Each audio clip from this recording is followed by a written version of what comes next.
With another shape called Advocacy.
Okay, we're going to get started in 2 minutes. If everyone want to take their seat, and if you don't have a name tag, it will be hand delivered to you. So do not worry, you will get a name tag.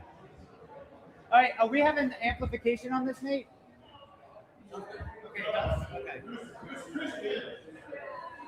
Kristen Jensen.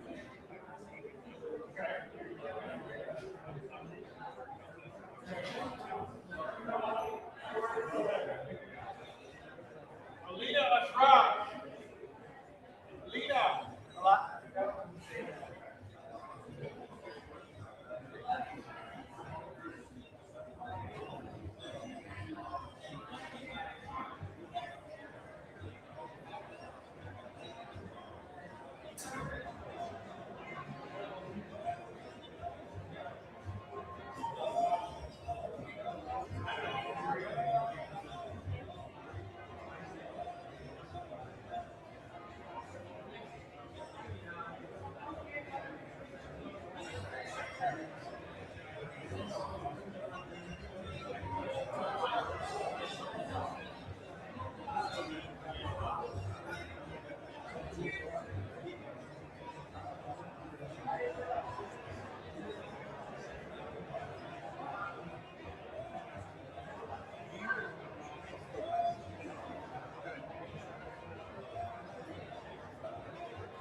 Casey's cooking now. Okay.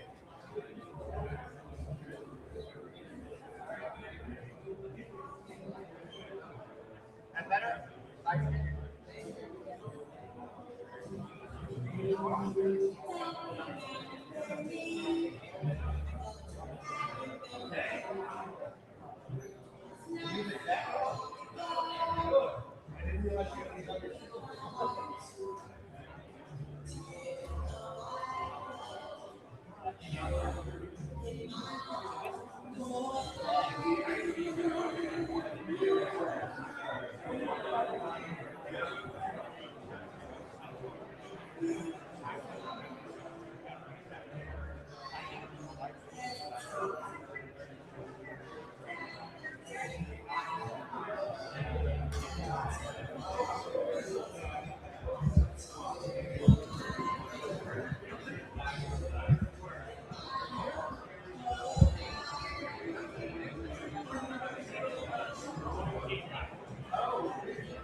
Okay. All right. Well, thank you. Thank you, everybody, for coming. If you could take your seats, we'll get started in just a minute.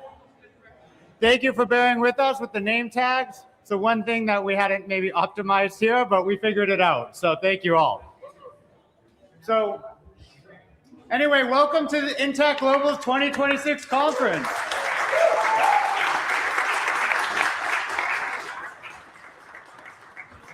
Thank you all for coming from across the country and across the world to attend the annual gathering of those of us who are dedicated to protecting every child from violence and harm and genital cutting, which we've euphemistically termed as circumcision. It's a very important movement. These children have no one but us to speak for them, and those of us watching and following, so thank you for coming.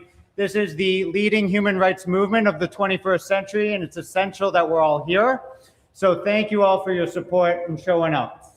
We've got 2 fantastic days of programming. We've got many leading physicians, lawyers, activists, and other leaders in the movement who are going to give presentations for the next 2 days. So if everyone wants to give a round of applause for everyone who came and prepared their talk.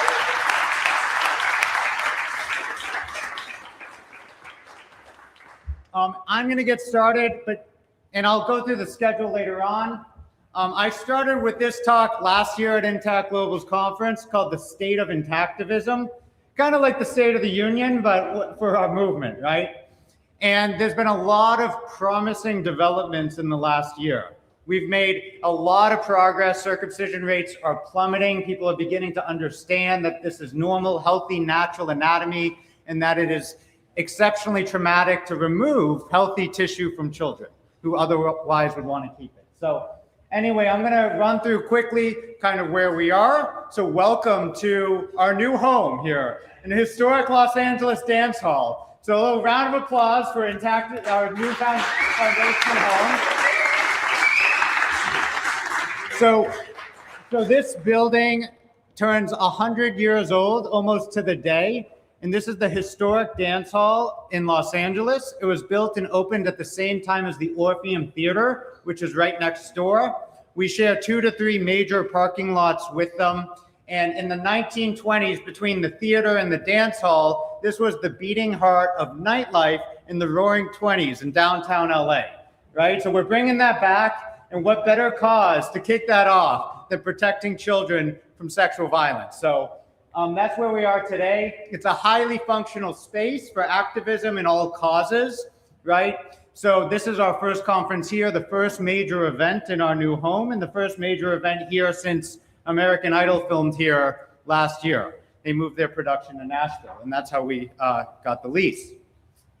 And it's our new Intact Global's new headquarters.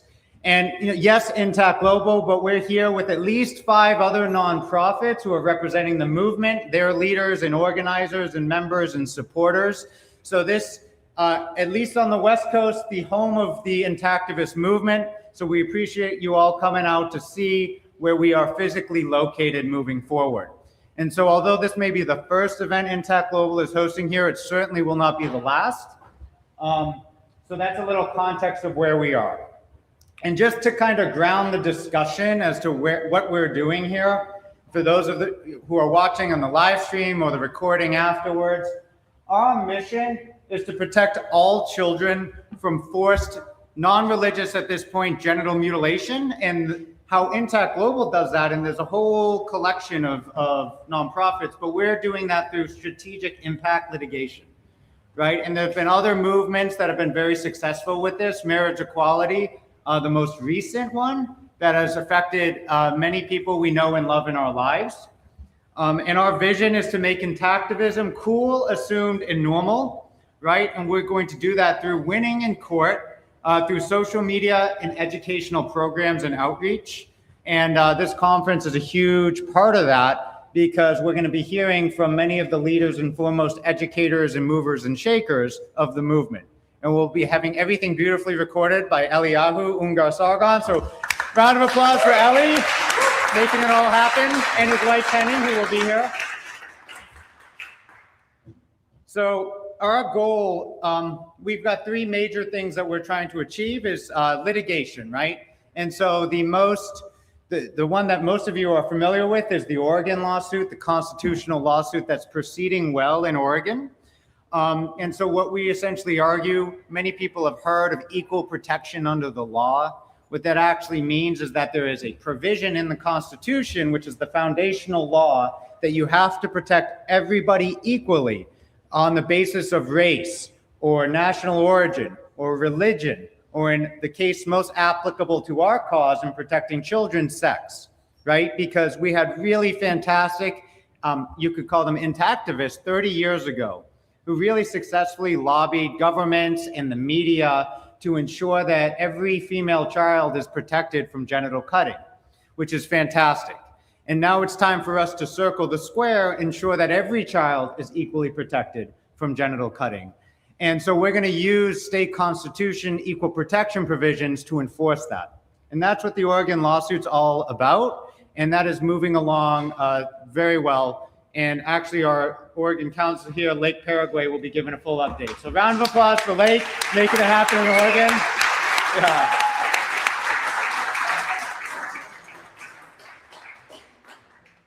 But another thing that Intact Global and all the other nonprofits are really heavily invested in and has done wonders for our movement is social media and education.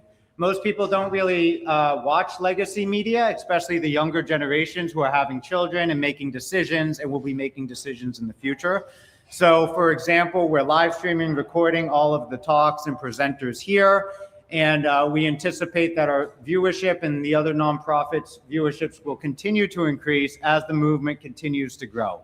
And I have some numbers here that Samer Safarini helped me compile that shows that the numbers of circumcisions and genital cutting is dropping off a cliff, which is exactly what we want to see.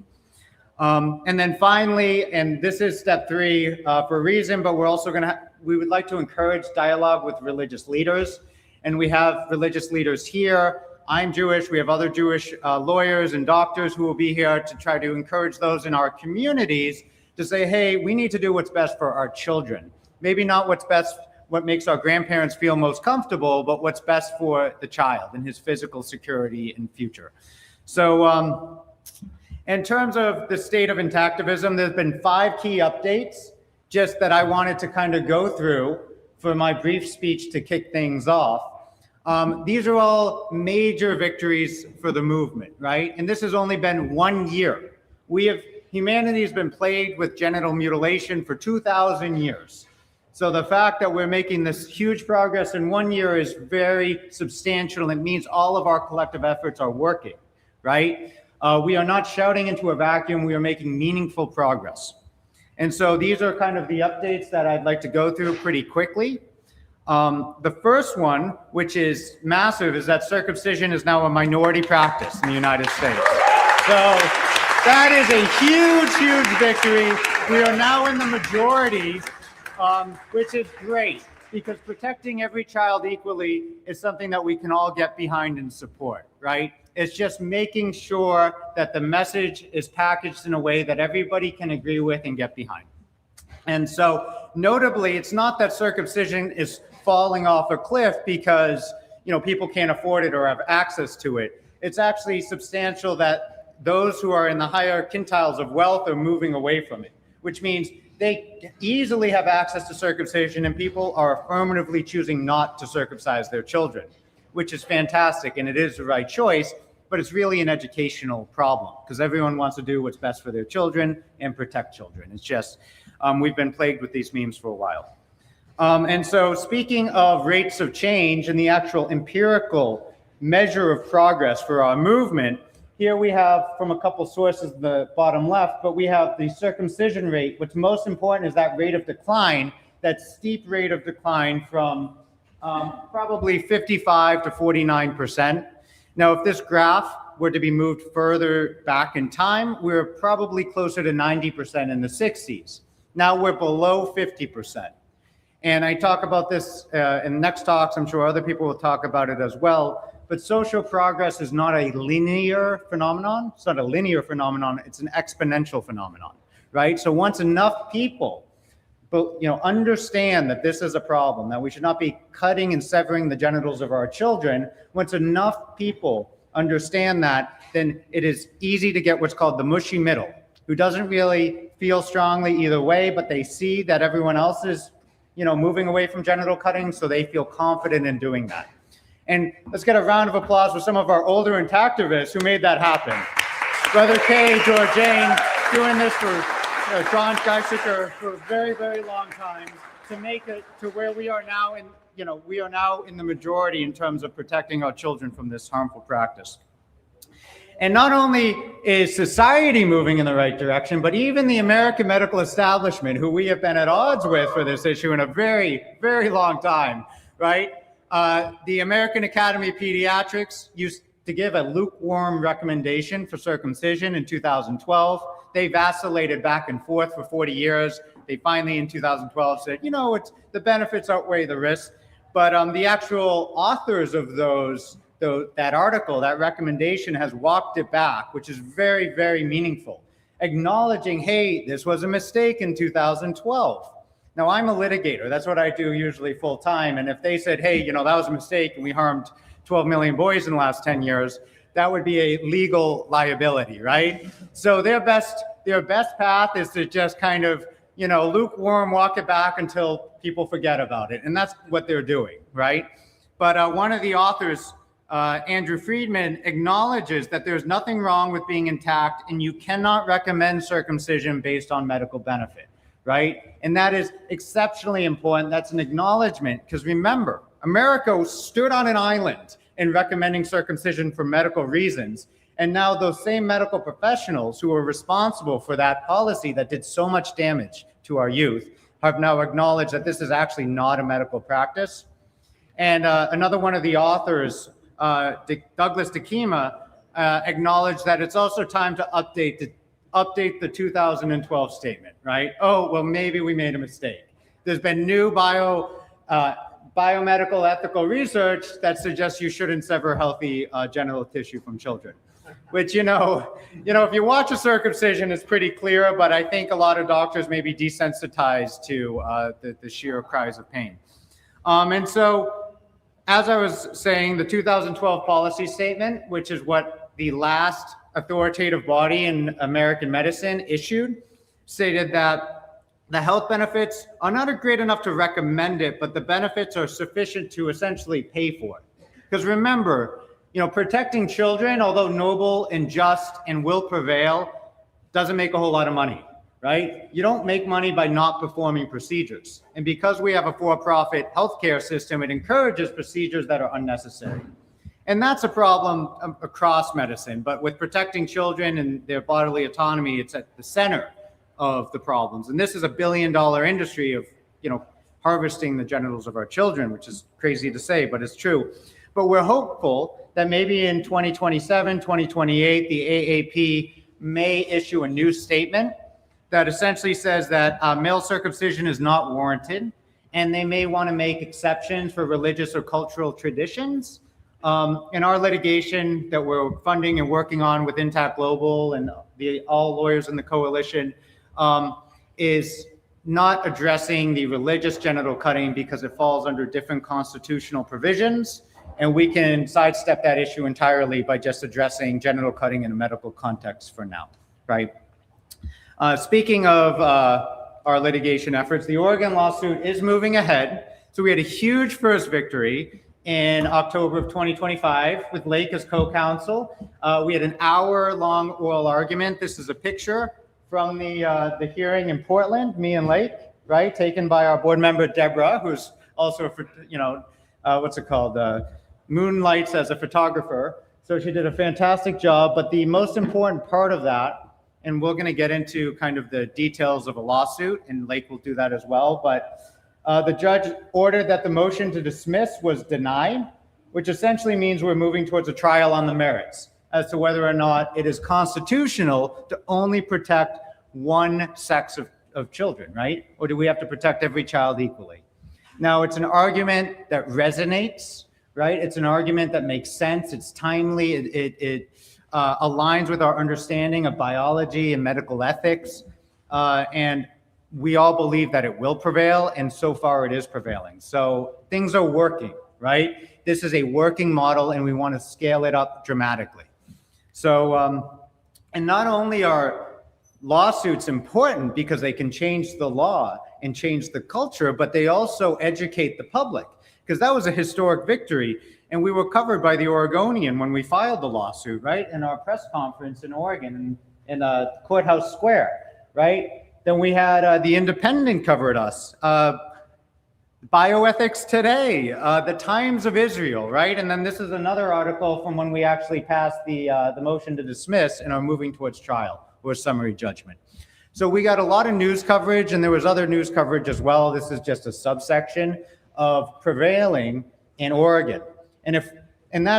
Now if we had 2 lawsuits, we'd have twice as many. If we had 5 times 10 times as much news coverage, and it could be a consistent in the news cycle, people talking about it, people challenging it. And this is really a question of, do we have the funds and resources to scale this operation from Oregon to, in the immediate future, Colorado, which I'm going to talk about, but then also 40 other states. It could be done.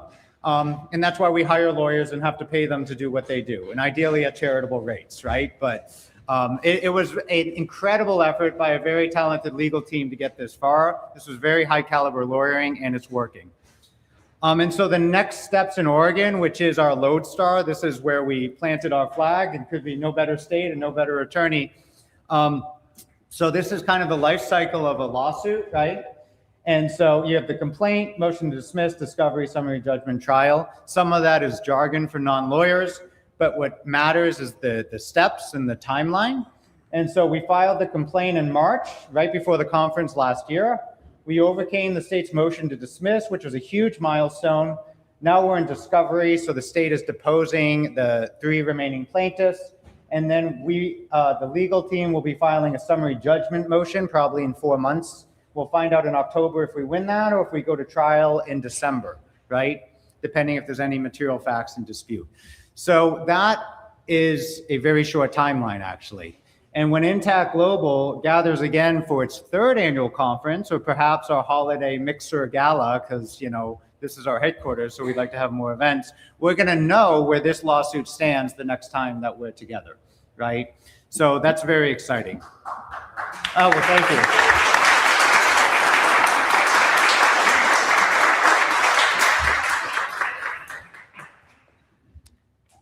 So in terms of, but it's not just lawsuits, we also want to change the law. Now, just as a disclaimer, Intact Global is a 501c3 and does not lobby political organizations, but 501c4s can expressly do that. And we do work together and support 501c4s, which is those who can lobby state legislatures to change the law. And so Intaction, with our friend Tony LaSquadro, who we will hear from tomorrow, he has been very effectively lobbying state legislatures in New Hampshire to get mandatory informed consent, mandatory double parent signature. So these are really important steps. So round of applause for Tony, who will be, and to everyone at Intaction, thank you. And Tony, he suffered a loss in the family, but he will be here tomorrow to update us on what he's doing. And I know we're all looking forward to that as well. And it's not, so although we are unique in our non-religious addiction to genital cutting of children, it is a minority practice in the vast majority of the world, right? And so, and it is gruesome and unnecessary and violent and harms children, and so there's more increasing scrutiny abroad as well, right? So the Crown Prosecution Service in the United Kingdom almost classified circumcision as a harmful practice. It was this close, and then they walked it back because there was a lot of interest group pressure on them, and it was politically expedient to say, you know, well, maybe it's not harmful. Maybe it's only harmful if it's done in an unsanitary condition or whatever it may be, or from people who are not doctors. But the reality is it is harmful and it is violence, but we see that the walls are cracking and that the narrative abroad has already gone from minority to this should be outlawed, right? And I'm confident that we'll get there, especially with the progress we're making. But and there was even a prosecution in the UK where this gentleman was pretending to be a doctor and was starting to circumcise children, which is good because in America, you don't need any medical degree and you can sever parts of a child's penis, which is really something else. But if you touch any other part, you will be prosecuted. So there's some hole in the law that we're working to fix. So again, I'm wrapping up. We started a few minutes late. Just want to make sure I have the time right. Georgene Chapman will be joining us shortly. Just very briefly, the schedule for the next 2 days. We have essentially TED Talks, updates, presentations from 11 individuals, leaders, movers and shakers in the movement, which we're very excited and grateful that they took the time to come here and prepare presentations. And we're going to be here until 4:30 p.m., right? And then we have a 2-hour break, and then we're going to have our inaugural gala, right? Gala. And that's going to start at 6:30 p.m. And it's the Roaring 20s theme. It's our first gala. And we're going to be here honoring Carol Ann Babiak, which Brother K and Tikla. Where's Brother K and Tikla? There we are. Round of applause for all their hard work.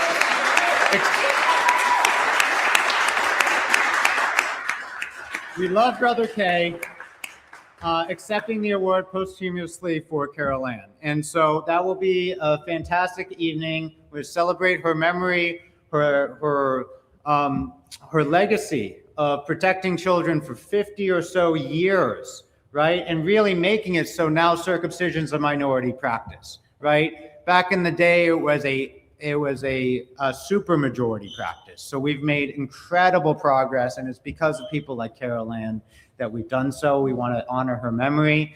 And we're also going to have a celebration, and we're going to have magic bartenders and dancing and live performance. So it's going to be a wonderful evening.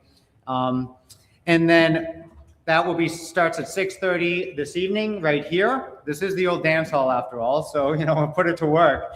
And then finally on Sunday, we're going to round out with a great panel of other leaders and movers and shakers in the movement.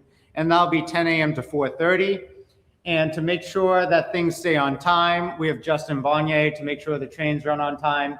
And this event could not have been possible without Justin. So big round of applause for Justin, who's probably making sure everything's working right now. And so it is my great honor and pleasure to introduce the next speaker. As I mentioned, this is, when I worked at Harvard, I started working on a physics textbook, and it was solving the energy crisis. And the professor used to say, there's no silver bullet, but there is a silver buckshot, right? And so that metaphor, which you guys enjoy, is applicable to our movement as well. There's no one group or person who's going to make it all happen, but if we work together, we will get that silver buckshot over the line. And so here is some of the most prominent nonprofit groups and leaders have come to join us over these next 2 days. Foremost among them, Georgene Chapman, who will be our next speaker. So if we could get a big round of applause for Georgene, who will be giving the next talk. And thank you all for coming.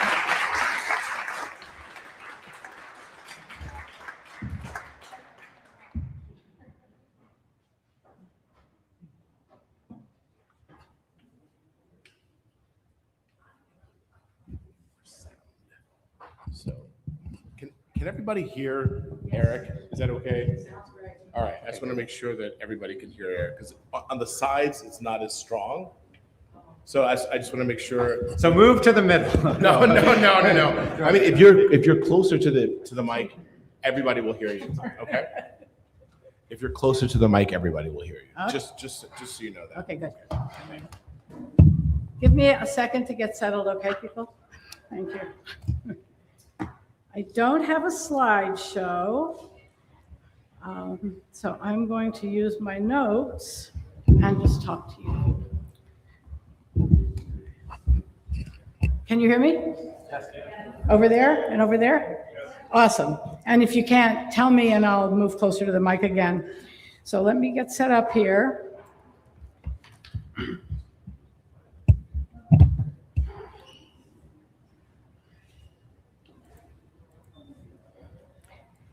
I was polishing this off last night, going over it again, and I was in a hotel, and something happened in the cloud, and the whole presentation grayed out.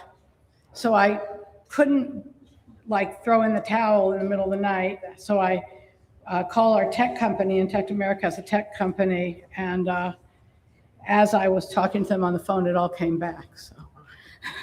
So sometimes things work out.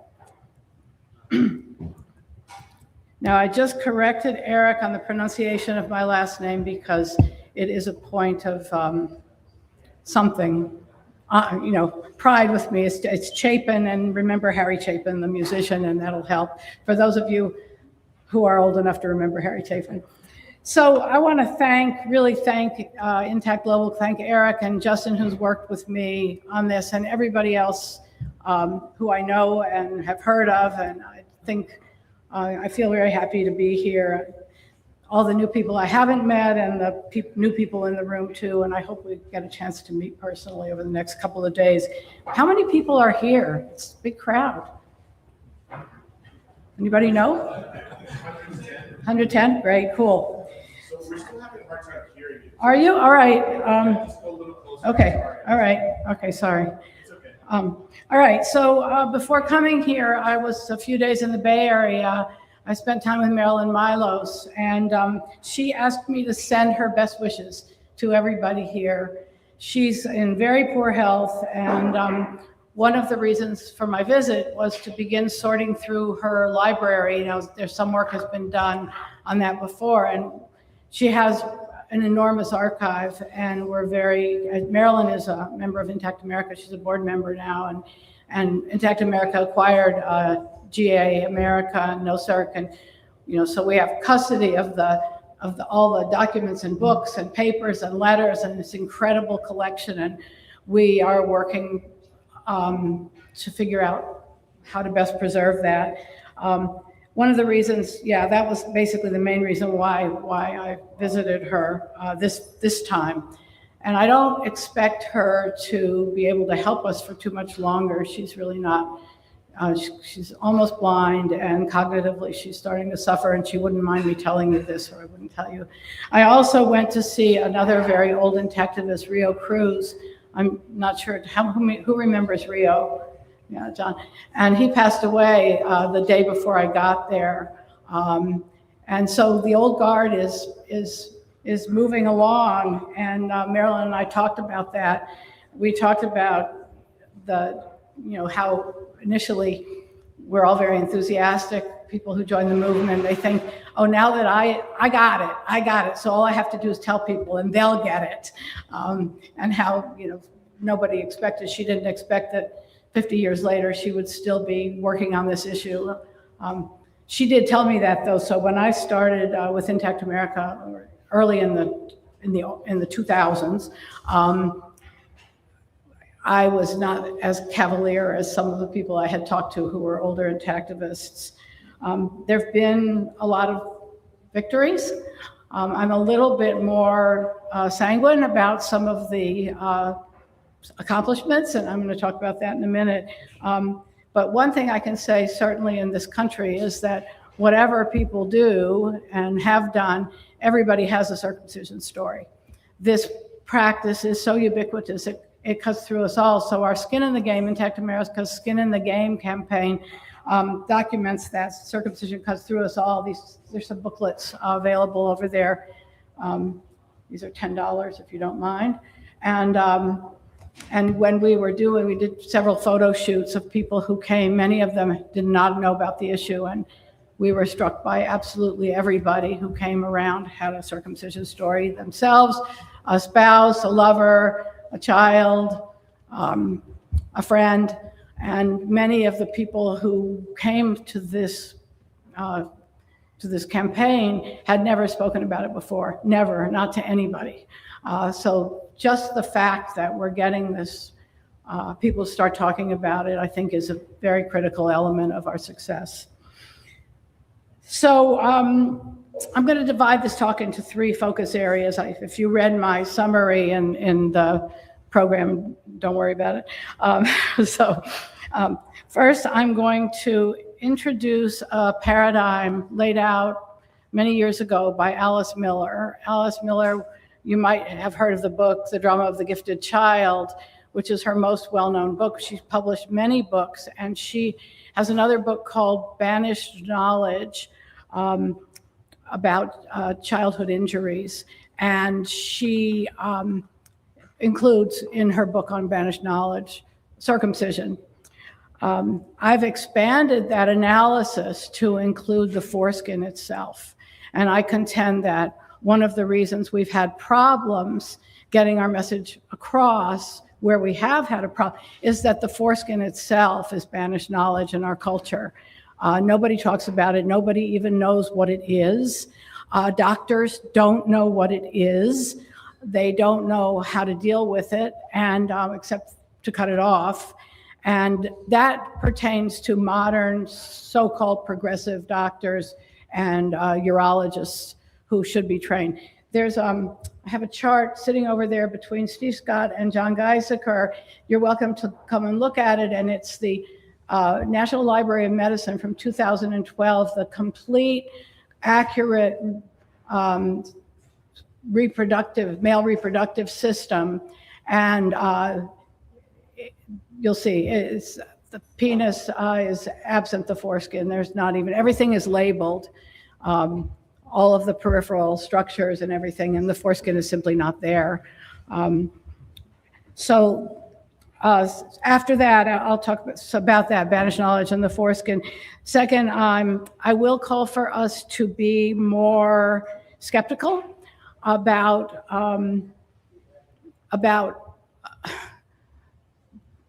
embracing data that is flawed and has been put out by people who have ulterior motives. And I'll talk a little bit more about that.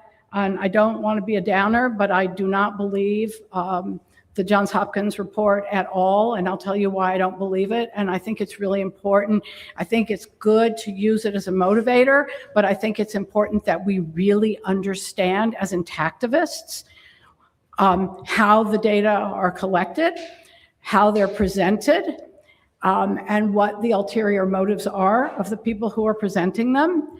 And I also think it's really important that we be aware of the kinds of subtle backlash or diversion that the movement is going to continue to get. Because I get calls and emails and texts and messages on Facebook every day from people who are being harassed and coerced into circumcising their sons, or they have intact sons who are being preyed upon by the medical system. So and I can tell you why I think those data are suspect. And the third thing, I'll talk a little bit, and I'm so happy to hear Eric talk about the growth of the movement and the need for an integrated strategy among the different organizations. So for circumcision and the foreskin is banished knowledge. And my friend Shelton Walden, who some of you know, really turned me on to Alice Miller's talking about banished knowledge. I had read her early books, but I was not aware of this. I highly recommend that book to every intactivist. Miller's foundational contention is that child abuse is ubiquitous in our society, and indeed in most societies that she talks about, and that adults repress the knowledge of the harms inflicted on children by those very same adults. And that, especially when those harms are supposedly for the child's own good, which we all have heard, right? Or sanctified by medicine or religion. And circumcision is both. So abuse is, denied, minimized, intellectualized, or reframed even as love. Victims are encouraged to deny harm, to move on, and especially to forgive their parents. And Miller specifically indicts circumcision in her book, Banished Knowledge. A very good quote is, she says, her warning, as a rule, children who were once injured will later injure their own children, maintaining that their behavior does no harm because their own loving parents did the same. So male genital cutting is embedded in the very essence of the character of the United States. This is one of our most embraced and cherished customs, and the vast majority of men in this country, and I would assume in this room, were sexually assaulted and mutilated at birth with the participation and the consent of the person or persons who loved them the most. And this makes it, it's one of the things that makes the practice so tenacious. So the same assault, largely hidden from view, suppressed from awareness, and forbidden from conversation, the same assault manages to permeate and disrupt the most personal and the most intimate relationships. Mother-son, father-son, parent to parent, a man and his lover, as well as even social and commercial interactions. Primarily medicine, the latter category. So when I hear these days, with all the horrible stuff that's going on, I hear people, politicians and newscasters say, with regard to the growing repression of vulnerable people, this is not America. This is not who we are. And I think to myself, oh yes, this is who we are. And we know, everybody in this room knows one of the reasons for that. So male circumcision is one of our most cherished customs and our deepest, most violent social pathologies. Child genital cutting, I don't think anyone in this room would disagree, is child abuse. And what makes the knowledge intolerable is precisely what makes it powerful. It destabilizes cherished beliefs about good parenting, medical authority, religion, and love itself. Thus, we don't acknowledge it. Most Americans could not possibly tell you what goes on in circumcision. They wouldn't recognize a circumstraint. They wouldn't recognize the tools that have been created for the sole purpose of mutilating boys, right? And most appallingly, they would not be able to describe the body part that's being removed. So the victim in this case is left with a scar and denied acknowledgement of the act, of what was taken away, and thus also denied the opportunity to grieve the loss or confront the perpetrators. And this phenomenon is not accidental. So you're welcome to take a look again at that slide I have. And by the way, I have a blog post that just went up on the Intact America website about circumcision and banished knowledge, and I have images in that blog post. It's easy to find, intactamerica.org under blogs. So the implication of Miller's paradigm, to me, means that neither rational arguments nor efforts to create a widespread legal, regulatory, and policy reforms will overcome the weight of the status quo and the ongoing intergenerational trauma created by medical child genital cutting. And we're suffering from a magic bullet delusion if we think that memes, slogans, demonstrations, or even lawsuits are going to heal what's been broken. We can make progress, but we will not heal from those things. Instead, the foreskin has to be restored to its rightful place on the male body in representations and in recognition of its essential role in human sexuality. We have to make it part of the popular culture. That's why IA declared a decade ago at a New York City Pride event, that the foreskin is out of the closet, and that had tremendous resonance and still does. And why 4 years ago, we launched Foreskin Day as a holiday. And by the way, it is registered somewhere, but they won't, the Foreskin Day, I'm sorry, the National Holiday Database won't publicize it. So the most important thing I really believe now, and I never felt like this in the past, I think we need to create conversations and spaces for men and their loved ones to heal from the trauma. That's why IA has created an online therapy group. I know some other organizations are also doing online therapy. We have 3 psychotherapists who came to us after going through the journey themselves, and we have monthly psychotherapy meetings with, it's a very small group. We had a group of 10 and we have another group of 10 now. But with more funding, we're gonna do more of this because the benefits are exponential. But we also do need to take action against the perpetrators, and Eric talked a little bit about this. I think this is also an enormous effort that will require a lot of funding. We have to go after, I don't care what the 2 people from the AMA, 2 people from AAP say, they're gonna walk that shit back. Dikema, who's a terribly unethical doctor and has supported all kinds of unethical things. Aaron Tobian, who put out those data on the so-called falling circumcision rate, was a main architect of U.S. participation in sub-Saharan South Africa, sub-Saharan Africa, and responsible for mutilating millions of Black men in Africa. And we have to call them on this and not be happy for some crumb that they throw our way. We have to demand that these organizations educate their members on circumcision. We have to tell them to come clean. They won't, but we have to put that out there. And we have to ask them to, instead of saying, well, we don't really know the complication rate, we just know it's really low, but no one's ever measured it. We have to demand that they fund research on the complications of circumcision. And we have to ask the government and the health insurers to fund circumcision trauma as part of mental health services. Those are all things that, as a movement, we can do with the proper resources and the proper focus. And these are things that we have not done yet.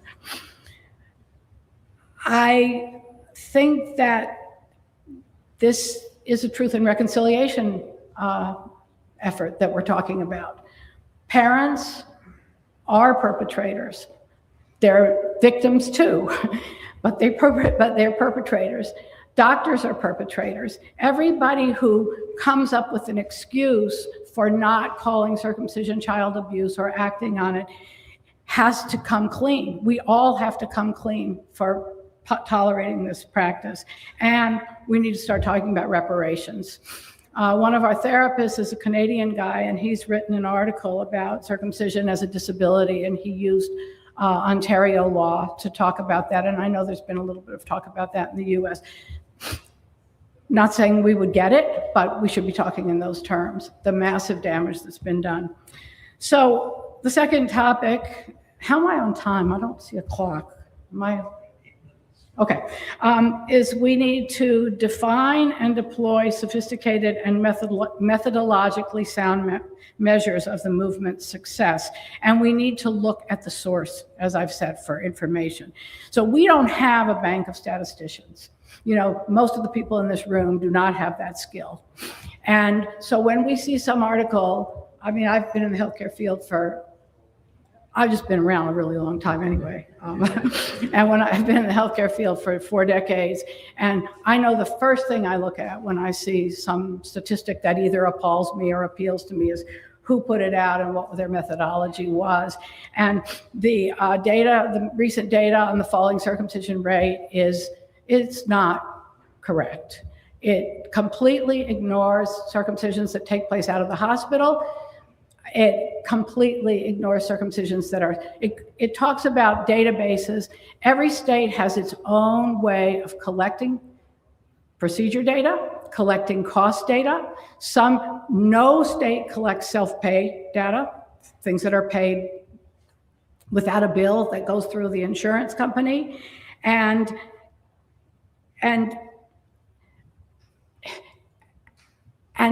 the practices in collecting and reporting medical data over the last 10, 15 years have been in complete disarray. So the data that says, we looked at hospital data of babies who were, it's part of the mother's discharge, right? So you're looking at 3 days. And we know that anecdotally, that circumcisions are taking place now in pediatricians' office, in community clinics, community health centers. The most insurance pays for the costs of babies' care or mistreatment in the first 30 days of a baby's life, because they're on the mother's insurance. So mother's insurance is good for a circumcision up to 30 days. And we know anecdotally, again, countless people taking their babies to pediatricians upon discharge from the hospital. So the data that reported this falling circumcision rate absolutely did not take that into account. They did say that it didn't count those things, but that's a major thing that's changing right now. So I think in general, to focus on the neonatal circumcision rate because of the flaws is not, it's appealing from a PR point of view, and it's understandable that the movement wants to take credit for this so-called falling circumcision rate. And we have a lot to take credit for, a lot. I mean, this room is full of people who are passionate about this, and we're all expanding our constituents, but we have to be very careful about embracing that. As I said, Aaron Tobian, who was an author, he was a corresponding author of that article that came out last year. He wasn't listed in the authors, but he's at Johns Hopkins, and he's been a perpetrator of circumcision. He's like the American Brian Morris. He has said that as the circumcision rate in the United States falls, you're going to see massive skyrocketing of medical costs as a consequence of keeping boys intact. And he didn't say that in this report, but immediately after this report, and some of you might have seen Rebecca Wald's work that she did on this, immediately after it, all of the sort of industry rags, the medical newsletters and stuff, came out with very similar headlines and the kind of warning that circumcision protected boys from bad things, and we were going to see a rise in morbidity as a result of boys being kept intact. So you got to look at that and you understand a little bit. I'm not saying, if you think it's useful to say the circumcision rate is falling and intact boys are becoming normalized, you can say that. I know how many, I read Facebook, I'm sure you all do too, mothers who are complaining about being deceived, complaining about their children being forcibly retracted, complaining about being told that their child needs circumcising when he goes in for an ear infection. So we have to be very careful about that. Medicine is very fragmented, very decentralized, and very chaotic, and data on procedures and outcomes and costs are similarly chaotic and unreliable. So the last thing I want to talk about is the need for us to create an integrated, sophisticated, and robust fundraising strategy. Eric mentioned same-sex marriage. One guy named Tim Gill gave $450 million to that movement. Billions of dollars were spent on the same-sex marriage movement. When I started Intact America with a private donation of $1 million, you would have thought that I was, not for my politics, but Donald Trump, with a gilded office. And I've had people say to me as recently as 2 years ago, what happened to all the money? Circumcision is still, you didn't end circumcision with all that money. We're talking literally an industry that is hundreds of trillions of dollars. And so anything that any of our organizations has managed to achieve in terms of fundraising is really a pittance, and we need to get more sophisticated about that. We should read, anybody here who hasn't read should read Dan Pilata's book, Uncharitable, which talks about the mistakes of expecting nonprofits to do things basically, on a shoestring when they're up against, massively funded organizations or industries. So I don't know how we should work together to make the movement more sophisticated about fundraising. I do know that intactivism is really, if you had to put it comparable to any other movement, it's a consumer rights movement. We're all consumers of medical care, and the medical industry tries to sell circumcision. They sell it to the moms. They market it to the moms. I can't believe when people tell me it's not a woman's issue. If it wasn't for the mothers, you couldn't, no one would be circumcised. We need to hold the researchers and medical establishment accountable for the damage they've caused, and we need to get the foreskin the attention and appreciation it deserves. We should also start talking reparations, as I said before, and I would love it if we could work together. I don't know exactly what that looks like now, but I hope some conversations that take place over the next couple of days will help me to get that a little clear. So thank you so much. I really appreciate being here.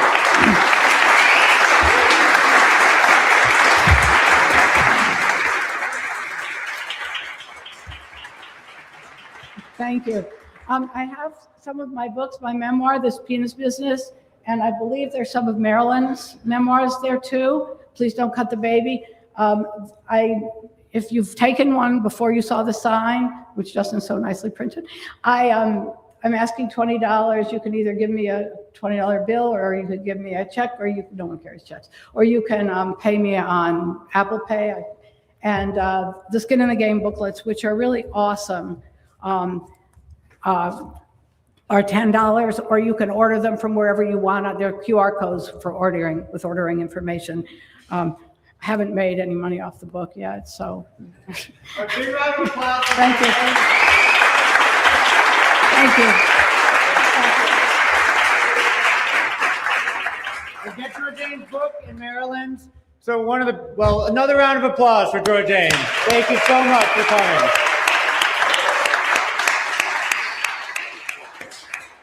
So one of the biggest pieces of feedback we got from last year's conference was no breaks. And why are there no breaks in this program? So we're gonna take a quick 10-minute break. We're gonna start again at 11:10.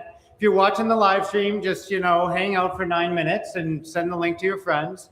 Use the restroom, get some water, some snacks, say hi to your neighbors, and we'll resume at 11:10 a.m. with Ali Babu Che Johnson, right? We're very excited. There he is, that beautiful man over there. So, okay, we'll be back in 10.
That's great.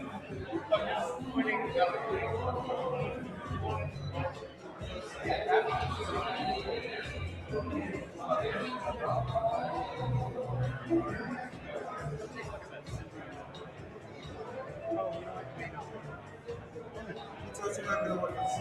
I need that for the recorded so they can put a slide like this. And just goes in here and we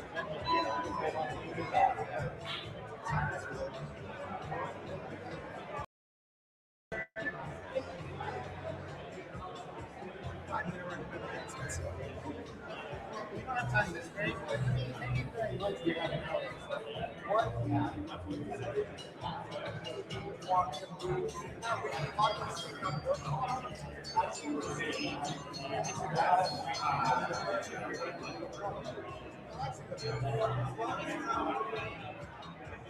This, because this, that's just going to live stream, that's fine. I need this, oh, you're right.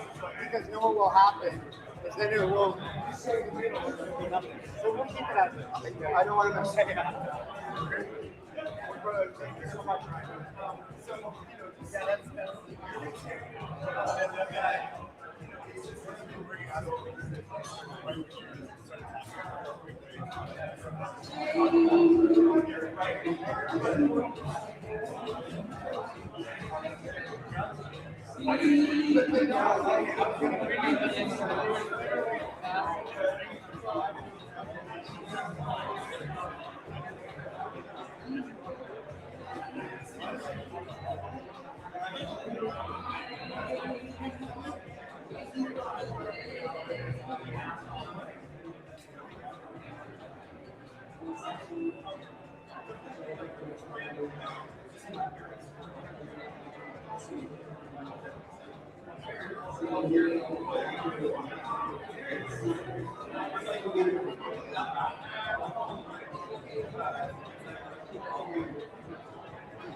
Yeah,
Hello, Charles.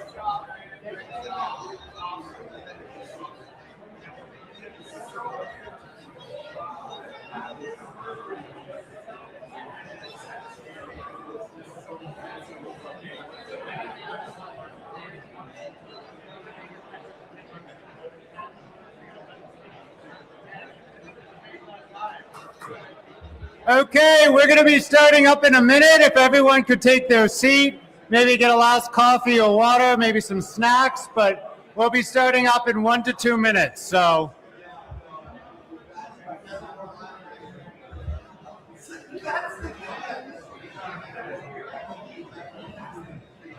Jessica, you all good?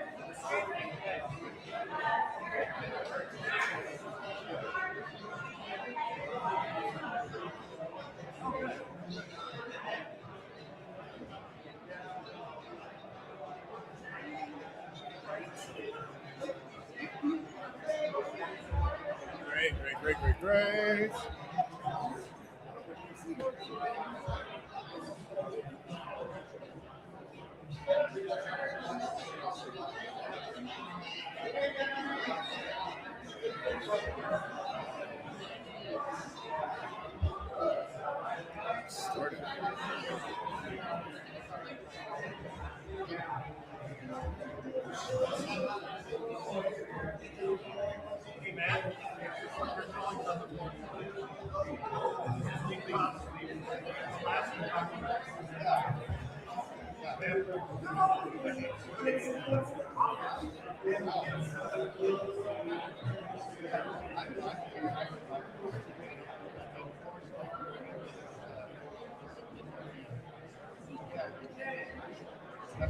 Ah, there it is. I'm going.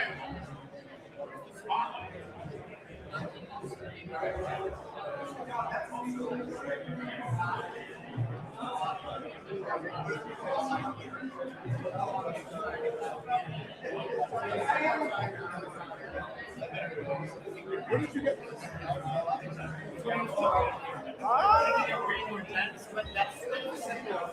Okay, great. Great. Right. Okay. And I love it, dude. All right. Hey, everybody. Welcome back. I hope you had a good break. Did everybody stand up a little bit? Stretch out a little bit? Anybody else need to sit? That's right. Okay, good. That's important. I don't like this. I think this is, I can't. Can people hear me better now? Yeah, I just like, can you hear me? Is this yours right here? Okay, I'm gonna hold this one for the house, just because, okay, great. Well, hey everybody, my name's Che Johnson. Yes, Ali Babu Che Johnson. Yes, I was given that name. I'm Jewish, black, and gay. My mom's Jewish, my dad's black. It's amazing. And I'm intact, because my dad was born in a sharecropper farm in Mississippi and they didn't circumcise. And it's pretty amazing, right? And then my Orthodox Jewish grandfather, who was no longer Orthodox, but he told my mom, like, it's barbaric, don't do that, right? So it's kind of I'm like this intactivist, and I got to experience all that. Where is he? He said it was circumshaming, I think it was called. Because, as a kid, in the locker room, I was the one that everybody was looking at, right? And I grew up thinking it was normal because that's how my dad looked, and that's, But yeah, so I kind of came to this in a different way. And I remember being around 13 and being like, telling my parents I was mad at them because, you know, they didn't circumcise me. And my dad was just like, dude, just wait, trust me. Because he had lots of friends who had been in the military and they were circumcised. And they said it was like driving, you know, a limousine and then going to a Ford Focus, you know, from like a Lamborghini. So, you know, so that's kind of how my journey came to this. I'm a marriage and family therapist practicing in Los Angeles, California. And I'm on the board of Intact Global as a community development director. Yeah. So thank you. Thank you, Eric. Great. One of the things that I talked about last year for our inaugural conference was I did a presentation about really kind of bringing together our coalition, right? We've got all these different kinds of people from all different kinds of groups, and the fact that we're all under one roof is kind of amazing because we have different political viewpoints, but we all want to protect children from, you know, mutilation, right? Babies from mutilation and trauma, right? So this is also a talk. First of all, I thought we were going to do some breakout groups and smaller. So this is a little intense. I think we can handle it. But this really is a talk about bringing our coalition together about genital mutilation. I think one of the issues that I see going on, which I think is designed to get us to divide us and not to unite us, is we think that we have to focus on, you know, male genital mutilation and not female genital mutilation. Let's not talk about intersectional mutilation. And one of the things that I'm learning is that this is all it's all the same thing in a way. It's all being used to divide us, and it's all being used to manipulate us. So I'm going to talk about these similarities and differences between male, female, and intersex genital mutilation, right? So one of the things I've been really trying to understand is why does this happen, right? Why has this happened in history? I mean, why are we doing something that is so insane, right? And I finally came to understand that this is about control. It's about controlling people, getting people to see that their lives are small, that they don't something is bigger than they are, that they have no control over. And what better way than to give them this experience of, you know, having this thing happen to their bodies that they don't even remember, but they can intuit and they can feel. And then, you know, there's enough people who it didn't happen to that you can kind of see something's different and you don't really know what's happening, right? So a lot of it is just, it's just putting us in this spell, under this spell in order to control us. So let's talk about these different ways of control, right? The first way that we control people is to set up this lie that sex, or that there are two biological sexes only, right? That there's a male and a female, and that is it, and everything else is problematic, right?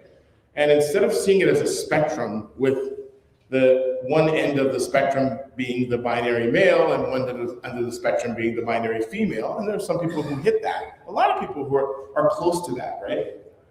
We don't see it as a spectrum with these endpoints. We see it as only these endpoints, and anything that's inside of that is abnormal. And so we have to physically stamp it to make it, you know, to approve it and say, okay, now you are female. Now you are male. That's the purpose of that, is to do that, to put us in that binary. And when you put us in that binary, there's also a hierarchy that goes with that, right? So it's men over women, right? So if you don't fit into the binary hierarchy, you're challenging it. Well, you know, what do you mean you have a hypospadias? We'll get into that, right? What do you mean that you have a clitoris that can function better than some people's penises can? What does that mean, right? That doesn't fit into the binary. We can't control you. Very in similar ways, people who are bisexual, you're not fitting into anything we can control, right? So it doesn't work well with hierarchy.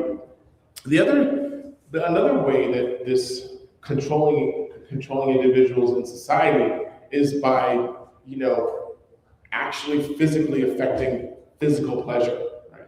And I'm going to get into that. Just the idea that if we can, Kellogg was really into this about, making sure that the pleasure that people are experiencing erotically is reduced so that we can get people to focus on just procreation, right? We scientifically know that the number one purpose of sex is pleasure.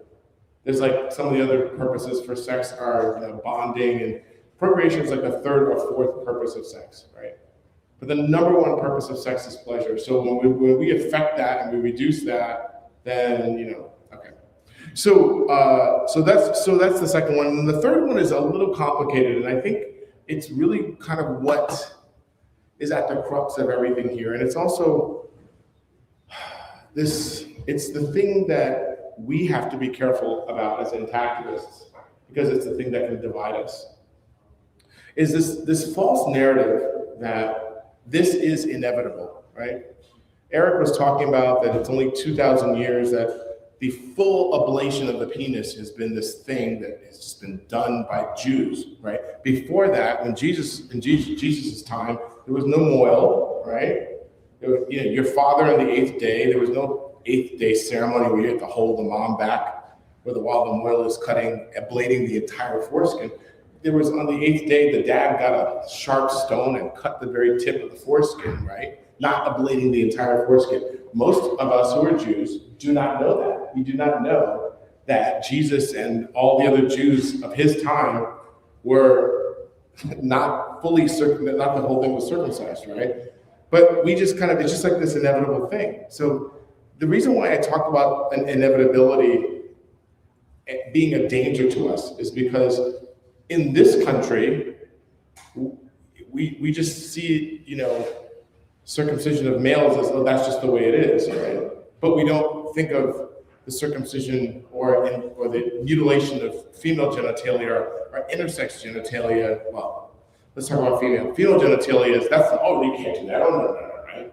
But in other countries, they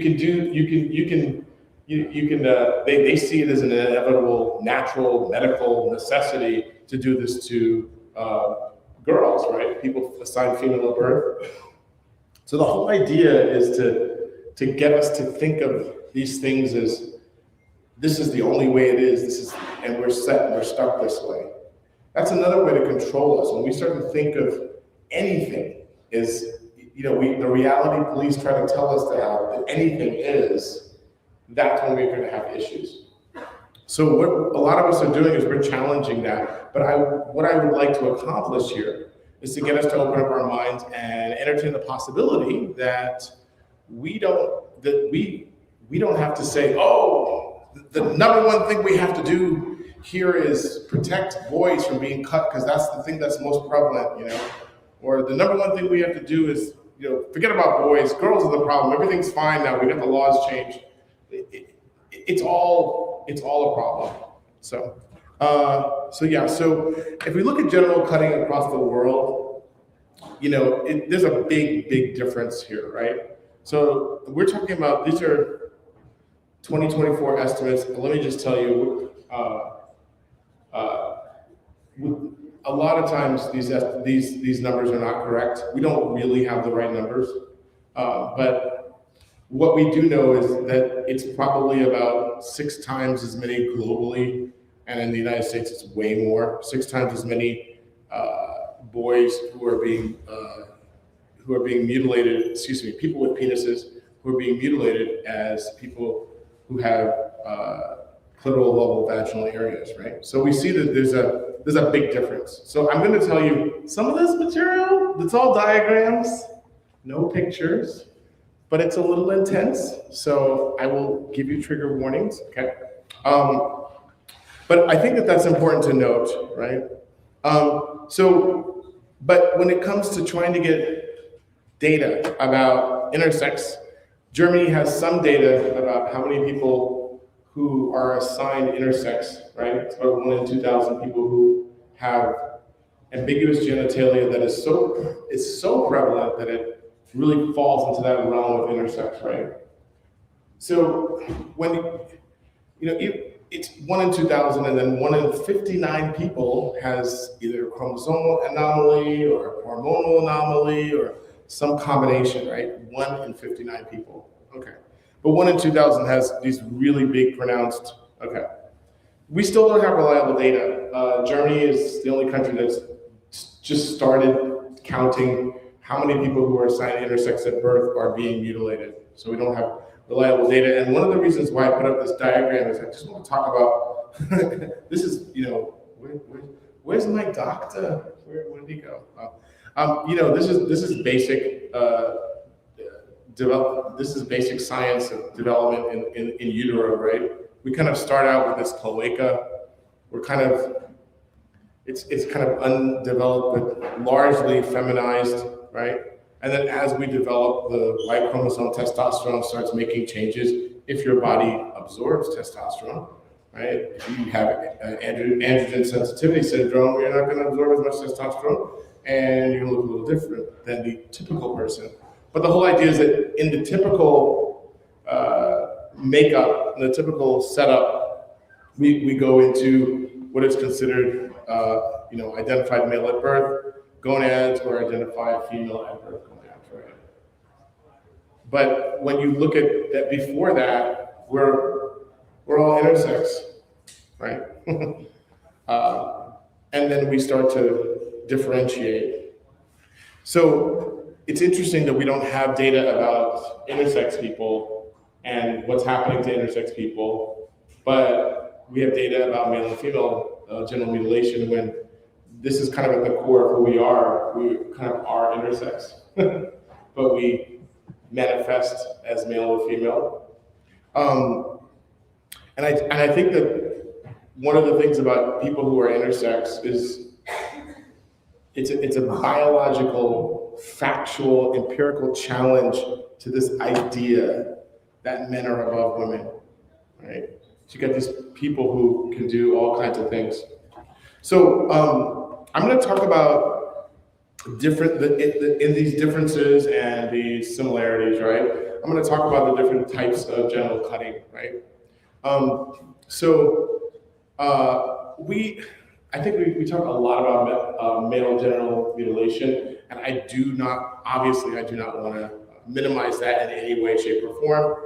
It is happening 6 times as much as female genital mutilation, and in this country, it's a hell of a lot more, right? But it's still happening. Female genital mutilation is still happening in this country. We'll talk about that in a minute. But it's happening more. Female genital mutilation is illegal. Male genital mutilation is not.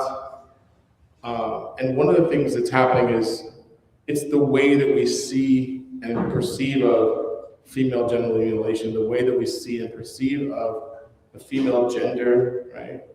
Oh, they're the weaker sex. How could you do that to a little baby girl? But somehow this infant boy is tough enough to have this unbelievable procedure. I don't know how, so there's this concept. But I'm going to talk about these, and I want us to just go in here, let's just go in here for a minute and look at this. It's not easy stuff to look at. But so the World Health Organization kind of categorizes this in 4 ways. I usually talk about the 3 ways. The 4th way is, there's a lot going on with that, but the 4th, even before I talk about the first way, I can talk about the 4th way. Female genital mutilation can be very, very innocuous. I mean, like actually dying, putting henna on the clitoris as a child. It's kind of like something that doesn't even have any kind of, it's not really mutilation, it's not permanent, right? Sometimes it's just putting a little prick or a mark on the clitoris to mark that it has been touched in a way.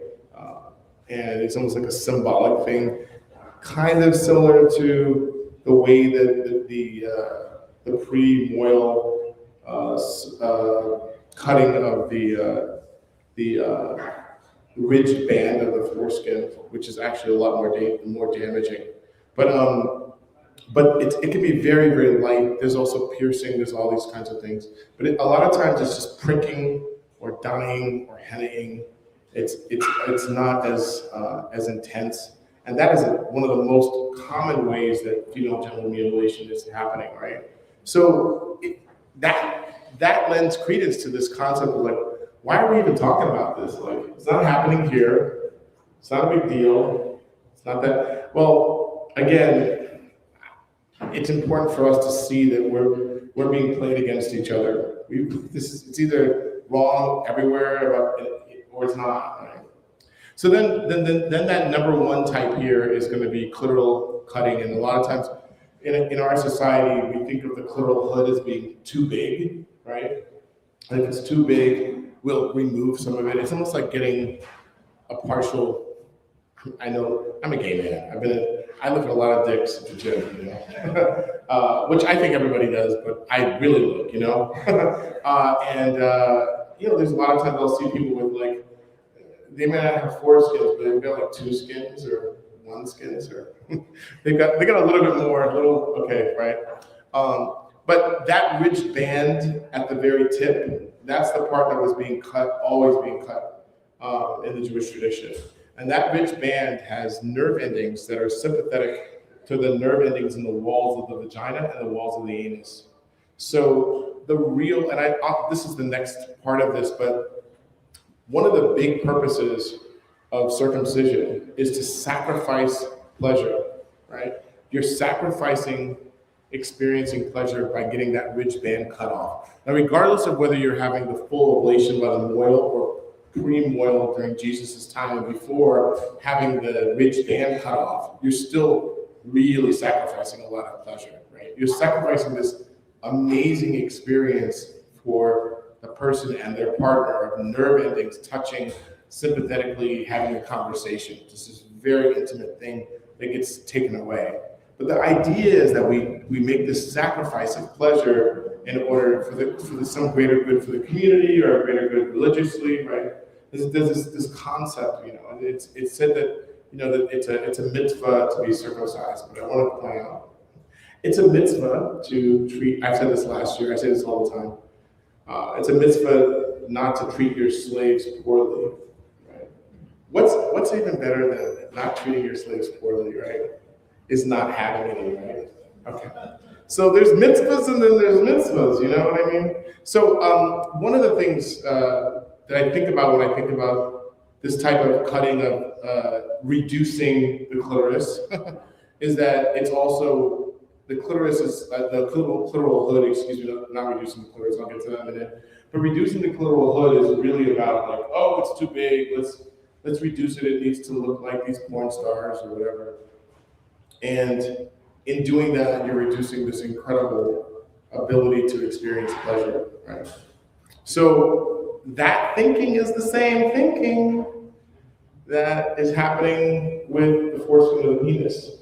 And if we can connect in our brains that this is happening across the board, that the purpose of this is to control us, to reduce pleasure, to put us in these places where the approved female genitalia is a small little hood or none, right?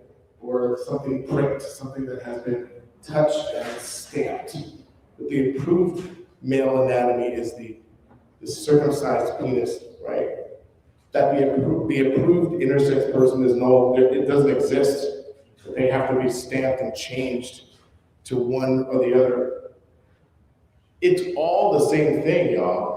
We're fighting the same battle. Okay, so I just want to get that in. So that first part, the first kind of female genital mutilation, you know, reducing the clitoris, clitoral hood. Sometimes they'll cut the clitoris. I was trying to. I'm so sorry, guys. I didn't put this in here, but when I was in London about a year and a half ago, I went to. I'm gonna see if I can get this up. I don't know if anybody can see this, but this is this amazing artist, and she did they are a trans-masculine, non-binary person. They did this extraordinary sculpture of the clitoris. Looks like a penguin, right? It's huge. And what they did was, that's all the clitoral tissue, folks. What they did was the gold part is the part that's visible, right? The tip of the clitoris and the labia, the outer labia. And then all that bronze stuff in there, that's all clitoral tissue inside. It's huge. It's bigger than a penis. It gets erect. Okay? It's huge. It's gigantic. So when you're removing that gold tip or taking off the prepuce of that gold tip, can we see that this is very similar to circumcision? I mean, are we getting that? Of the penis? There's a big similarity going on here. This is, so anyway, I just want to show that. So then this is when it gets hairy, folks. I'm sorry, but the next kind of clitoral, female genital mutilation is, you'll see is this there? There it goes. This is very cool, Eric. Wow. You'll see that is right there, and that's when the labia itself is the labia minora is removed, right? I don't know if you guys know, it's the outer labia and then the inner labia. So the inner labia is removed. So all this incredible sensitivity, right? And often the clitoris is removed. This is really, really major shit, folks. It's really horrible. It is way, way beyond the scope of what's happening to foreskins. It would be the equivalent of removing like a third of the glands or something. It's just crazy, right? And then the fourth kind is what's called infibulation, and this is just, it's unbelievable. All of this tissue is removed, and then the entire opening is sewn up. And there's these two little openings that are left for menstruation and peeing. And the whole idea is that I have 4 minutes. Jesus, thank you. The whole idea is that the whole idea is that this woman is stamped and she is completely controlled. That whole part of her body is to pee, menstruate, get pregnant when she's married, bear children. That's it. So it's very, very severe. I don't know how I'm gonna do this in 4 minutes, you guys. But now let's talk about the intersectional mutilation, because what's happening with this is that we're either gonna mutilate you to make you look male, or we're gonna mutilate you to make you look female, right? And that's kind of the way it goes. But this is one of the most important points I can make here today, okay? The reason why 1 in 9 babies who would be assigned female at birth are in danger of infant genital mutilation, even though it's illegal in this country, is because we can say, oh, that clitoris is too big. That's not a female baby. That's an intersex baby. And if it's an intersex baby, there's no law protecting it. So if there's no law protecting it, we can do whatever we want to this baby's genitals. So when we protect intersex genital mutilation from happening, we also stop female genital mutilation in the United States from happening. So I want us to all start thinking about this all together. Yes, obviously, what's happening to penises in this country is huge, prevalent, and it's, in terms of the scope of it, is the way it's affecting us, it's ginormous. But if we don't recognize that this is about gender stamping, then we're missing the way that this is controlling us. So one of the ways that they try to make you male, I don't know if I talked about this last year, is hypospadias. And the diagram you'll see the typical opening for the urethra is at the tip of the penis, and a hypospadias it'll be underneath, or an epispadias will be on top, the top part of the penis. Sometimes in a severe hypospadias,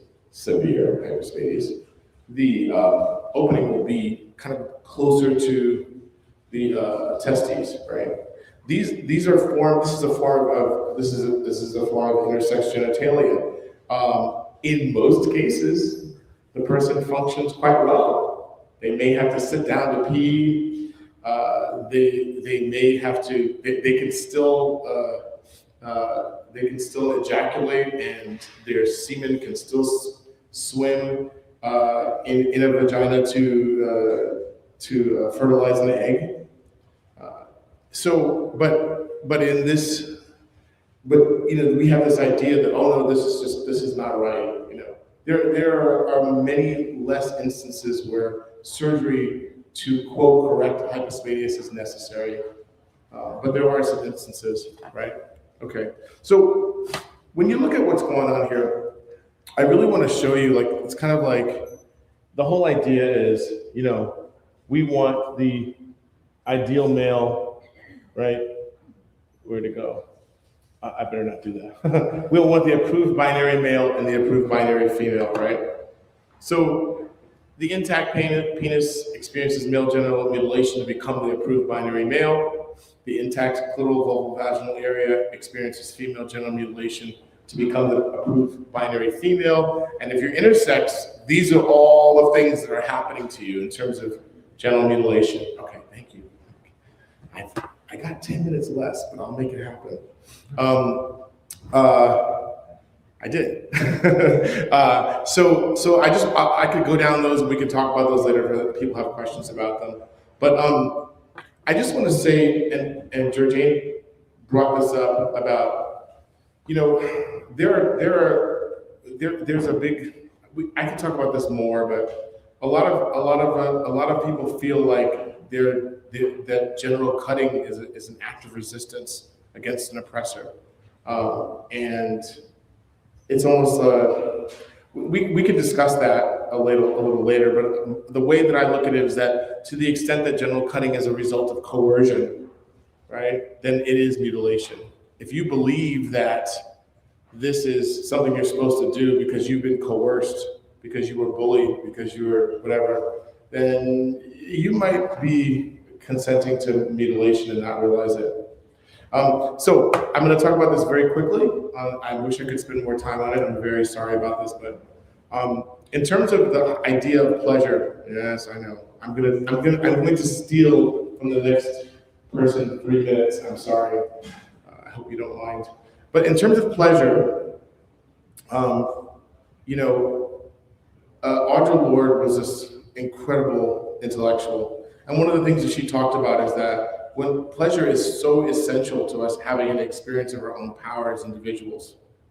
And so when we're mutilating bodies so that pleasure is reduced and the somatic experience of pleasure that's natural in our bodies is reduced, we're also, that affects our ability to see ourselves as powerful individuals. That eros, that erotic connection to our bodies is very important. And I basically say that, this is kind of gaslighting people, right? We've already talked about this before, but it's really about getting people just to think of themselves as deficient, that this is the way it is, this is just how it has to be. So I've said this before, same arguments that are used outside the US to substantiate female genital mutilation are the same arguments that proponents of male genital mutilation.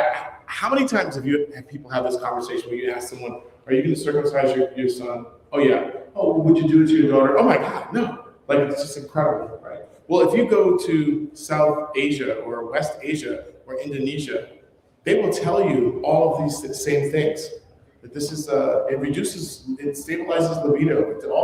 All the things that you hear people say just rattling off their head in the United States is the same thing that you'll hear people saying about female genital mutilation. And that is that's the key of what I have to say. I know, I gotta go. All right, so that's it. The truth is, circumcision of infant children, either both are evil or both are not, right? And that's it. Yeah. We're a few minutes late, so we'll get to that. All right, thanks.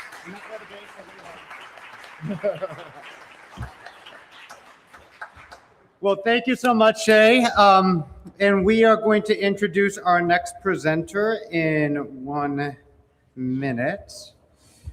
Give me 1 second. So yes, that was a crash course on the differences of genital cutting, male, female, intersex, and more importantly, their similarities, right? And if you look at the genitals in utero, they're indistinguishable for at least 4 or 6 weeks. So we're all talking about the same parts here. The next talk, I'm very excited to introduce. Are we getting a little feedback right now? No? We good? Okay. Our next talk, we got a big round of applause for our first physician speaking of the conference. Coming in from out of town, let's get a big round of applause for Dr. Jared Ross.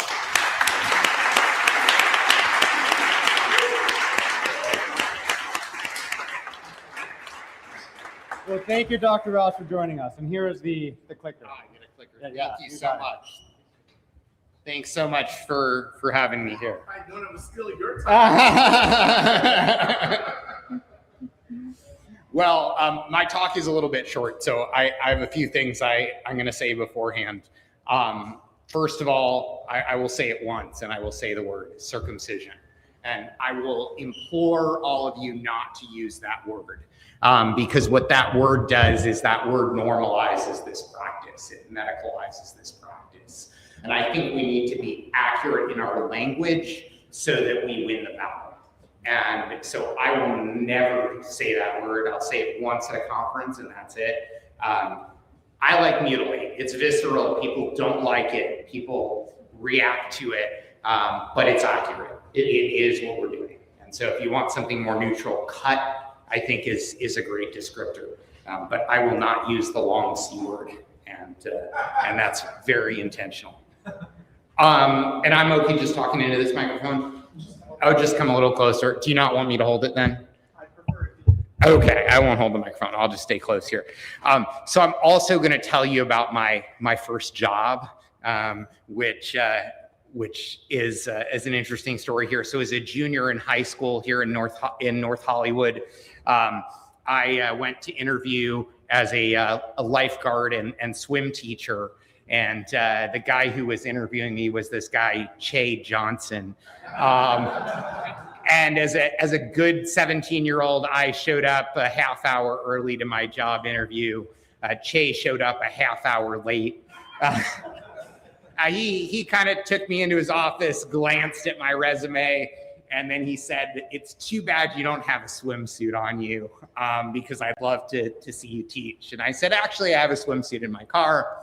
So went, got my swimsuit, got changed, and Che pulled some boy to the side of the pool and said, "You want a swim lesson?" He's like, No, I know how to swim." And he's like, "No, you're getting a free swim lesson." He's like, No. Che's a big guy. The kid didn't argue too long, so I started teaching, and about 45 minutes later, I climbed out of the pool, started looking around for Che, couldn't find him, found this head lifeguard. You remember Brooke? Oh, yeah.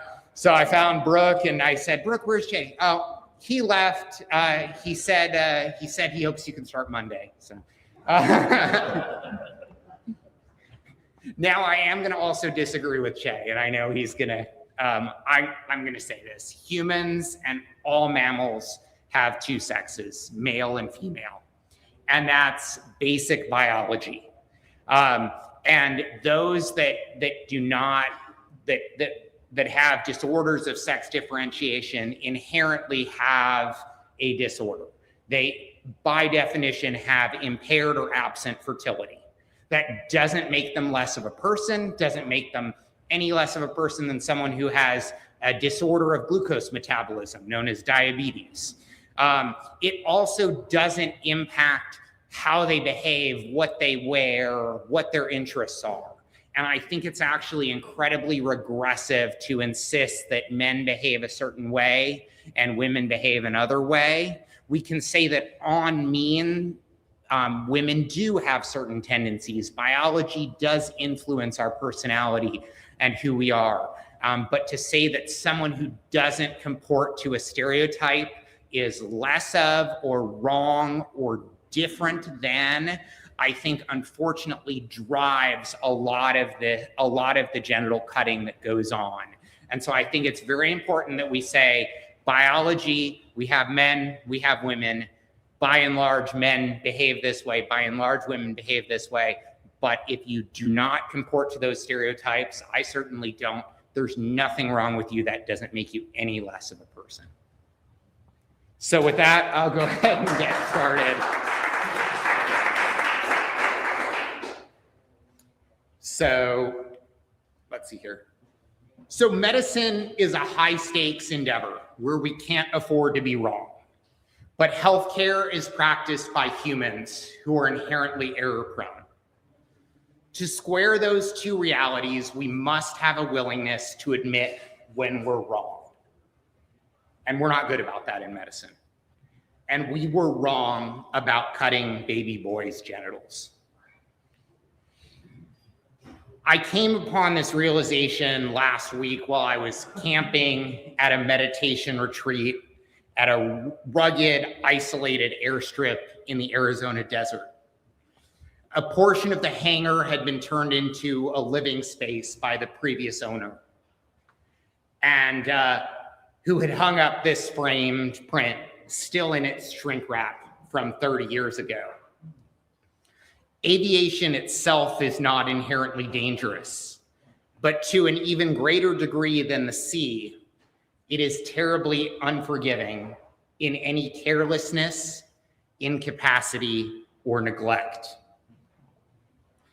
Initially, I didn't appreciate the irony. This print was hung by Dale Bodden shortly before he crashed on takeoff. It was his first and only flight attempting to teach himself to fly an ultralight aircraft. A careless act for a 77-year-old US Navy veteran who certainly knew better. A mistake that cost him his life. I'm ashamed to admit it, but my initial response was to sneer Dale for his stupidity, a foolish old timer. My clicker not working. But then I realized we are all human, and what Alexander Pope said more than 200 years ago in 1711 is still true to this day. To err is human. Instead, I shifted my attention and the attention of the group I was with to understanding this piece of history, honoring the memory, and most importantly, learning from Dale's mistake. Those who cannot remember the past are condemned to repeat it, said George Santayana. John Harvey Kellogg never aspired to be a serial magnate. First and foremost, he was a Puritan. He created a sanitarium for the wealthy elite, a modern day meditation retreat, but with creature comforts like showers and hot tubs and yogurt. Lots and lots of yogurt, but that's a different story. Kellogg believed that insanity and the seizure disorder epilepsy were the result of impure thoughts and masturbation. And his goal was not just to suppress some sexual urges, but was to suppress all of them. His prescription was a bland diet, hence cornflakes, and later grape nuts, and removal of the prepuce, the foreskin of the penis, which was surprisingly rational for a sworn eugenicist whose stated goal was complete celibacy, even after marriage, to advocate for the removal of 70,000 specialized, slow-conducting C nerve fibers, an area of skin that in the adult grows to 50 square centimeters, the size of a Post-it note. At the time, this was a ritual practice that was exceedingly rare outside of Jewish and Muslim communities. What started as an attempt to treat insanity was later justified as reducing the risk of urinary tract infections, a condition that, should it occur, can readily be treated with antibiotics. In fact, we know that women who have suffered female genital mutilation are at lower risk of urinary tract infections as well. However, modern medicine does not amputate body parts to prevent infection. During the HIV and AIDS epidemic of the 1990s and early 2000s, and backed by funding from the NIH, researchers from Johns Hopkins, the University of Chicago, and a public hospital in Paris, France, traveled to sub-Saharan Africa. They voluntarily removed the foreskins of over 5,400 men to see if it would reduce disease transmission rates. The studies also included non-invasive measures such as distributing condoms and educational information. But all three studies suffered from severe biases due to the limitations around creating an adequate control group for a surgical intervention.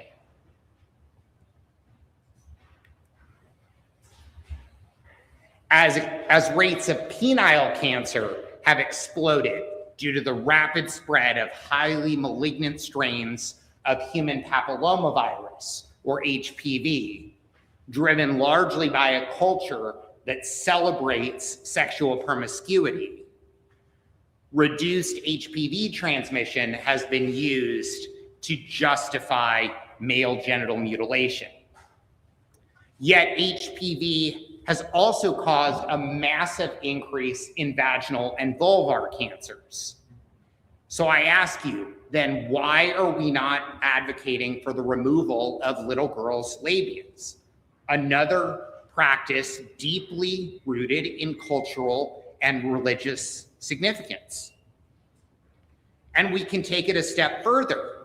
HPV is responsible for our epidemic for 90% of anal cancers, an epidemic that could be nearly eliminated by removing the rectum of infants and performing a simple diverting colostomy, routing fecal material into a bag placed on the abdomen.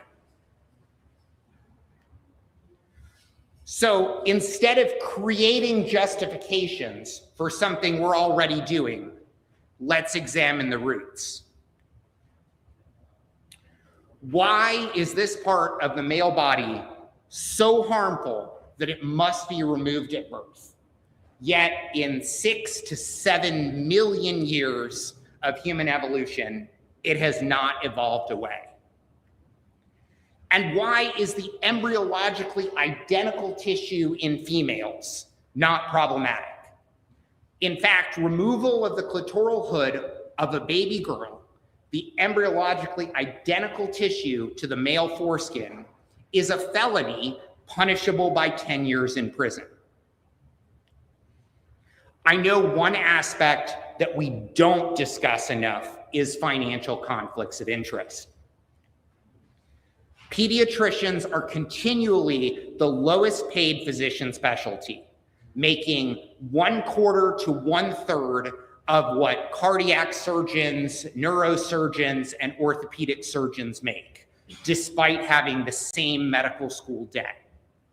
Removal of an infant boy's foreskin is an incredibly lucrative procedure that pays several $100s, yet only requires a few minutes of a doctor's time. In 1982, California recognized that this procedure was not medically necessary and was the first state to cut Medi-Cal funding or Medicaid funding for this procedure.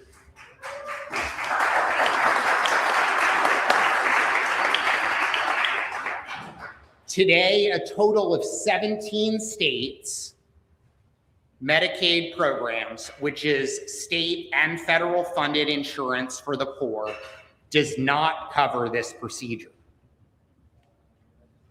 Yet indigent mothers who rarely spend a single penny of their own money on their entire pregnancy, from prenatal care to delivery, and often receive WIC assistance, supplemental government handouts for food, routinely hand over cash to doctors to have them remove the tip of their baby boy's penis, on the first or second day of life with anesthesia that consists of a drop of sugar water to distract the baby.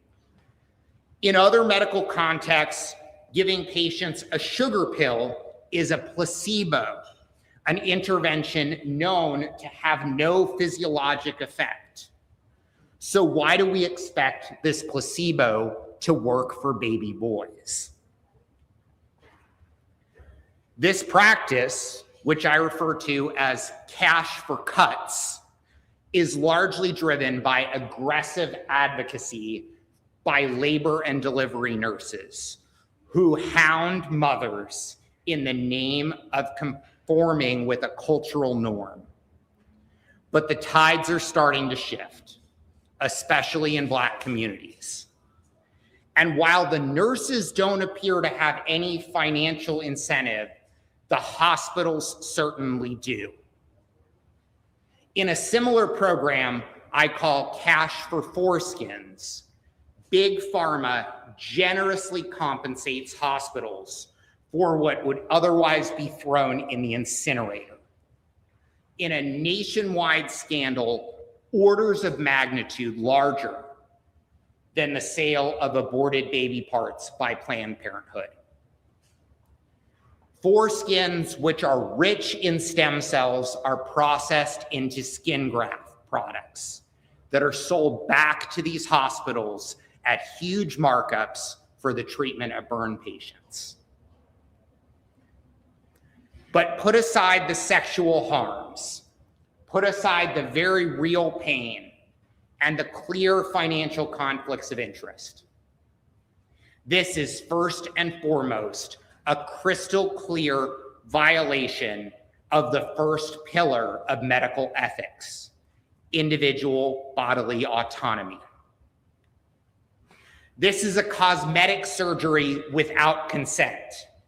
It's not plastic surgery, which aims to restore form and/or function, cleft lip or palate repair, even ear pinning. Infant male genital mutilation alters form purely for aesthetic reasons while destroying function in the process. So how do we critically evaluate an ancient religious practice without it being dismissed as bigotry? How do we avoid being disowned by our own community? How do we respond when we're accused of being anti-Semitic or desecrating the name of God? Unfortunately, I don't have the answer. And I hope that in these next 2 days here, I can learn that from all of you. Thanks so much.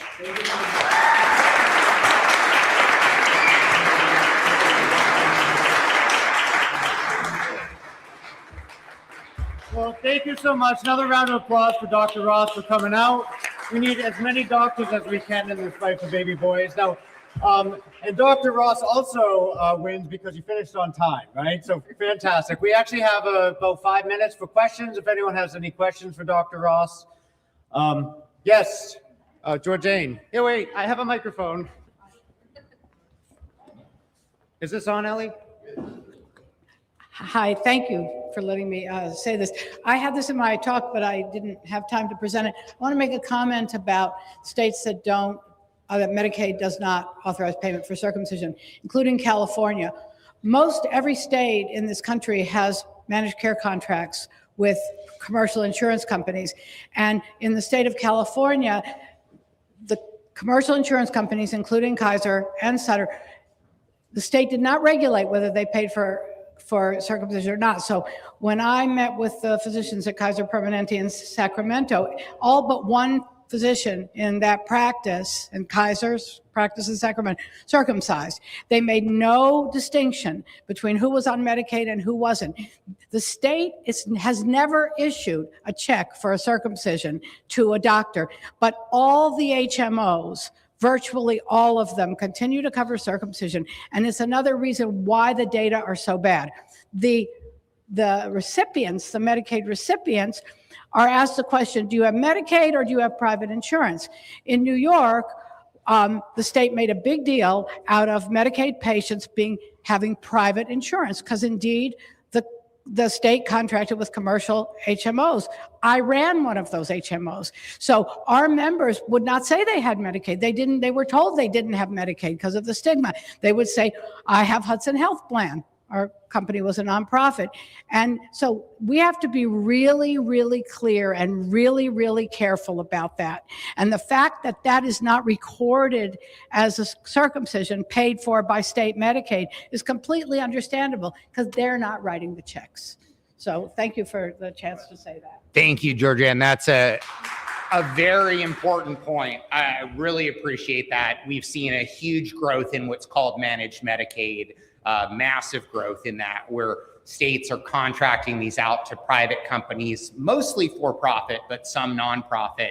But yes, what I referred to was what's called straight Medicaid, where federal dollars are being passed to the state dollars are being added to that, and the state is funding that, but that is becoming a smaller and smaller portion. Almost non-existent direct Medicaid. What did you call it? Straight Medicaid. Straight Medicaid, almost non-existent for women and children. I think we ought to be careful about selling foreskins. I've interviewed people that work for these skin regeneration corporations, and they claim that they only need a couple of foreskins and that they're donated by the parents with their permission. But I've also interviewed dermatologists that say, I hope you're not successful because we use foreskins because they're so clean in dermatological experiments. I'd like to know if the dermatologists that are doing investigative reporting in dermatology have to pay for the foreskins. We ought to be careful when we accuse these skin regeneration organizations of buying foreskins, or they don't do that. They don't need that many to regenerate on a scaffold new tissue. So don't be accusing those people of buying, or the industry of selling those foreskins, because it doesn't happen. I'll beg to differ with you there. I think there is a real problem there. I hope that there are technologies that are developing that will allow us to eliminate that process as we develop more bioscaffolding and as bioengineering advances. These tissue products are used for very worthy and very important causes. I don't want to diminish that at all. They are critical in the treatment of burn patients, and have allowed burn patients to, especially people who have suffered burns to the face, to really have a much better outcome and a much better quality of life. But the ends do not justify the means, and there is active research on developing other methods to provide scaffolding and stem cells to allow regenerative medicine. So Dr. Ross, we got one last comment, over a question.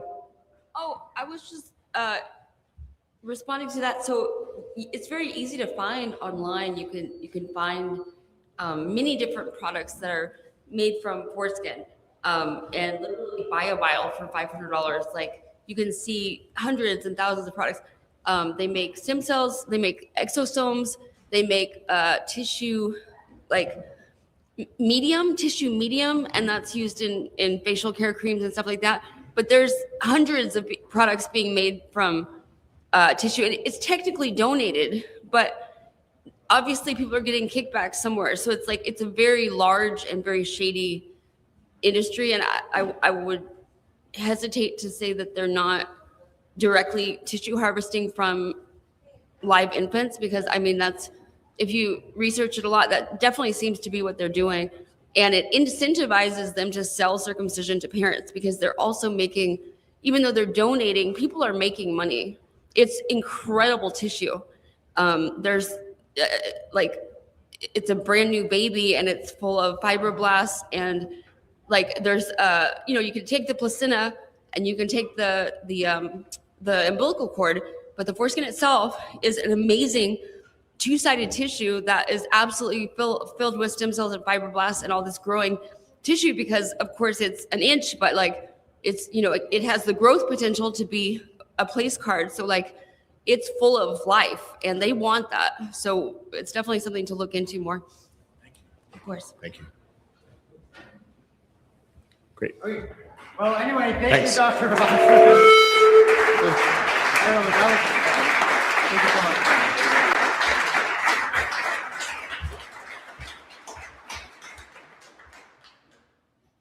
So our next speaker, our very own fellow board member, Deborah Shagian, also lawyer, also another member of the Jewish community, like Dr. Ross and myself. Let me just pull up her slide real quick. Everybody's been Jewish so far. That's true. We didn't mean to front load that, but we are where we are. I'm not sure how to make the, single page view. Do you want to do something like? I mean, I don't really know how to get this. No, well, I needed a PowerPoint. It was requested. That's okay. Everyone has a handout, and then we can. Okay, why don't we just have the Intact Global, Yeah, click that. the Intact Coalition? Yeah.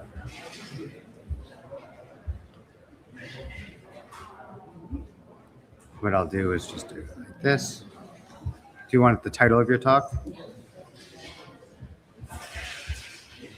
It's okay. Don't worry about it. I don't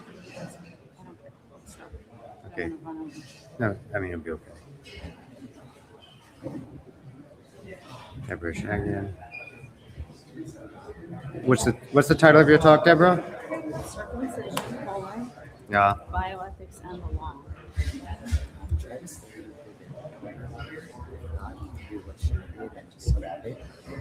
It's really up to you. It's just going to get too far. Okay, no problem. Get too far. You need to move your laptop though when you're done. You don't, okay. Put it under.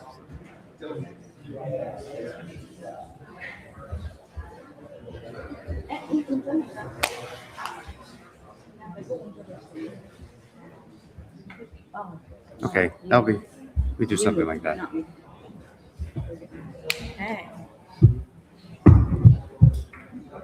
Okay. Shit. Show up. Take a bucket. Was that on? No, it's fine. Yeah, you're fine. All right, well, a big round of applause for Deborah. The Circumcision, Bioethics, and the Law. Deborah Shagian. Fellow board member. Thanks, Deborah.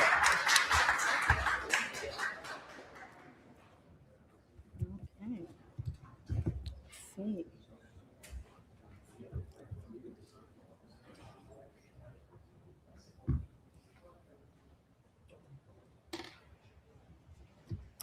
Good afternoon.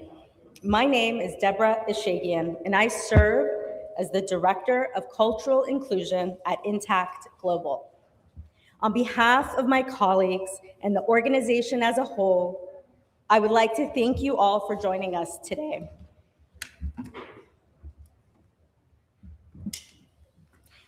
Intact Global is grounded in a deep commitment to inclusivity. In my role as Director of Cultural Inclusion, it is my foremost priority to cultivate an environment in which individuals from all cultural and religious backgrounds feel a genuine sense of welcome, respect, and belonging. It is precisely this commitment that compels us to uphold an unequivocal standard. Intact Global has a zero tolerance policy for anti-Semitism or anti-Semitic rhetoric of any kind. We unequivocally reject all expressions of hate and racism.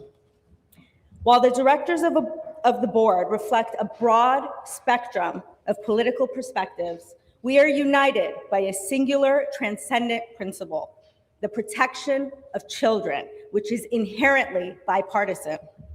So we leave our political differences at the door and remain razor-focused on what matters most, the health and safety and bodily integrity of every child.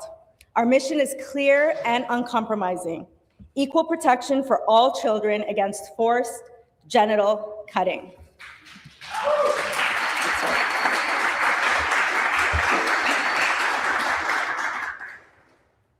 We are here today standing on the shoulders of dedicated activists who have for years devoted their lives to advancing children's rights and child bodily autonomy.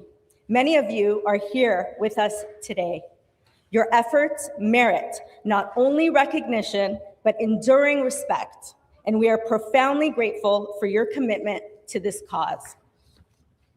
As history so often demonstrates, meaningful and lasting change ultimately necessitates the engagement of the legal community. During the civil rights movement, Martin Luther King Jr. stood side by side with attorneys committed to securing equal rights for all, regardless of race. Today, the children's rights movement reflects that same alliance, with intact activists and legal professionals working together to advance the equal rights of every child, regardless of sex. As an attorney, I am deeply honored to stand among those in the legal profession who are dedicated to advancing this important cause. A little bit about myself. I was born in Los Angeles, California. I'm a proud American and also a proud member of the Jewish community. I was raised in a traditional Jewish home. I attended a Jewish day school, and I had a bat mitzvah. All formative experiences that shaped my sense of identity. I'm fortunate to come from a family that has always valued honesty, integrity, and compassion, and from a home where my father always stressed the importance of education, medicine, and scientific advancement. Within the Jewish community, male infant circumcision is widely observed as an important cultural tradition. And like many others, I was exposed to it from an early age and attended numerous ceremonies. As a child, I was told that circumcision is healthier and cleaner and in the best interest of the child's health long term. This is still the current understanding of many of my close friends and family. Fortunately for me, when I discovered the truth about circumcision, that it is not in the best interest of the child's health, my parents were open to my newfound position. My stance against male infant circumcision prompted thoughtful conversations with my parents, in which we engaged seriously with questions about medical evidence, bodily integrity, and religious ideology. While our perspectives initially differed, those discussions ultimately reflected a shared conviction that a child's health and well-being must always remain paramount. I am deeply grateful that my parents approached these conversations with openness and ultimately have been steadfast in their support of me and my advocacy. I would like to take this opportunity to thank my parents, both of whom are here today, for their unwavering support.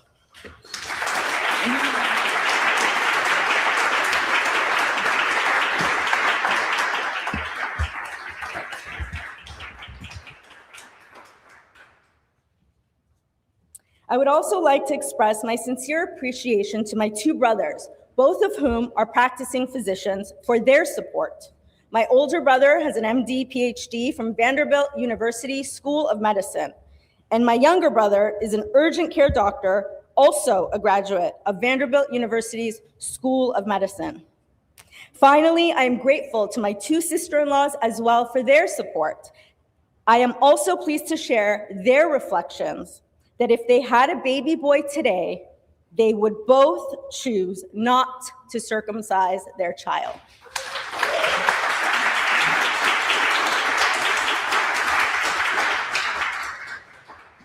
I would now like to turn our attention to the subject of bioethics. What is bioethics and why is it important? As set forth in Justin Bonnier's most recent article published in Bioethics Today, bioethics exists to help us think clearly about difficult medical decisions, especially those decisions that affect individuals who cannot speak for themselves. At its core, bioethics asks a set of enduring questions. Who decides? Who bears the risks? And what obligations do we have to protect those most vulnerable? The 4 core principles in bioethics, also known as the pillars, are autonomy, beneficence, non-maleficence, and justice. Most medical ethical decisions are guided by these 4 principles. The first principle, autonomy, reflects respect for persons.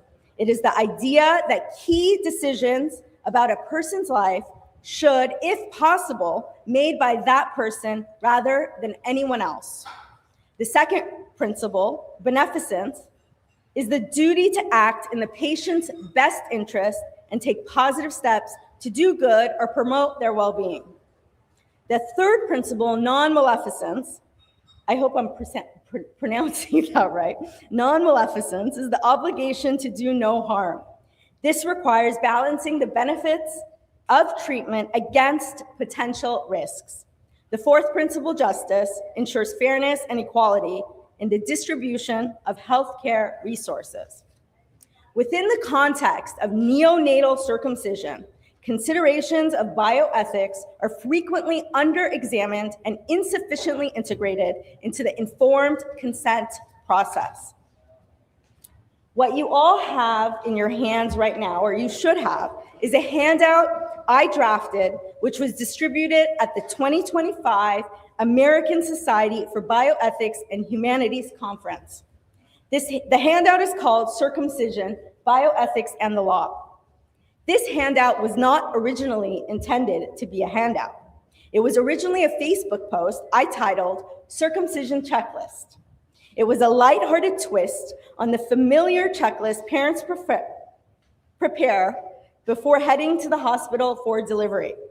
It was intentionally ironic, highlighting the considerations that are often overlooked when parents are making decisions about circumcision.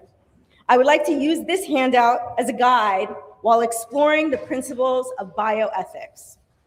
First on the list is harm.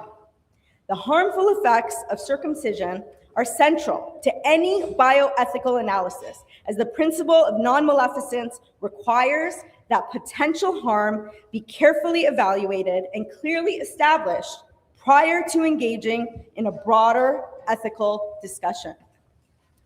I recognize that as an attorney addressing this topic, my background and perspective differ from that of a physician. However, I believe it is precisely within this interdisciplinary intersection that bioethical analysis is most meaningfully tested. That being said, the most effective way to prove harm is to use the testimony of physicians themselves. The following is a series of statements drawn from 3 different physicians addressing the specific issue of harm. Statement by pediatrician Dr. Paul Fleiss. Quote, foreskin amputation means severing the rich nerve and network and all the nerve receptors in the foreskin itself. Circumcision almost always damages or destroys the frenulum. Because the membrane covering the permanently externalized glands is now subject to constant abrasion, irritation, it keratinizes, becoming dry and tough. The nerve endings in the glands are now buried by successive layers of keratinization. Circumcision also severs the lymph vessels, and the loss of the protective foreskin leaves the urinary tract vulnerable to invasion by bacterial and viral pathogens.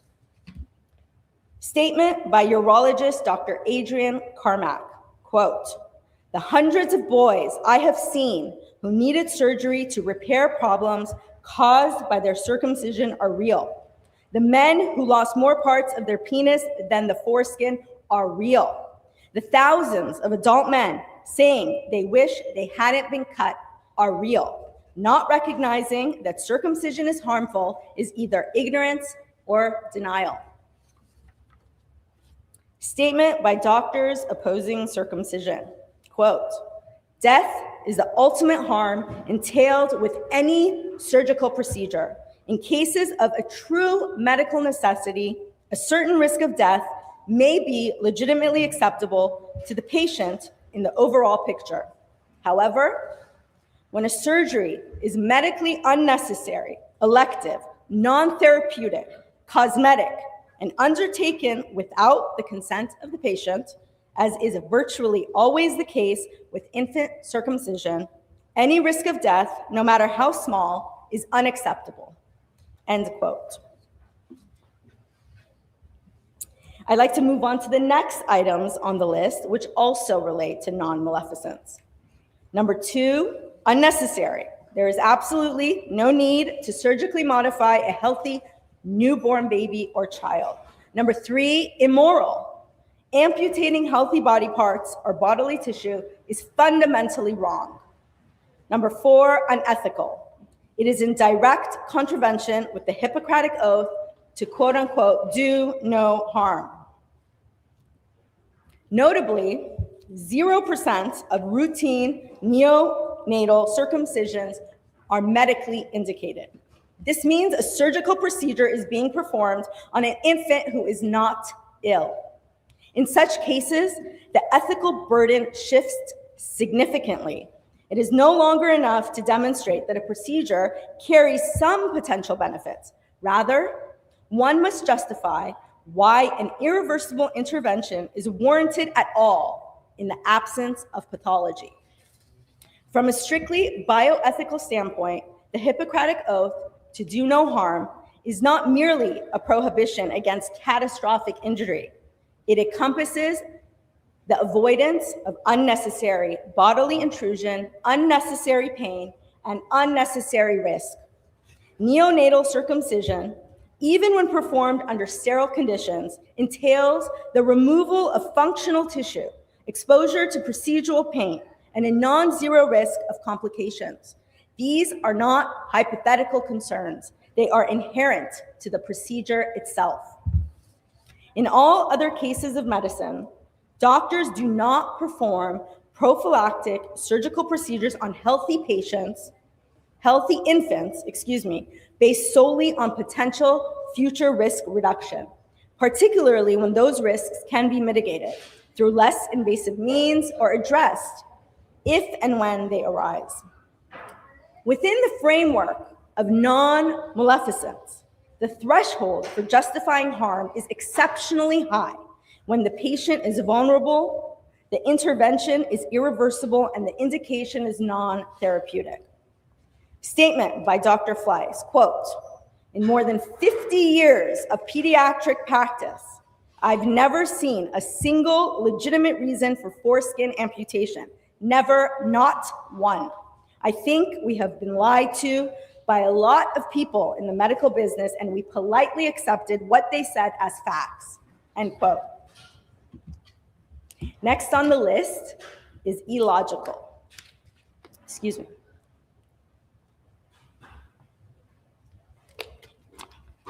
Illogical. This one speaks for itself. It defies logic to remove a protective layer that protects against infections in order to reduce the likelihood of infections. Make that make sense. Number 6, questionable benefits. The alleged health benefits, if any, are highly contested. In the context of neonatal circumcision, the purported benefits are often framed in terms of risk reduction, decreased incidence of certain infection or diseases over a lifetime. When the baseline risk of a condition is already low, between 1 to 2%, as in the case of UTIs, penile cancer, and transmitted diseases in developed parts of the world, the absolute risk reduction becomes correspondingly small. There is an important distinction between relative and absolute risk reduction. Relative framing can exaggerate clinical significance. The principle of beneficence does not obligate physicians to preemptively remove healthy tissue to guard against low probability or manageable conditions. In most areas of medicine, such an approach would be considered disproportionate. Beneficence is a principle that must be evaluated by weighing benefits against the totality of burdens. And when those benefits are uncertain or contested, as in the case of neonatal circumcision, the core principle of beneficence fails.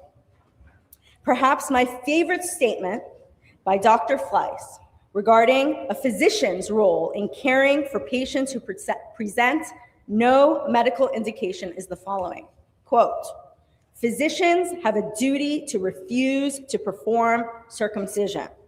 They also must educate parents who, out of ignorance or misguidance, request this surgery for their sons. The healthcare professional's obligation is to protect the interest of the child. It is unethical in the extreme to force upon a child an amputation he almost certainly would never have chosen for himself," end quote. Number 7 on the list is no bodily integrity, which deprives the individual child of the right to have one's body whole and intact.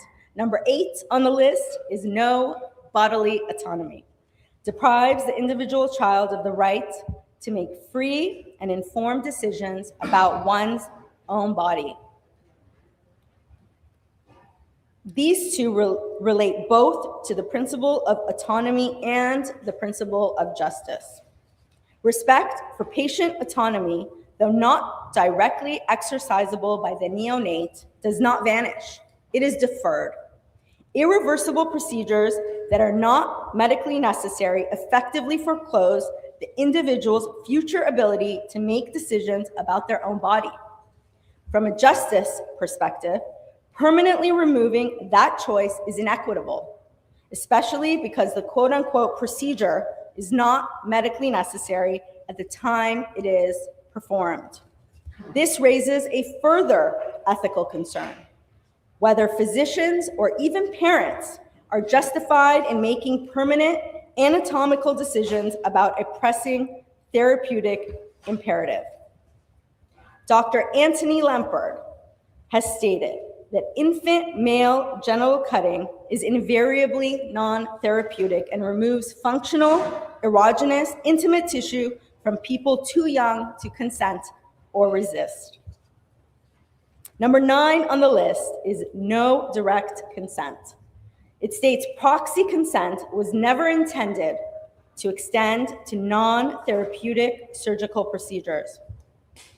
As stated again by Dr. Fleiss, the concept of informed parental permission allows for medical interventions in situations of clear and immediate medical necessity only, such as disease, trauma, or deformity. The human penis in its normal, uncircumcised state satisfies none of these requirements, end quote.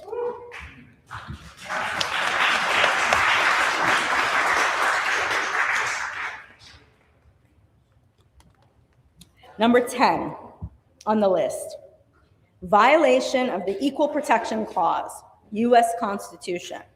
Female children are protected from female genital mutilation, but male and intersex children are not. This directly relates to the principle of justice.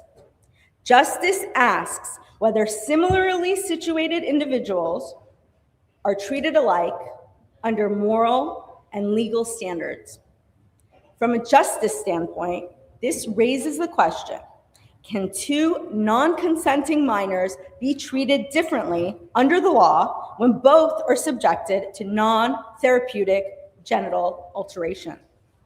If the ethical justification rests on harm prevention and autonomy, justice demands a consistent application of standards, regardless of sex. From a legal perspective, the fact that female children are protected from forced genital cutting, but male and intersex children are not, in my opinion, is a clear violation of the Equal Protection Clause. Both the US Constitution and many states have anti-FGM laws. These laws are inherently gender specific. Although well-intentioned to protect female children from forced genital cutting, the laws explicitly exclude male and intersex children.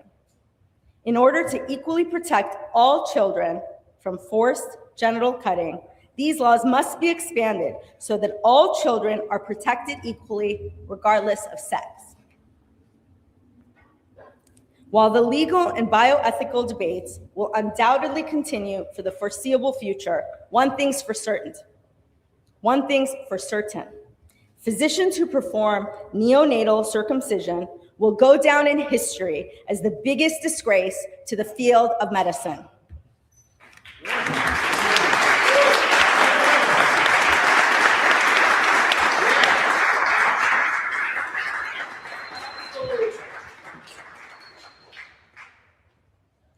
Equal protection under the law is a fundamental principle in the American justice system, and it must apply to adults and children alike.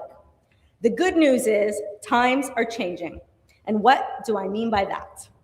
First, as we know, Intact Global has filed the first case of its kind challenging the constitutionality of Oregon's anti-FGM laws.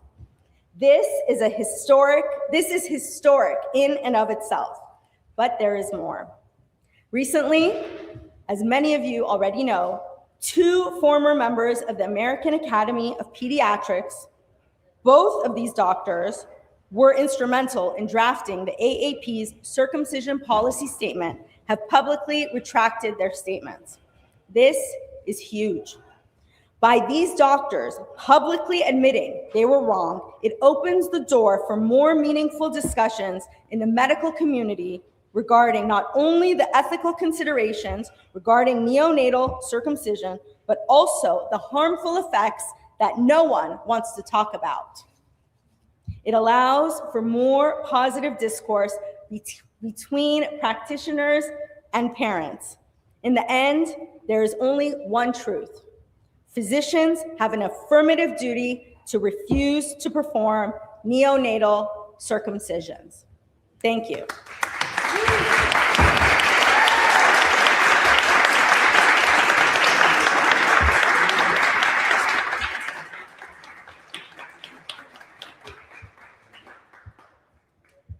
Eric,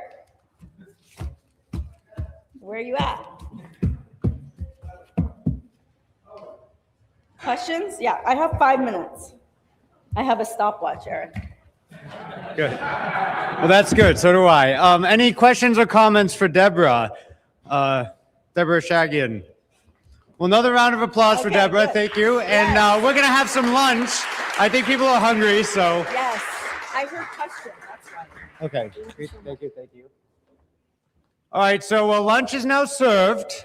We had a great line of speakers in the morning. We're very grateful, and we have a great line of speakers in the afternoon before the gala. If we could orderly do lunch, maybe start coming up. I don't think I'm going to call tables. Just, start on this side, it looks like, and then work your way to the left, right?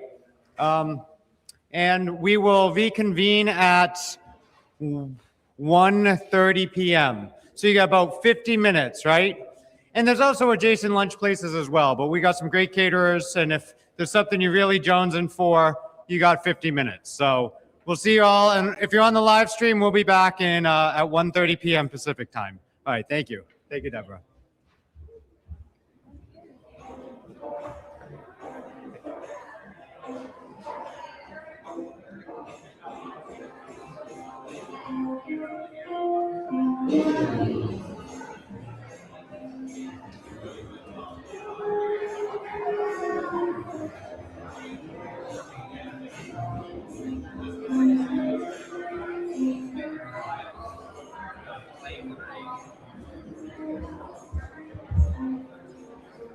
And what's the deal with Hunter? Which buttons are they doing? Advanced slides? Let me ask Jared. Jared. Like different voice pitches. So I mean, with Penny yesterday and the other day, like they were all fine. I think we leveled it out for her voice, but not for like the pitches. You're doing great. Yeah. How's your work? I need have to turn down. I don't know where the clicker is. I have a backup clicker though. Oh, okay. So which one advances? The one that says the big Oh, next. the advance button, of course. Yeah. But what about when I get to a slide where I want to start the embedded file playing? Would it also be the... Well, probably. Let's take a look, right? Okay.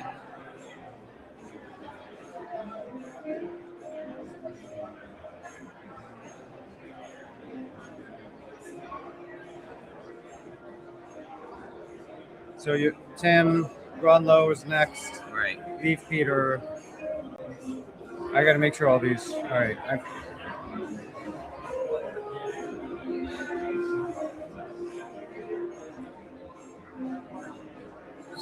Is this a touchscreen, by the way? It is.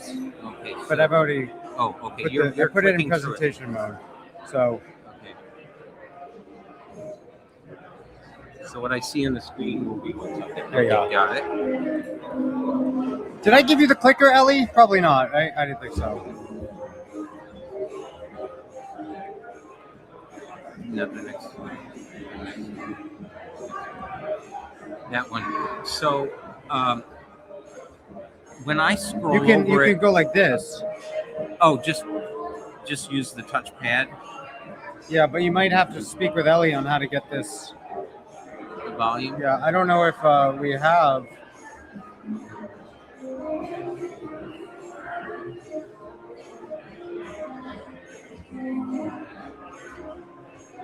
I don't know if we have an audio speaker. Hey, Ellie. That's Ellie. Yeah. On two of my slides, I have embedded MP4 and MP3 files. If I play this, will the audio come through over the speakers? I don't think so. But that's a Nate question. An Nate question. That's not not a me question. Oh, okay, great, thank you.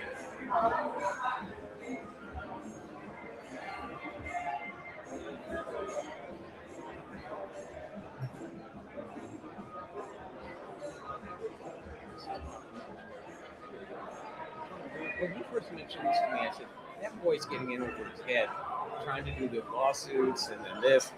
It came up. I did. Hello. So Nate, this is Tim, our next presenter. Nate, the sound master. So we have some audio on this computer. Do you know if it might be able to play it or no? Or maybe an external speaker we just link to, like Bluetooth? Because then we could do that and just put it here. And just have it blast out. So I do have, is it USB-C? Yes. Yeah, I have an embedded video, an audio file, and then the next slide is This an has embedded USB-C. MP3. Got it. Is there an MP3 port? Like an audio jack? Yeah. Yeah, right there. Will you need this computer up here with you? I guess so, yeah. Because I need to know where I am in the presentation unless I'm constantly looking over there. Sorry to make this so complex. Really busting my balls too. I know, but this will be great because this is the first time you've seen this video. That's great. I learned how to do captioning because Elliot, when he said it's going to cost so many thousands more to do it, I said I'll teach myself. So I actually plugged in with it with the laptop. That's what I use. It would work on that. You would just use that. See if I have some sort of extension. How long can I? Until 45 minutes. Okay, let me figure something out. Thank you. Okay, well, anyway, we know that others. So when you get to the video, you have to go in and click it, right? Yeah. And then when you get to the sound, I need to you have to click go that. in and click it. Right. That's my little icon that starts the audio.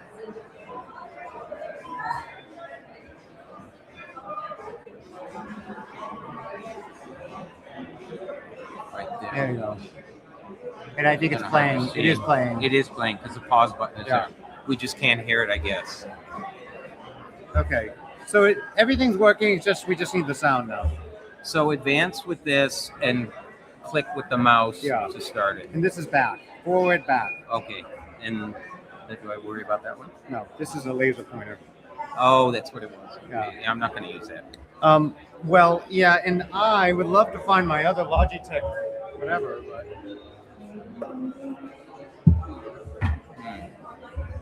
I'll figure it out. Okay. But let Nate do his thing. Okay. Here's the clicker. Good. I'm all set then. Thank you. Oh my God.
Page 7.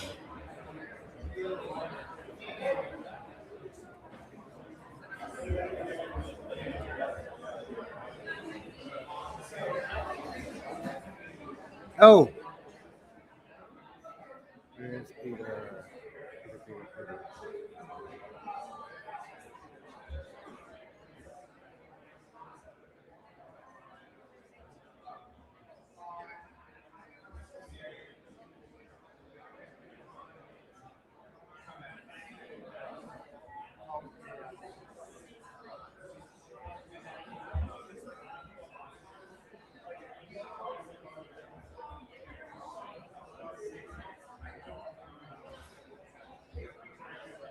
You got me, Dwayne and Sammer.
this.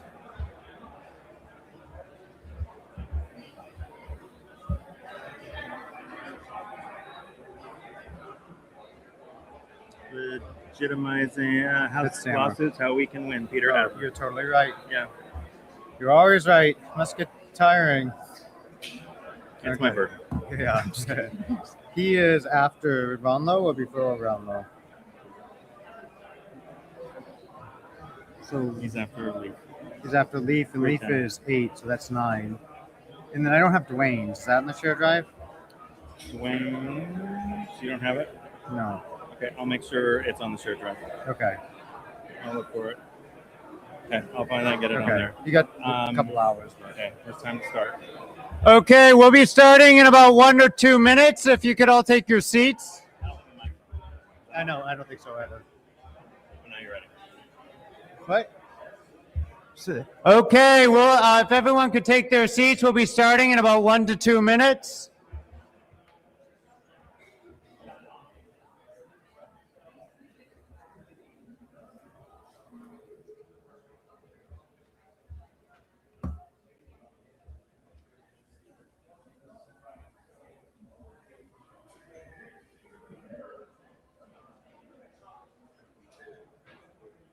We're on the live stream. You're on the live stream, John.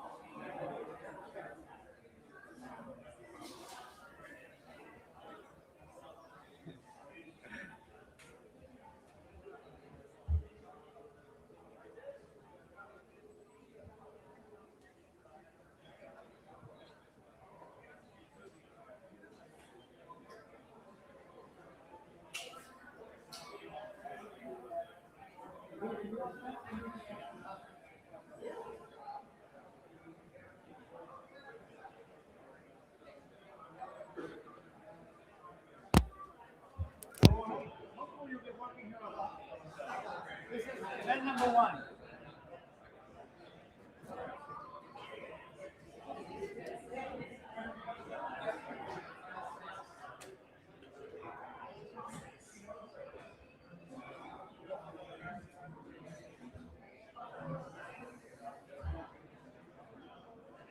What's that device?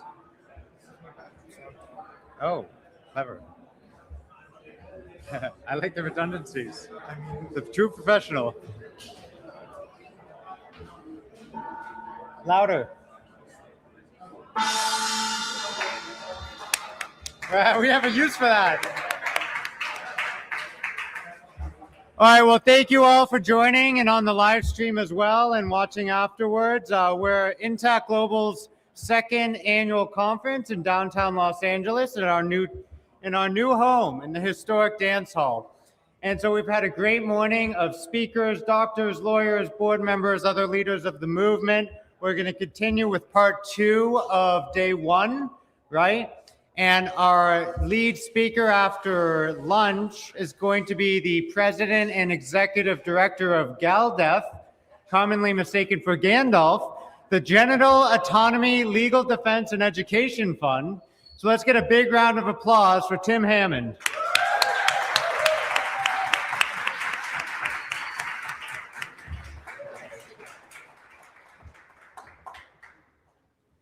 Well, thank you all, and thank you, Eric and Justin, Ellie, and the whole Intact Global team who's put together this wonderful conference.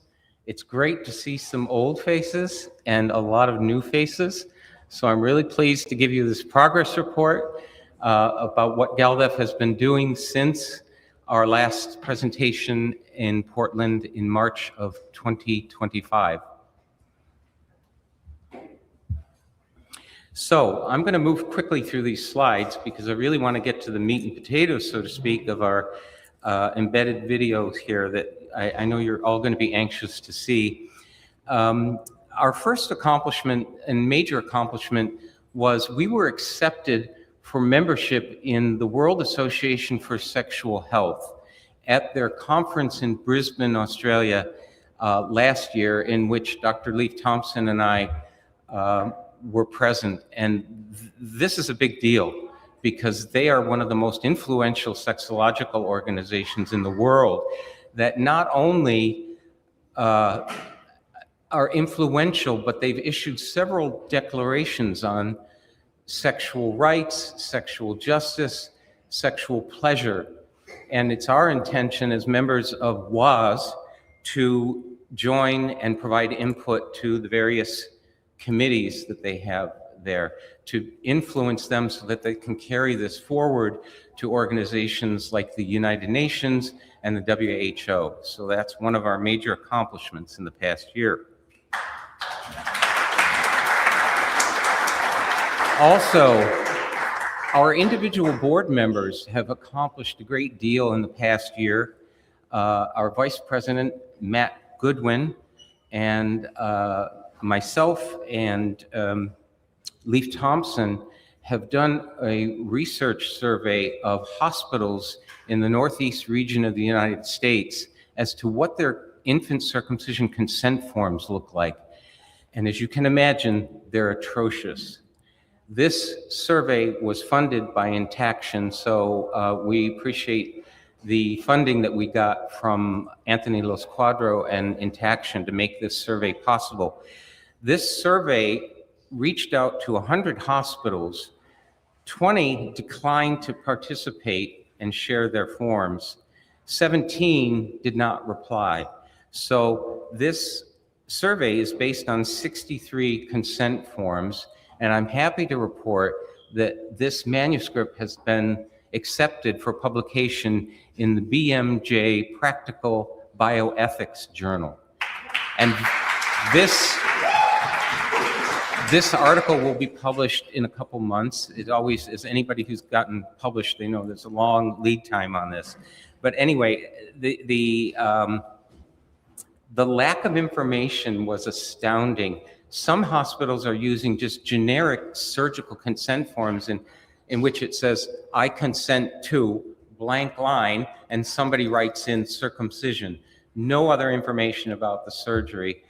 Others, interestingly enough, as Dr. Ross referred to earlier, do have clauses that parents, they're coerced basically into checking the box to say, yes, I agree to allow the surgical removal of this tissue to be used for research purposes, with no definition of what research really means, and no knowledge on the part of the parents that they're actually consenting to the donation of that tissue for commercial purposes, which this can lead into all kinds of court cases about medical fraud, intentional constructive fraud.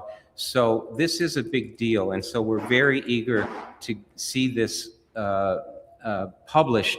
One other important thing about this consent survey was one hospital in New Hampshire has something in their consent forms which I've never seen. I've been involved in this movement since 1989. I've never seen a consent form state the following: I agree that if my son should contest this later in life, I will hold the hospital harmless.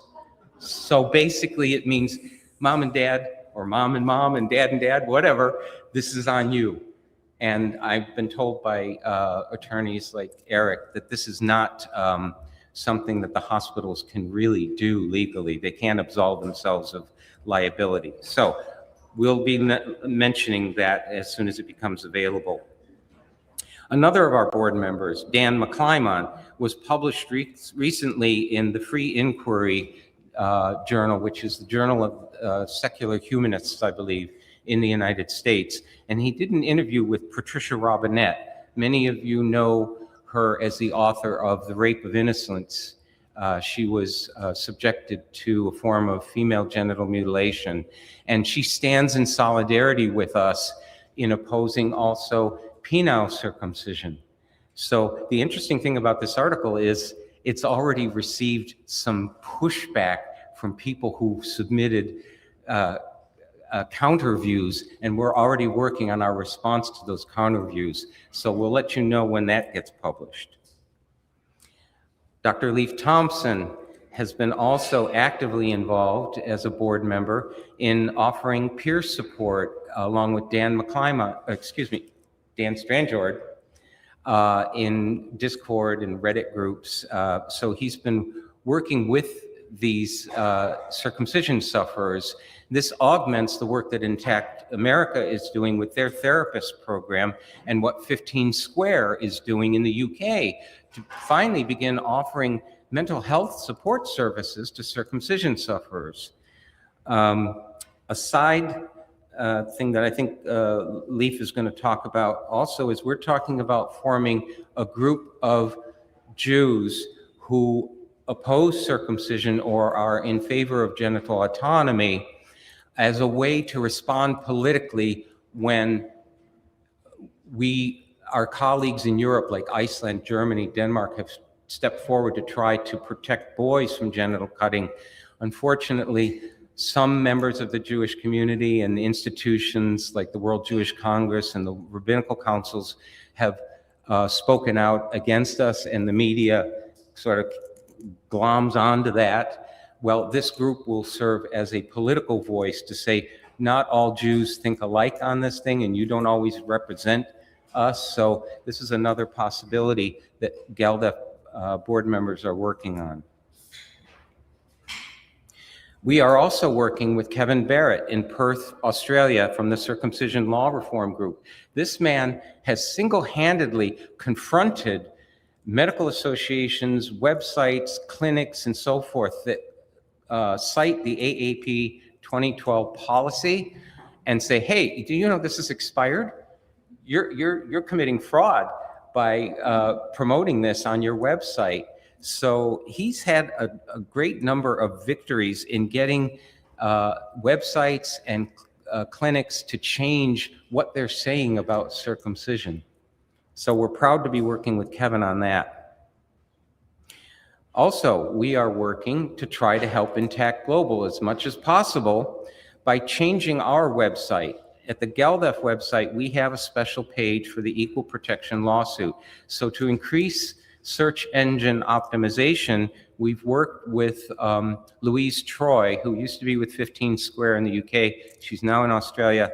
And she's advised us on how we can improve our website so that it comes up higher on SEO when somebody types in how to sue my circumciser or circumcision lawsuit. So we're working with Intact Global to try to drive more plaintiffs to the organization. We also have been proud to offer financial support to other organizations in the movement. Georgianne alluded earlier to the fact that we need to be working together strategically. Well, last year, we were very proud to offer a sponsorship at the $5,000 level for the Skin in the Game Awards ceremony that honored Alan Cumming last year. Now, lest you think we're giving all our money away to other organizations, the GALDEF board made a policy decision early on to sequester 80% of every donation into a special litigation fund, which means we keep 20% for operating expenses. 80% goes into a special fund for litigation purposes, so that when strategic litigation comes up, we are going to be prepared to fund those cases. Right now, since 2022, when GALDEF was funded, we have set aside $90,000 for impact litigation.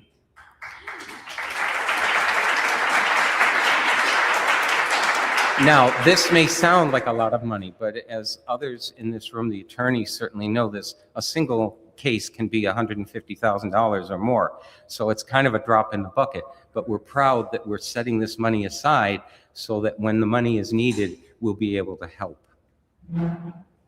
We also have produced new materials for public education, one of which is this brochure, which you found in your gift packet, and there's extra copies on the display table. This is a landmark brochure in that it reframes the discussion away from benefits and risks to really get the public at large, but also parents, to realize there are longer term perspectives that they need to look at. They are basically making a sexual decision for their son when they authorize the removal of the foreskin.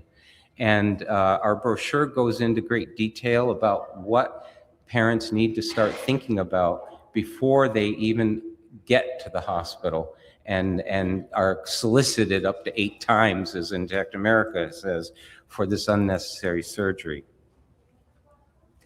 This is the inside of the brochure. And I think our crowning achievement in the past year, thanks to donors, some of whom are in this room, donated to the creation of 2 videos. One is an attorney training video to begin to educate attorneys who might have some inkling that this is wrong, or maybe not know how to get involved in the issue, maybe want to get better educated. So I'm proud to say that with the help of Eliyahu and his video skills, we've created 2 videos. The first one for attorneys is called Circumcision of Healthy Unconsenting Minors, Strategies to Identify and Eliminate Legal Bias in Impact Litigation. I'm proud to say that GALDEF was able to secure continuing legal education credits from the California Bar Association so that attorneys who want to access this can do so. They can get continuing legal education credits, access the video, and they will get a training certificate upon completion, and they will have access to a 52-page PDF supplemental study guide that will help them. That video is behind a paywall that attorneys will have to pay $79 to get access to, but I think it makes a landmark in trying to educate attorneys on this subject. Part of our outreach to attorneys is to encourage them to join the Cooperating Attorneys Network, which is basically a network to have attorneys who care about this subject brainstorm together and realize they're not alone. They're not standing out there alone. And I think that's an important aspect. I know that was an important aspect to have in the early gay rights movement, to bring the lawyers together to begin to brainstorm and strategize on this subject. We also have a 90-minute plaintiff education video, which is on this flyer here that's in your gift packet.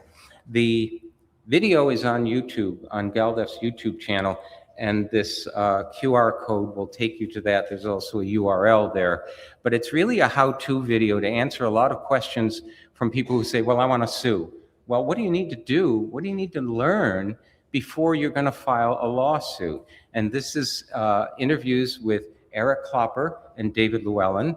And it's something that I'm going to show you a clip from in a moment here. But it's, I think, going to be a fundamental education for millions of people who are considering themselves to be circumcision sufferers and who want to do something about it. So that video is called Vital Information for Circumcised Plaintiffs Wanting to File Impact Litigation. And I have an excerpt here that's about 10 minutes, and I'm going to play it for you right now.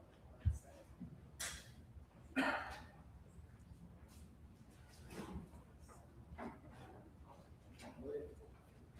having an audio issue. So, do you know where in the video it starts? Oh, so it's at the very beginning. This is.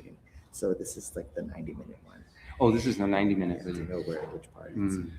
Like 1 hour 5 minutes. It's right. It's like towards the end. It's 1 hour and 5. It's with the.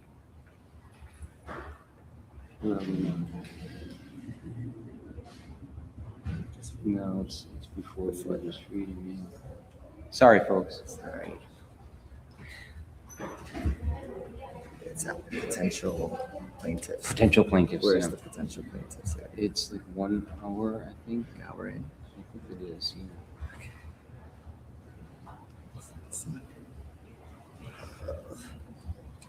Yeah, I was able to get the 90-minute video, but Okay. where should I start from? Statute of It's limitations. after statute of limitations. I thought it was 1 hour and 5 minutes. Just and all that, and you can make an exclusion, you can make no exclusion. There's a whole body of law on how religion is. There we go. Sorry. Thanks for your patience.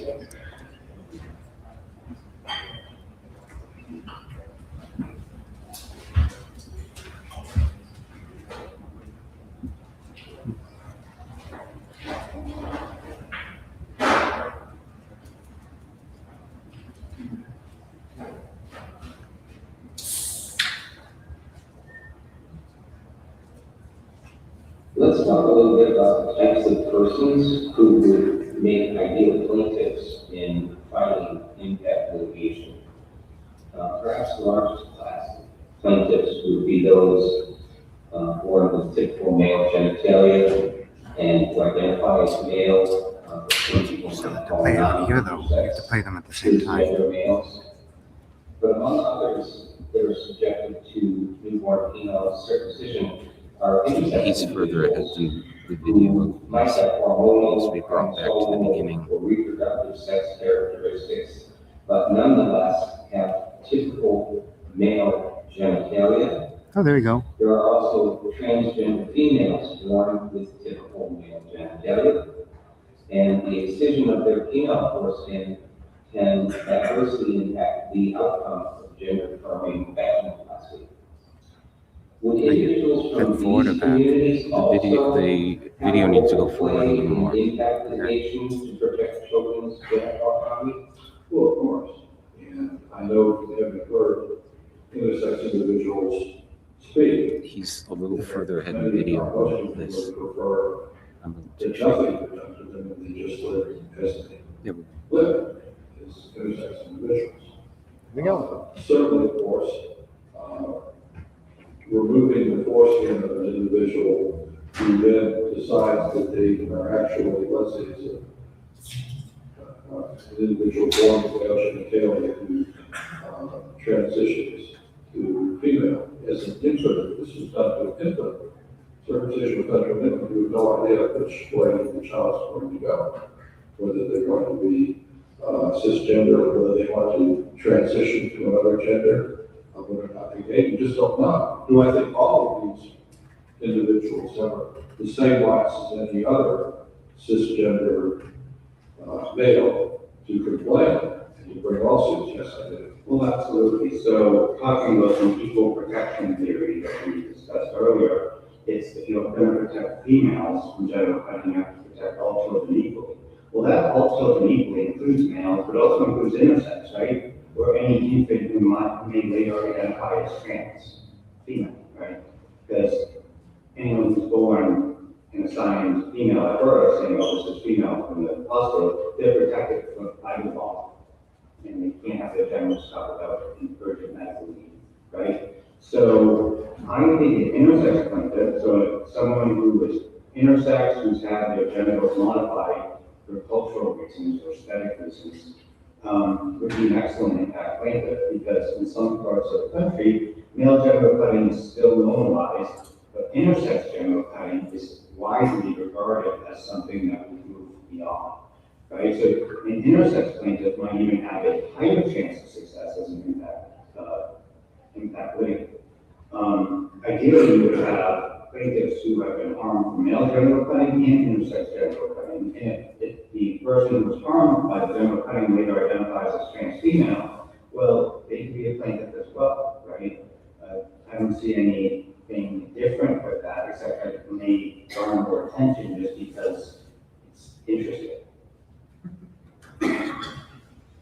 I've heard that oftentimes the plaintiffs get dismissed for lack of standing because the court decides, well, you're already circumcised, there's no redress, there's nothing you can do to help you.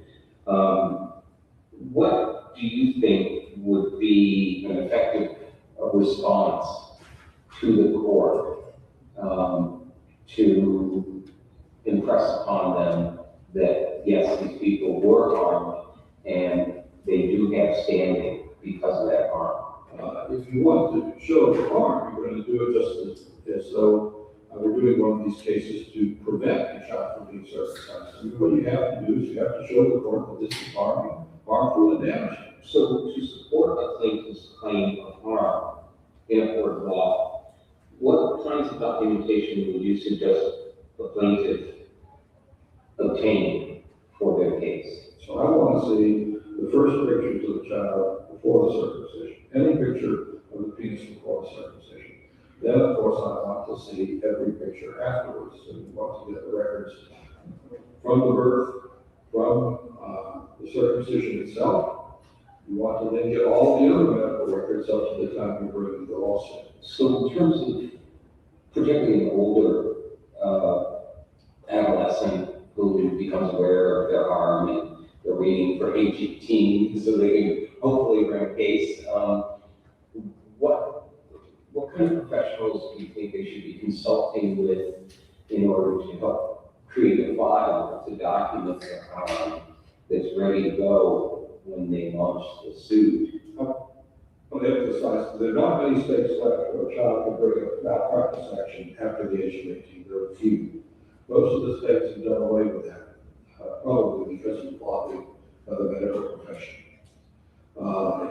If you are in a state where you can bring it after the age of 18, you discover it, you need the same sort of photographs, you need the same sort of, you need all of the records from birth on, if they're still available. We just need your attestation that, hey, I was harmed from my circumcision, and whatever other information you want to provide me would be enough. Oh, I feel aggrieved. I feel like I'm treated lesser than. I feel like I have some issues of hypersensitivity, sensitivity, sexual problems. You get into the details or not. Now, how much detail or supporting documents we need depends on what the defense does. And so if the defense counsel is not arguing that you are harmed, then they may just accept as fact for the purpose of this lawsuit that you're suffering sexual difficulties, right? But if the defense does not concede that, then you may need to get records from a therapist or a counselor or a urologist, or maybe medical records. So it really depends what the contested facts are in litigation. And if you get that ahead of time, well, it can only help. So would you be suggesting that potential plaintiffs seek out urologists' opinion, psychiatrists or psychologists, maybe a sex therapist, that can document from their records that yes, this potential plaintiff I've been seeing since such and such a date, and this is what I've noted is the presenting and the actual problem of this case. I think that would be helpful, yeah. I mean, the United States is a general claim culture, and so a lot of professionals are raised in general claim cultures and kind of one way or another stuff. And so although the vast majority of doctors in the world advise against circumcision, do not do it, if your doctor was circumcised and grew up with circumcising culture, he or she might be supportive of it, right? But a doctor who knows what's going on and how works together with the rest of the penis to function, I think would be a good person to talk to actually document the harm. And so you want to collect whatever it is might be helpful to prove whatever your claims may be. If you are really disturbed and upset, then you ought to consult a counselor of some sort, preferably a psychiatrist or psychologist, who can document the psychological harm that you're suffering. You're going to need to differentiate between that harm and any other psychological issues you may have. You may not want to put your whole psychological history out there, because once you hire a professional to deal with you psychologically, you're going to use that as evidence. The defense is going to have a right to find out everything else and find out you psychologically. You may or may not want that to happen, but you need to know that's a risk. But if I were, if a young man was truly distressed, and there are, we know there was a young man who was English and came to Canada and phimosis to the ability to extract the foreskin was only the option of circumcision. And the circumcision, and the way he physically felt was so painful. I don't, because we don't really know whether or not he took off too much chance to the doctor. But I expect that's what happened. He filed a very complicated claim, eventually took his own life. And suicide is not something that's that rare in terms of people who suffer from circumcision. The people in the genital autonomy movement have said repeatedly, and they have lists of names of young men who've taken their lives because of this. That's one thing the parents need to think about. You never know how a child is going to react to things you agree to them. And it is unfortunate that people say, well, it must have been something else. Not necessarily. There are people who are genuinely distressed and have every right to be. And yes, unfortunately, sometimes that leads to suicides. You know, if your son tells you, I am stressed at being circumcised, take him seriously. And even if you agree to it, for heaven's sakes, take it seriously and listen to the child, because there's nothing worse. I've heard on the internet where parents have laughed at the child or the young man. And this is nothing more devastating, because indeed, they have every right to be upset at having lost something that they need to be empathized with, not make fun of or belittle. And of course, it affects the interpersonal relationship with partners, with family members, and so forth. So get broad documentation as you can about the various ways in which you've been harmed. Absolutely, I think that's good advice. I also think it's just plain good advice for your own mental health. Okay, I mean, look, bad things happen to everybody in life, and to a certain extent, to the extent you can adjust to it, you need to. And so, all the help that you can get is important. Probably going to a urologist in life. I'll be honest with you, many urologists do not understand the penal skin systematic rhythm. They just don't. And in fact, there's a new study out for Spain, a new anatomical study on a number of cadaver penises that are describing things that have only been hinted at before. We really don't know the full anatomy and function of the human penis yet. That may be surprising to people, but it's really true. What we have discovered over the last 30 or 40 years is how highly innovative and filled with nerve endings the foreskin is, and its important sexual function. Unfortunately, the American medical community is actually, I think, trying to ignore this rather than embrace it. Okay. Oops. Didn't mean to start that. Okay, so this is the video. It's available on YouTube. I'm going to ignore this slide here, but also make a personal appeal as someone who realizes that in the 1970s, the early gay rights movement had the same problem that this movement has currently. Nobody knew any gay people, so they didn't understand what the problems were. So my appeal to you is, as we say in our brochure, some people say they never heard a man complain about being circumcised. I'm sure you've all heard that. To remedy that, we need to have intact men speaking out. We need to have circumcision sufferers speaking out. We need to have the people who love and care about them speaking out. So in order to realize the same kind of progress that the gay movement has experienced in the past 50 years, we need to come out, come out, come out. Thank you.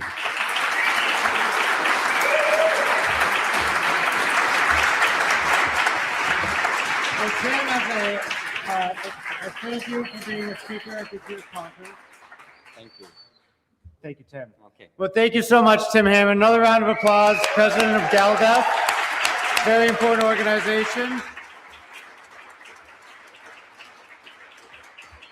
And so just a few quick announcements I should have made after lunch is there is a door code, and I'm not going to live stream it, right? So if you or leave and you need to come back, ask your neighbor what the code is.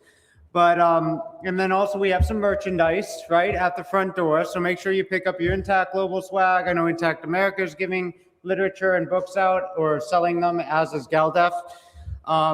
And finally, there is, this weekend is definitely about learning and connecting and networking and moving things forward.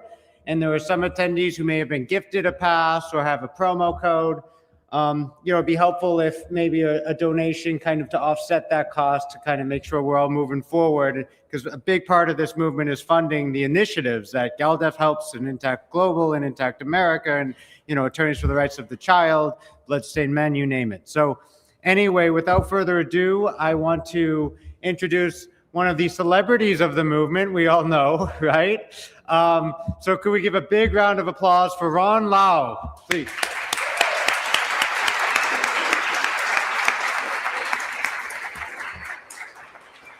And this is the next in the back button. Thank you. Show me again. So this is next and this is back. And there's a pointer function here? Well, that's the laser. But if you want to use the other fancier laser, Oh, laser. yeah, you can. Does that also have a forward and a back? Yes, it does. This Yeah, one's you actually do. better, yeah. Sorry, technical workshop. Yeah. There you go. And will you highlight on that side? Yeah, okay. Yeah. And just more tech. Let's see if something happens here when I do this. Where'd it go?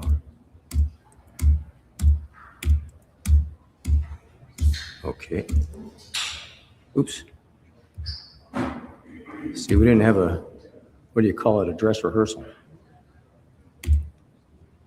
Okay, so there's no audio on my slide. I'm a little miffed about that. Did I do something wrong?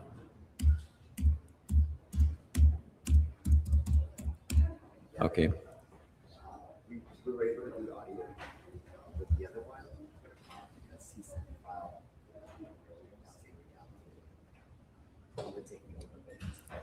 Let's not worry about it. The audio was some beautiful music to accompany my singing. I will sing a cappella. Hello. Thank you for your patience. Thank you for your patience. I'm Ron Lau, and if you know what, there's one other thing I got to fix technical-wise. I'll start again in a second. This is killing me.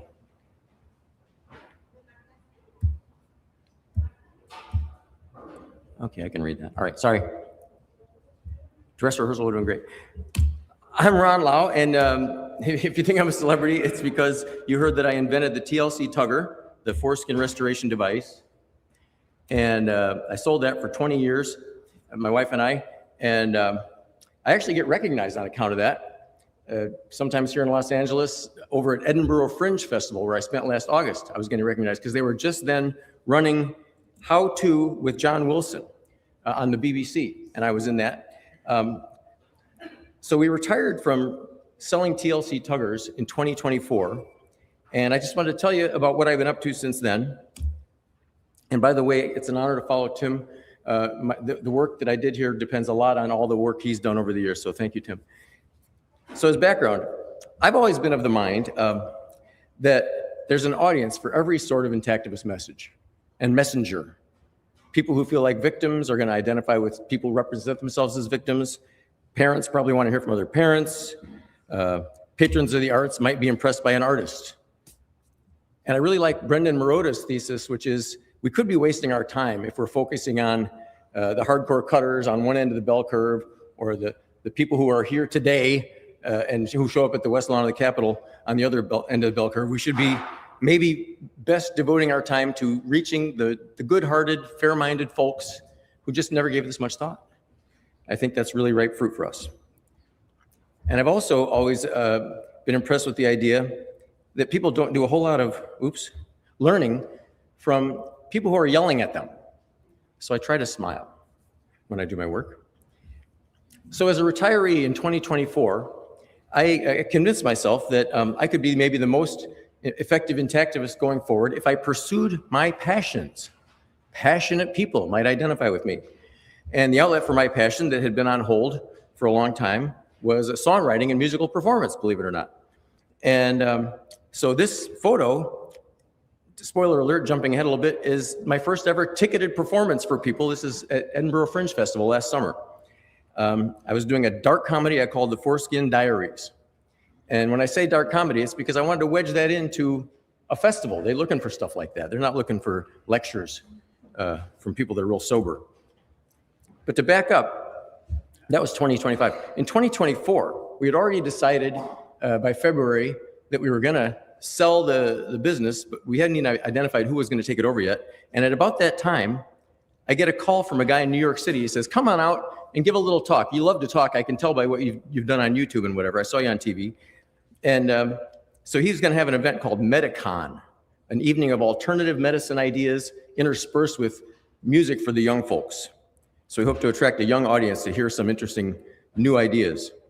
He had seen me on HBO and YouTube, and he figured I could probably fill a half hour of talking plus music, 50-50. He said, because some of his acts had canceled, he needed some content. So with just 5 days to prepare, I came up with what I thought was a very compelling talk and musical slideshow. I get there and the venue's only got about 200 people in it, but I'm the headliner, I find out. And the doctors, the actual doctors had all canceled. So these people in the back in their white coats were comedians he hired to read scripts he created, skits. When I finally took the stage, I was wearing my familiar foreskin feels really good intactivist shirt. And on my lower half, just the tugging jock with my restoration device. And so to keep things light, I started out in the back of the room and worked my way through the crowd. Naked guy coming through, excuse me. And I get to the stage and I put on a talk and I had so much fun. These people were so kind. Most of them had seen me on the HBO show. They were singing along with my parody lyrics that I projected on the screen. Some of them even tried to sing to the original songs that I did. But notice this is the same slide I showed a second ago. That is to say, when I accepted the invitation, I told the guy, my one condition, get a good video of my talk. I got one still photograph, and this is it. But that night, my big closer was my parody to Bruce Springsteen's Born to Run. I've been doing this in karaoke bars since 2006.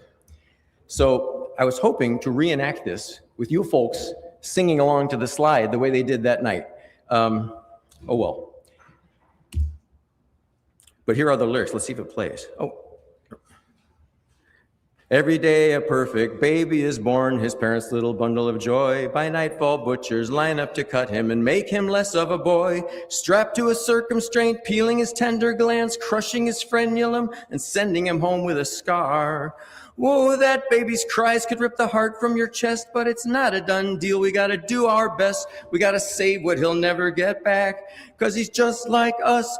Babies are all born intact. There you go. Anyway, what a great time to have people singing along with me. I was hoping to get that warm feeling just now, but since we didn't have the backing track, I didn't think it was gonna work. So once I got home from that Medicon speech, at that point, the Edinburgh Fringe Festival was just a few months away. And I could have started looking forward to it, except that would have been foolish because it takes like a year to apply and stuff. So I started preparing for the following year's Edinburgh Fringe. I made it my full-time job, 9 to 5, which is actually less hours than I was putting in when I was running TLC Tugger. So as I'm developing the show content, I knew there would be a lot that I wanted to say that probably wouldn't fit. I had to be very selective. Now, if the show was going to be 50% songs, my priority was going to be to include those aspects of our message that aren't commonly heard. Maybe because they're tricky to explain, or they don't belong on the front page of the newspaper, or maybe just the other people who happen to get interviewed in our movement don't have the same priorities I have. I don't know. You don't usually see Dr. Guido's banana. You usually see a more sterile, happy banana. So there's misrepresentation going on. I was hoping to correct that. Before I was even done writing the show, it was already time to apply because I dilly-dallied a little bit. And but based on a video of me doing one of the songs that I'd written and a description of what I had in mind, a promoter called Laughing Horse offered me a 1-hour slot in a 30-seat room, which you can do the math real quick and say, there's absolutely no way you're breaking even if you sold out. They can pay what they want over there. That's what they call the pay what you can model. If everybody paid at the highest bracket, I'd still lose a lot of money, but that was all right. I was just really eager to see where this took me. And one disappointing thing about that 30-seat room is accessible rooms are very rare over there. The city's full of cobblestones. They just don't expect people in wheelchairs to even try to navigate life in Edinburgh. So I was disappointed I didn't get offered an accessible room, but I was told beginners can't be choosers. And let's see if I can get this. Oh, look at that. But anyway, I was very honored to get his offer at all and to accept it. I had written 13 total songs, but I had already cut 4 of them because I was hoping to get it down to 1 hour 15. And that was the time slot I asked for. When I was only offered an hour, I had to do even more cutting. And I had to sort of plow through the talk kind of fast, like you hear how fast I talk. And it probably did me a big favor because I didn't want audiences squirming in their seats by the end, getting bored. If they're squirming, I want it to be because I made them uncomfortable about what they did to their child or whatever. So I get to Fringe, and this is a dream come true for me, that I get to spend 3.5 weeks evangelizing our message. And so my 24/7 job was really just spreading the word. I checked into my hostel, and then I fetched my leaflets and my CDs and my t-shirts that I had produced over there so I wouldn't have to import them. And my job during the day was to head out to the Royal Mile in a conspicuous costume. This is just a few blocks from my venue, and leaflet people. Say, hey, come to my show. Everybody's out there doing it. A lot of the artists hire people to leaflet for them, and they're completely without passion, these hired people. I was out there selling my own show, like a lot of them do, and I had a lot of great conversations. And this picture, by the way, is my family, this second one. They showed up for the last weekend. I was tickled to have them with me. They're posing next to the poster that I paid to have mounted to the building where I was performing. And here's me actually performing with this instrument called a harpeggi. Oh, I'm putting the wrong button. I don't know. It's called a harpeggi. It has 16 strings on it. And as a drummer, I never stood a chance of ever sounding like an electric guitarist until this thing was invented. And you can talk to me later if you're curious about how it works. But people would show up to my show, and some of them would stick around and want to talk to me afterward. So we'd be outside, I'm packing up my gear, and they approach me crying sometimes. And luckily, I was able to refer those people to 15 Square. Some were crying because of harm they had done to their own child. One lady was crying because she had lost her baby and husband in an accident 20 years prior, and I sing a lullaby in the show, and that was just too much for her when she heard me singing a lullaby. You never know how you're going to impact people. But some of them weren't crying. They just wanted to talk and say hi. Only a few ever walked out mid-show. Unfortunately, 2 of the people that walked out, the audience that night was only 3 total. The lady who remained, oh, bless her heart, she allowed me to keep going. It was like my 3rd night there. I thought, oh no, it's getting worse and worse. But anyway, she stuck it out to the end. So let's talk about the show specifically. The whole point for me doing a musical was to trick people, to accept an invitation to hear my message. People who would otherwise never be accepting an invitation to a sober lecture, right? So you turn it into a funny, dark comedy musical. And when I was out leafleting, getting people in, I would turn heads by saying things like, hey, you'll love my sing-along TED Talk. And they go, oh, what's that? I've never heard such a thing. Or a reviewer said it changed her life. Whoa, that turned heads. In fact, it was true. On the very first night, the most famous, she'll tell you this anyway, she's the most famous Fringe comedy reviewer named Kate Copstick. And she showed up on my first show because of the strength of this joke on the leaflet that says, it looks like it's a review, but it says, easily 7 or 8 more songs than the Vagina Monologues, as if that's something to brag about. And so she thought that was funny. She saw it on the poster, I guess, actually. So she has me on her podcast the following night. And she indeed explained how it changed her life. And that's because she went to law school. She dated mostly Jewish men who were also at the law school. And her whole life, she's in her 70s now, she spent it thinking that the circumcised penis was the default, and she's probably rejected people and offended people without even knowing it and this kind of thing. So she's, if only I'd known, this would have changed my life. So from then on, I would always say, caution, life-changing show. And people say, caution, why are you cautioning me about your show? But this is me on the patio just outside my performing room, leafleting like the tables in the bar. Imagine you're sitting in a bar just trying to have a drink, and some guy comes up and tries to explain why you should go to his show, which is just upstairs. And so I'd have these longer form conversations in that context. And my message for those folks was, I promise you will leave energized to change the world for the better. And this is the sort of thing that somebody who's spent the money to go to Fringe is really looking for. I convinced myself anyway. So one night I even got a whole swing choir to attend. They were sitting there having drinks together. So now I'm going to skim the topics that I chose to include in the show. It starts with a couple 2-minute readings from Lindsay Watson's compilation, Unspeakable Mutilations, Circumcised Men Speak Out. And this is during a pre-recorded, like a countdown clock during the 10 minutes before the show actually starts. And suddenly a recorded voice would say, a reading from the Book of Mutilations, chapter 56. Like you might hear at Easter services, right? And then those slides were interspersed with pithy little like bumper sticker slogans. The doctor promised my son wouldn't feel a thing. I thought he meant during the procedure, not 30 years later. And then the countdown is ticking away, and I'm strapping on all my things and getting ready because, you know, I only had 15 minutes to haul all my stuff in, connect it without a sound check, and then just go. It's like a pit crew. So then the show bursts open with me in my kilt. We're in a kilt. My tugging device is hanging out for all to see, and all the lyrics are on the screen, and there's musical notes with some of the lyrics during the choruses, so people know when they're supposed to sing along. By the second or third chorus, you can sing along even to a song you're just hearing for the first time.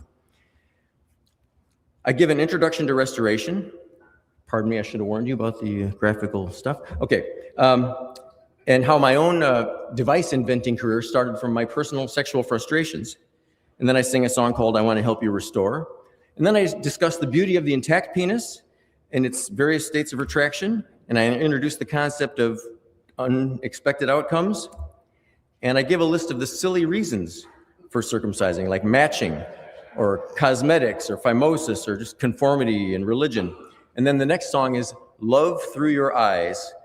The narrator of that lyric is a father who's really thrilled to welcome his son and cut his penis right away. Anyone who spies us both will see we're twinsies, amputees, is a line from that song. And I explained that caregiver foreskin retraction, of course, causes injury, in this case caused at a 2-year-old's well baby checkup by a doctor. Tragic. And I talk about the violence of infant circumcision, and I tell them about the circumstraint and the tearing of the synechia with a graphical, I have a penis toy in my hand, and I'm showing them the probing action.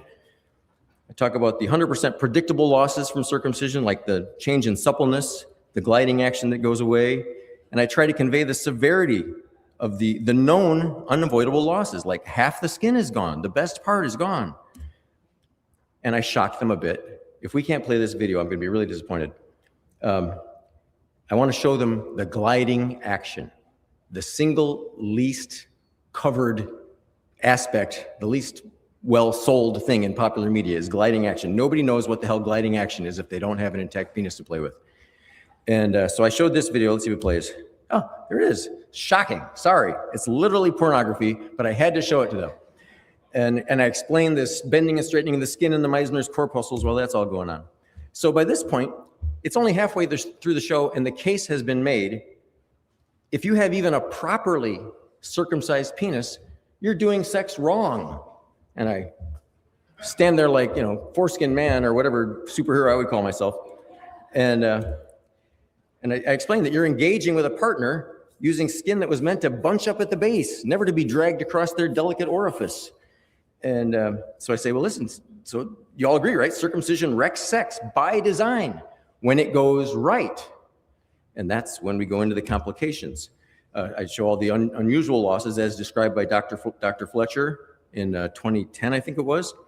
He identified out of 100 patients that he chose to study, half of them had identifiable artifacts of their circumcisions. In most cases, they had no idea it wasn't just a natural part of their penis. And we've seen all these, and thank you, Tim Hammond, for supplying a lot of these. Just tragic shit. So, and then the next song is about complications, about a father distraught over his newborn's botched circumcision. Then I cover the ethics of forced circumcision and the problems with proxy consent for unnecessary procedures. And it has been said that proxy consent it's ethical to rely on that if waiting for the patient's own consent would lead to net harm, and when less destructive options are exhausted. And then I tell the audience they got to tolerate some math because net harm is literally tricky to calculate. It involves calculating an expected value with probabilities and severities, and all the numbers are guesses or feelings, intensities. So I give them an example, very concrete example. If you choose to wear your seatbelt this year, let's pretend there's a 1% chance it saves your life, and maybe your insurance policy says your life is worth $10 million, so you put the product in the FAR column there, and maybe you die in a fire because your car flipped over and you couldn't undo your belt and the car burst into flames. Well, that's a 1 in a billion thing, so the product winds up being 10 cents weighing into the, anyway, so you sum all those products, and lo and behold, wearing your seatbelt was a positive thing. And I explained that math and how if you're going to do the same thing for circumcision, the table would be so long we could spend hours building it. So the next song is I Need You Now, about a newborn who arrives, and the first thing he does is beg his mom to get the math right and take her duty of proxy consent seriously. Moving on, I discuss the impact of circumcision on partners, a lifetime of degradation of sexual function, including my paper I did in 2008 about treatments for dyspareunia, which were on offer at the obstetricians conference. And that's when I sing a lullaby called Love You Forever for that child who needs us now to help him avoid a lifetime of bad sex, basically.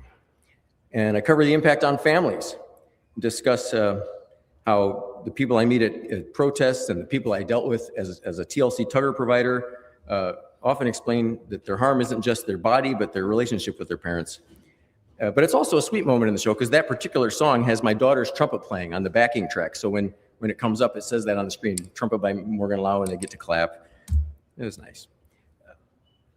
And then, this is kind of my punchline, my thesis, my uniqueness, is that I explain that intersex rights are, of course, a slam dunk case you can make to anybody at a bus stop whenever you got the time.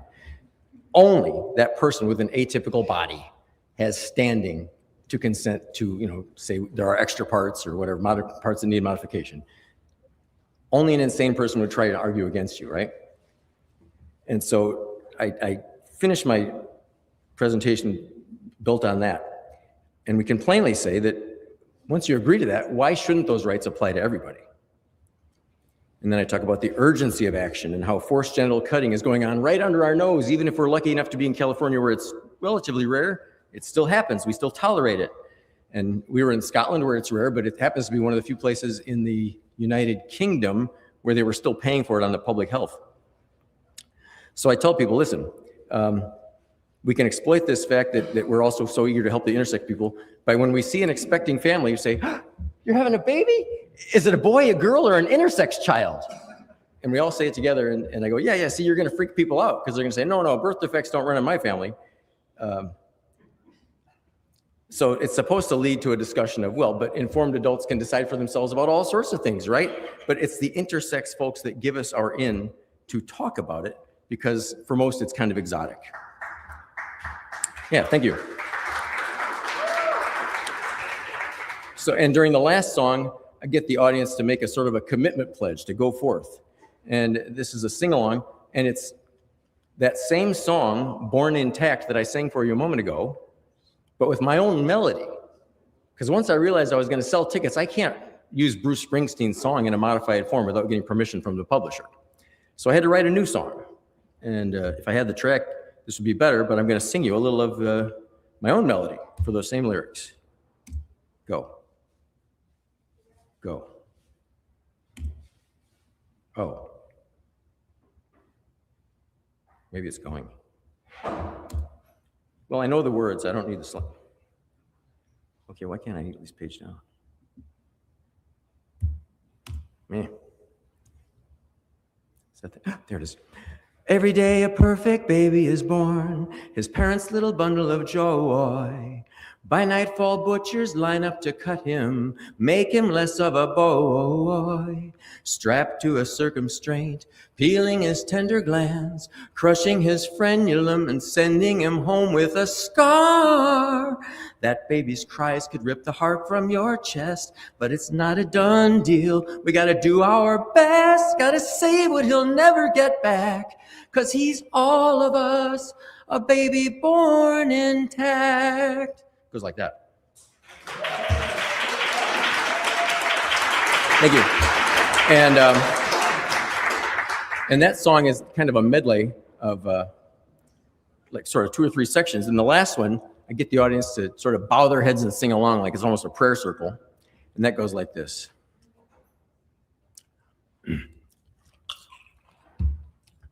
All of us forever remain intact, all of us. All of us together are fighting back, all of us. Who can join in? 4, 1. All of us forever remain intact, all of us. All of us together are fighting back, all of us.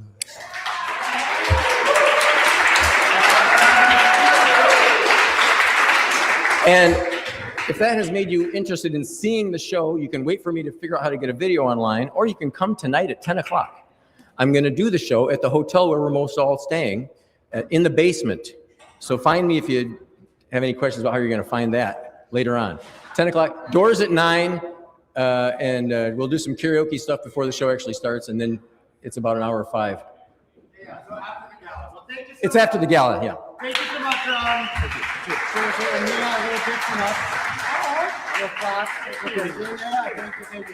Good. Well, another round of applause for Ron Lau. Thank you so much for coming. And so, it is 2:30 approximately, so we're going to take another afternoon break. We're going to restart at 2:40 p.m.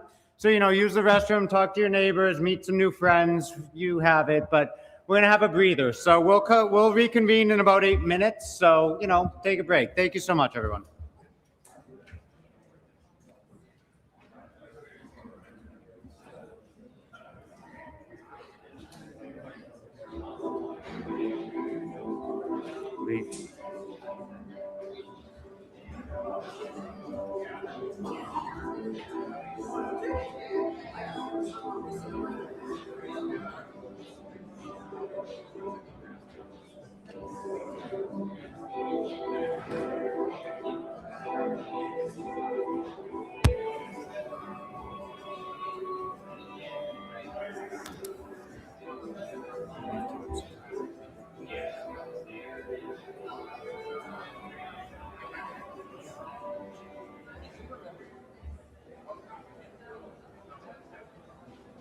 Hi, Leaf. I'm just going to see what the screen looks like when I do it. Yeah, so. Is that the presenter view? Yeah, so this, here, give it a second. Oh, okay, so I'll be reading on that side. So this is next. Big next button. All right. And blah, blah, blah. This is back. And then if you want, you can highlight certain things. Oh, okay. And whatever, see how we're highlighting the boy over there? If you look on that side, we're highlighting the same thing. Oh, awesome. So you can go back and forth. Yeah, I'll probably do this. Okay. Whatever makes sense. Okay.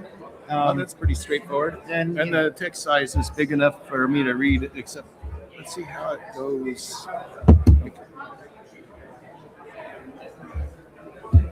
Oh, there's a timer. Yeah, one I'm screen tapping that, so when he does edit and post-production, it's easy to sync it up. What's that? Well, it's a video editing app with the fact. I see. Because they'll have to like a speaker. It'll make it easier to edit, anyway. So let me see if I go to if there's, I'm trying to see where my notes are. Well, you may not have it on every slide. Like if you go back, see your notes are here. Okay. Hey, John. I think it's not a monitor. This is primarily for the performance. I guess we're going to play about if I have a part working, it's not going to pull my hands.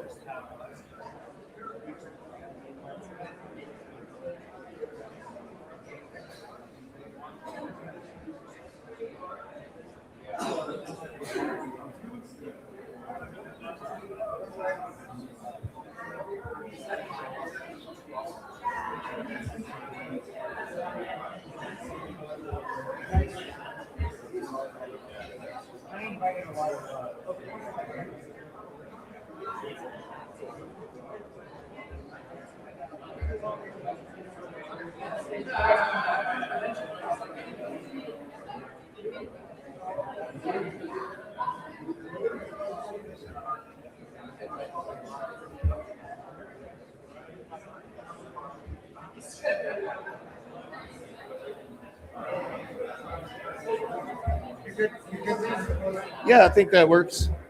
I'm gonna wish that I didn't type as many notes as I did. Yeah.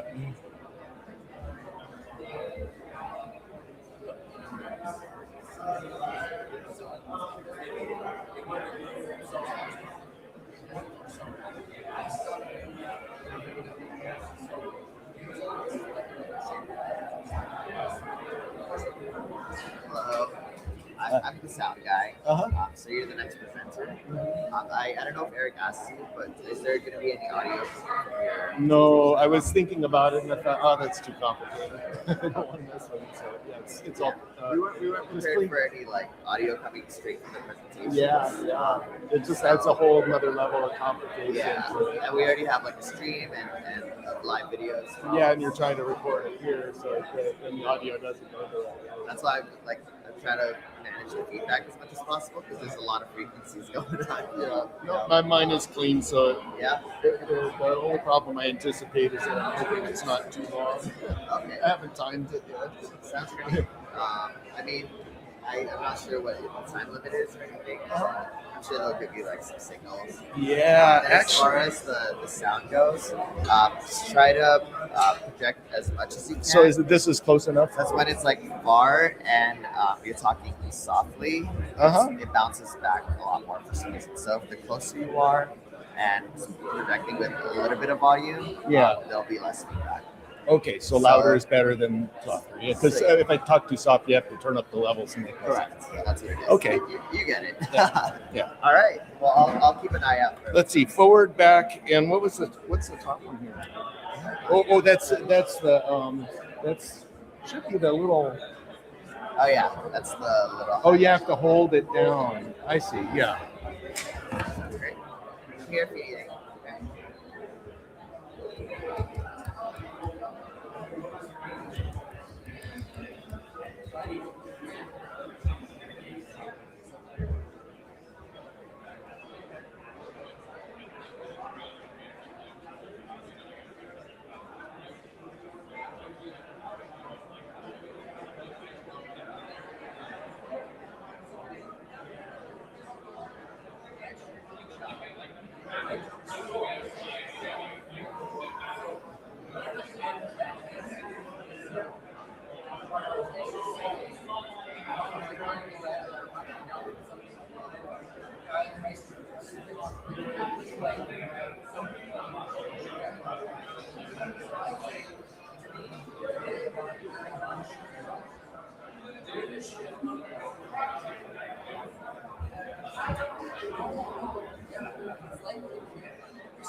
Okay, I hope everyone enjoyed the break. We're going to get started in 2 minutes, just so you know. 2-minute warning if you want to take your seat. Leaf, you all good? Yeah. It's pretty straightforward. Yeah. Okay. Great. Yeah, I like that the reading text is big enough for me to see. Yeah, there you go. Oh, man. Oh, is that's the timer for... You don't have to worry about that. Yeah. That's just once you start it, it counts, but... I am going to do... Well, we'll probably just add 5 minutes to the end time, right? We're 5 minutes behind, so... Yeah, I was just going to do this. I hope. So, we'll go till about 3:15. All right. Right. Oh, I see I added that time up Oh, there. yeah, look at that. That's Yeah, I'll do this too to see if I'm running behind. So do about 2:15. Do you want me to try to sell the hats right now, Justin, or after? Yeah.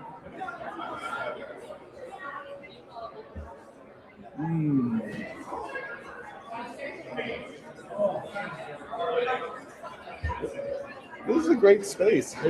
Are you renting out space other organizations so that we would be willing to, yeah. So like my good friend who runs a nonprofit will also have a space here in the tech local for Gen expressed interest.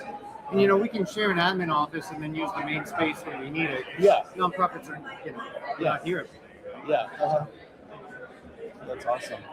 So that's a great space. Then it kind of gives like telling somebody else it's like the Bat Cave. It's the headquarters. Totally. Yeah, it's like having a headquarters makes it feel more real. Oh, absolutely. And this is like it's the old dance hall. It's got some history here. And there was the old City Club too for LA. The old what? The City Club. So it's kind of like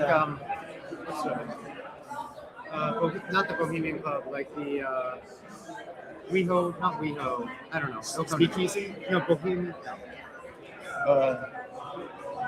It'll come to me. Yeah. I'll look it up and I'll come back to you. Yeah. Check. Mic check. 1, 2, 3. Check 1, 2, 3. 1, 2, 3, 4, 5. To be or not to be. Are we good, Ellie? Okay.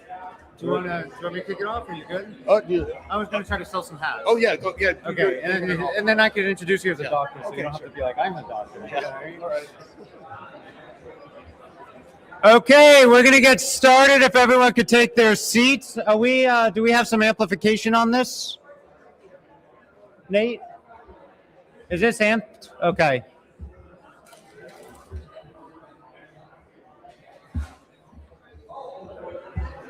Okay, I know that we're approaching the end of day one for the conference, but we're going to continue with the program. So Tim, Mr. Tim Hammond, please, calling you out. No, but everybody. Who else am I going to?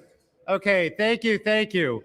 So our next speaker, I know you guys love that break, but we got about 2 hours left, a little less. Our next speaker is another one of our MDs with ethics and integrity. We have Dr. Leif Thompson, who is involved with many intactivist organizations. Doug, Debbie, hey, let's go. Please, guys. Brother Kay, Samer, we're gonna continue, we're gonna start the program. Anyone else? Okay, thank you, Ryan Jones, Ben.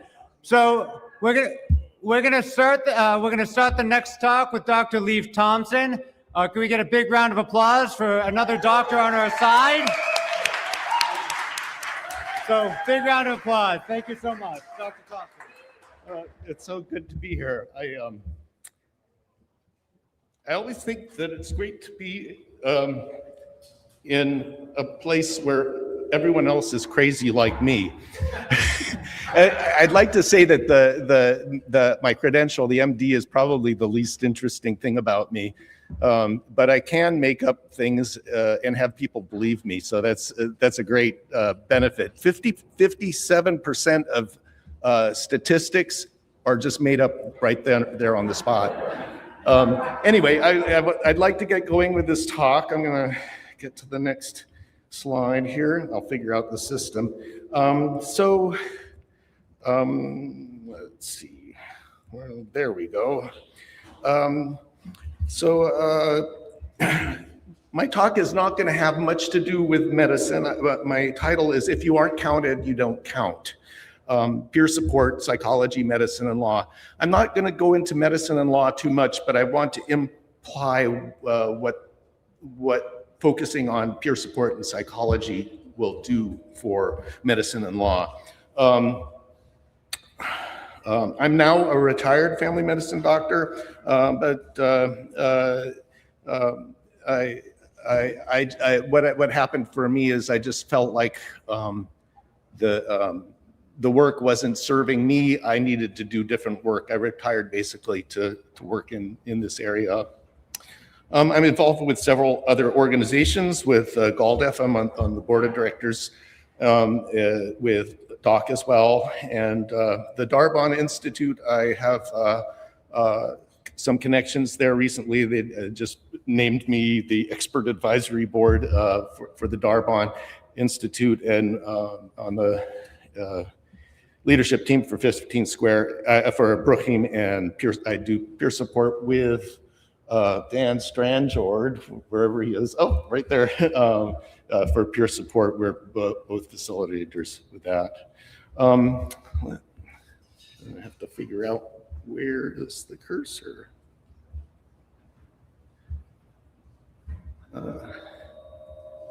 I don't know how to move down my notes here.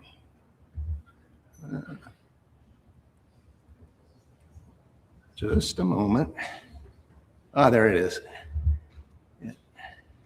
That cursor doesn't follow my finger.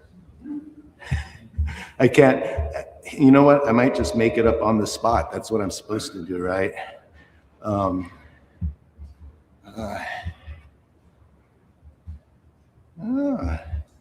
Can't look at my notes.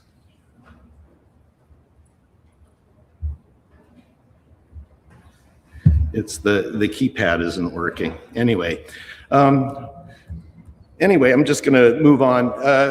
So the focus of my talk is on this how psychology, peer support, and the perspective of being a victim advocate will help the movement move forward, especially in the area where we need to document the harms.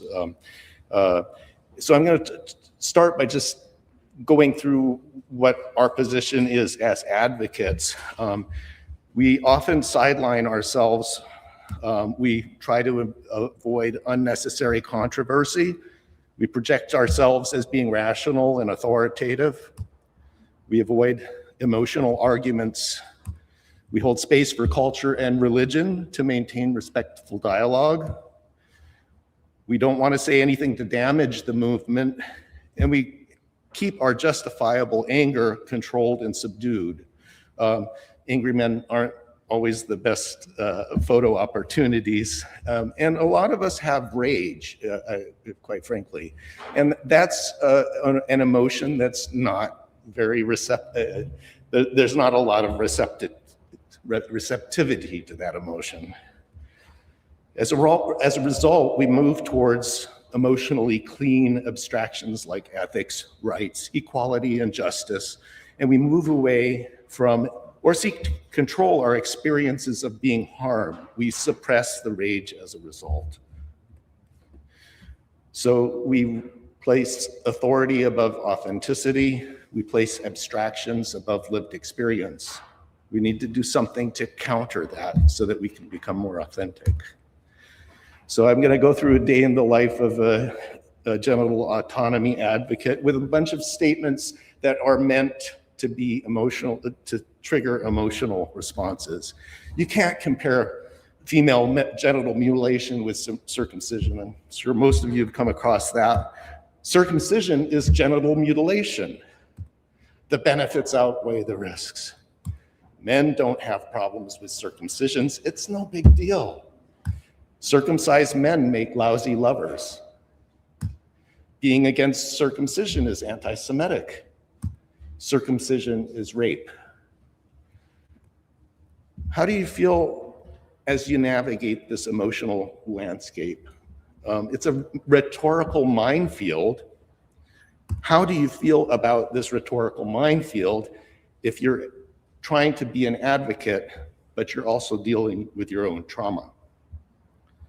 I always think that there ought to be a boot camp for, training for becoming a genital autonomy advocate, but I think we'd have so much disagreement, we wouldn't agree on anything. And that's okay, disagreement's okay. And the point I want to make here isn't about the appropriateness or the inappropriateness of any of these statements. I'm just wanting to recognize that as we're trying to work in this world of being rational and advocates that are communicating to the middle in a way that's not going to push them away, we're also dealing with some really, really strong feelings, and it's a difficult landscape to navigate. So, some of the questions is, what are you allowed to say and to whom? What are you allowed to feel? These are some of the questions that come up with this. So my talk is more about the psychological aspects of our work and some perspectives that I have from from working more recently in the space of how do we address the trauma that already exists. And a lot of that's personally motivated because I'm dealing with this stuff myself.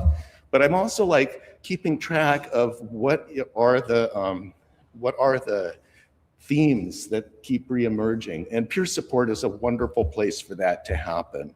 So I want to make the connection between how we process our own trauma and how that might serve moving forward as we serve ourselves and serve other people.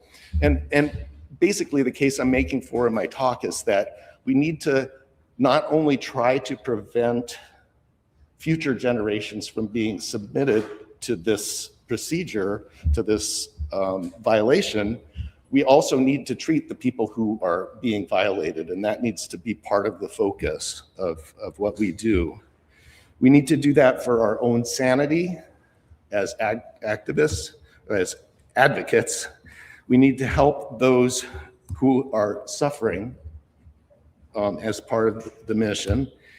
And we also need to dismantle the narrative that non-voluntary genital excision is not harmful. I think that's going to be our key narrative that's going to be one of the most difficult to overcome. Is not that the risk versus benefits don't make sense. Ethics, equal rights, human rights, I forget what else I had on that category, but you know, those are more abstract concepts. We're going to have to put human beings behind the harm to get the message across that circumcision is not just something that's no big deal. It is a big deal, and there are human beings that are harmed by it. So why is there a need for peer support? Why do we need spaces like that? We need to be able to process our lived experience without being judged. We need to learn and develop a language that does not yet exist to speak authentically about our experience without shame. Going back to the last thing, circumcision is rape. We don't have a good word for the experience of sexual violation from a genital excision that was performed on us. Rape may or may not be appropriate, but what word conveys that level of felt violation? We just don't have the word for it. But in a safe and accepting space, you can have these discussions without worrying if you're going to piss somebody off. It's really important. We need a community that so that experiences can be expressed in an unpolished, raw way, where experiences can be accepted implicitly and explored, where we are seen as normal, but what was done to us is not normal. We need to help each other, and this is out of necessity because from the peer support groups that I participated in, it's almost a universal experience that at least the first therapist said something to the effect, I hear you about circumcision, but what's your real issue? And that's very common. So we need to have spaces that are trauma-informed and accepting of that at face value and willing to explore that. In the absence of trauma-informed psychology, we have peer support. That's where it starts. And I'm hoping that peer support can inform psychology so that we develop a better system that will help this population. Our experiences and vulnerabilities are often sidelined, even within the genital autonomy movement, as we have arguments over all of those terms. What's pragmatic? What's going to sell better with the public? Oh, you shouldn't say that. In peer support, you can say that. We need a space where we don't have to have a defensive posture, and a space where our problems are acknowledged. This next slide is taken from, it's a modification of the concept of the cycle of silence that was published in the International Journal of Impotency Research by Mega Uberoy. I'm hoping I'm going to pronounce her name right. But she came up with this idea of why is it that we never hear the men complain, you know? So we have two parts of this cycle, the cycle of silence and the prevalence paradox. We have society and we have affected individuals. In society, the narrative is circumcision is normal, perhaps even beneficial, but certainly not harmful. So affected individuals experience, they suffer ridicule, dismissal, rejection when revealing their experience of harm. You know, like the last one about the kids that bring it up with their parents and their parents laugh at them. I mean, that's rejection. They fear stigma and social isolation, even backlash. They feel gaslighted, that your experience is not real. The behavior that results from that, silence on experienced harms. Anger might be expressed, but not the experience of harm. So, you know, when I go online, I see a lot of anger expressed, but the grief is not as prevalent. So then you go back to the society column, and the perception from society is this is a non-harmful practice. I've never heard anyone complain, and if they do, well, these are just angry men. It isn't really about the circumcision. It must be something else. And that goes back to circumcision is normal, but those who complain are not normal. So how do we validate these experiences of harm? You probably, well, I don't know, maybe the older folks here will recognize this. This is from The Wizard of Oz. The Scarecrow, what the wizard says is, by virtue of the authority vested in me by the Universitatis Comitiatum, e pluribus unum, I hereby confer upon you the honorary degree of THD, Doctorate of Thinkology. So the point here is that the Scarecrow could always think, but the diploma made it real to him and to everyone else. It's kind of humorous, but that's the reality of it. So in terms of reality from the medical side, we have ICD-11, CM codes for FGM. That's, you know, it lists all the type according to the WHO. But where's the ICD-11 code for male genital mutilation? I mean, culturally, we're not there yet, but we have no legitimacy. The whole system is telling us what happened to us isn't real. The normal penis is the circumcised penis. You see it in the textbooks. They ignore that anatomical structure altogether. What is the ICD-11 for intersex genital mutilation? We don't call it that. So, you know, if we don't have a category, how do we count it? How do the people who had this done to them feel like they have a condition, something that's real? So I'm going to switch over to another category of thought. This is with the ISSM, that's the International Society of Sexual Medicine, and this is their template for how to evaluate sexual functioning. And I bring this up not because I want to talk just about sexual functioning, but these are the areas, since the penis is a sexual organ, it involves sexuality, that we should be thinking about the potential harms to sexuality. And this template includes the biophysical, so there is a loss of tissue, but the harms that can come from circumcision are far beyond that. It's psychological, it's interpersonal, it's societal and social, how you connected to society, and it's even spiritual harms, how you're connected to your spiritual community can be affected by this. So I think we need to expand what harms are, but we need to make them real And I think that's going to be the work of psychologists. The harms are experienced, but we need to validate them. And the difficulty we have with harms is harms are inherently subjective. They're experienced. It's not the anatomical difference, it's the experience of harm. And when you're arguing a case in court or arguing to medical doctors to change what they do, they want evidence, and evidence isn't subjective.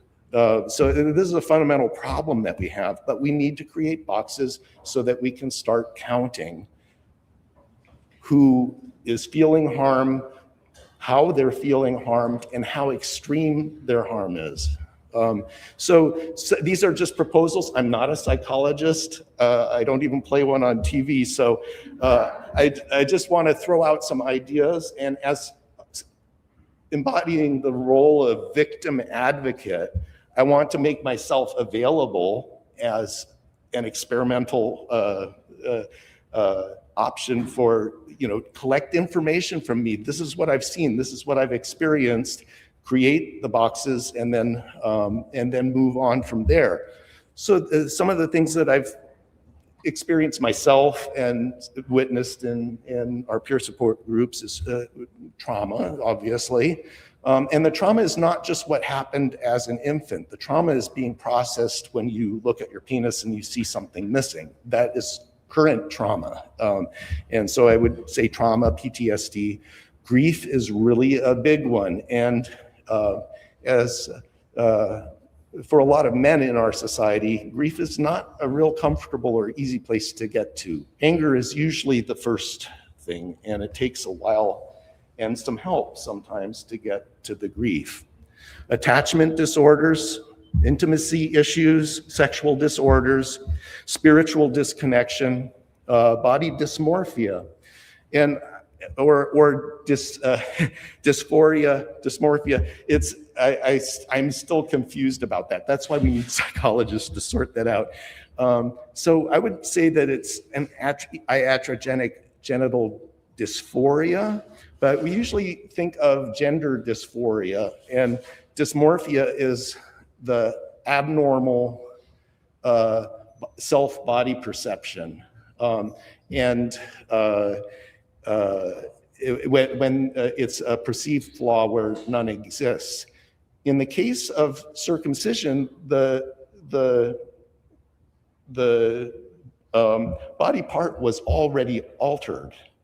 So when we use the word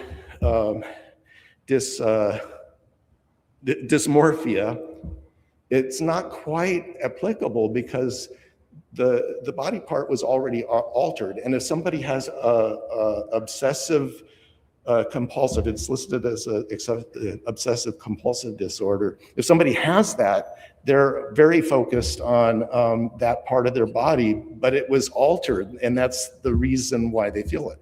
I think it's probably closer to however you would classify somebody having a problem with another form of amputation. But I want to propose something about this, is that who is it that really has the dysmorphia? I like this term that I just came up with, cultural genital dysmorphia by proxy. So I forgot. So the sickness is actually in our society, not in the individuals who are reacting to what was done to them. So dysmorphia, classified as obsessive compulsive related disorder, defined as preoccupation with one or more perceived flaws in a physical appearance that was not observable or apparent to the sight of others. So it's like, whose view? This is a really kind of a strange diagnosis, because whose view are we talking about? So who is it that's so distressed over a flaw of having a foreskin? If you're born as a baby, there was no distress there about the foreskin. So distressed so as to have it amputated on someone else. This is beyond psychology. I think we're getting into anthropology here. So anyway, I better keep moving on. I just want to, I'm not concluding now. I'm going to try to wrap up quickly so that I don't get too far behind with the schedule. But we need creative, innovative, empathetic, compassionate psychologists and sex therapists for research in the treatment of the distress that results from non-voluntary genital cutting. And I'd like to invite any psychologist in here. Long hours, low pay, what's not to like? I'm using another movie reference here, is that, so Field of Dreams, build it and they will come. Yeah, the concept I want to have here is that we know that there's distress out there from circumcision. A lot of that distress is unseen, and part of that is there's no place to go, there's no place to be validated. So we build the categories, the psychological boxes, the medical boxes to put these people who are suffering distress into, and they will feel validated. They'll come out of the cornfield. So, it looks like my formatting didn't quite work. That's fine. So we need to build the diagnosis to make the lived experiences become real for those suffering from non-voluntary genital cutting. We need to build a diagnosis for those suffering to be believed by the medical people and society in general. We need to build the diagnosis so that those suffering actually matter. And we need to build the diagnosis so that the suffering can start to be counted. We need numbers. We need severity. We need a scaling of what the problem is, and we don't get that without building some kind of models and structures for that to happen. I'm going to just move quickly through. So we already looked at the cycle of silence paradox. What would this look like if we made a cycle of support? Society would have the narrative circumcision is harmful for individuals with associated diagnosis.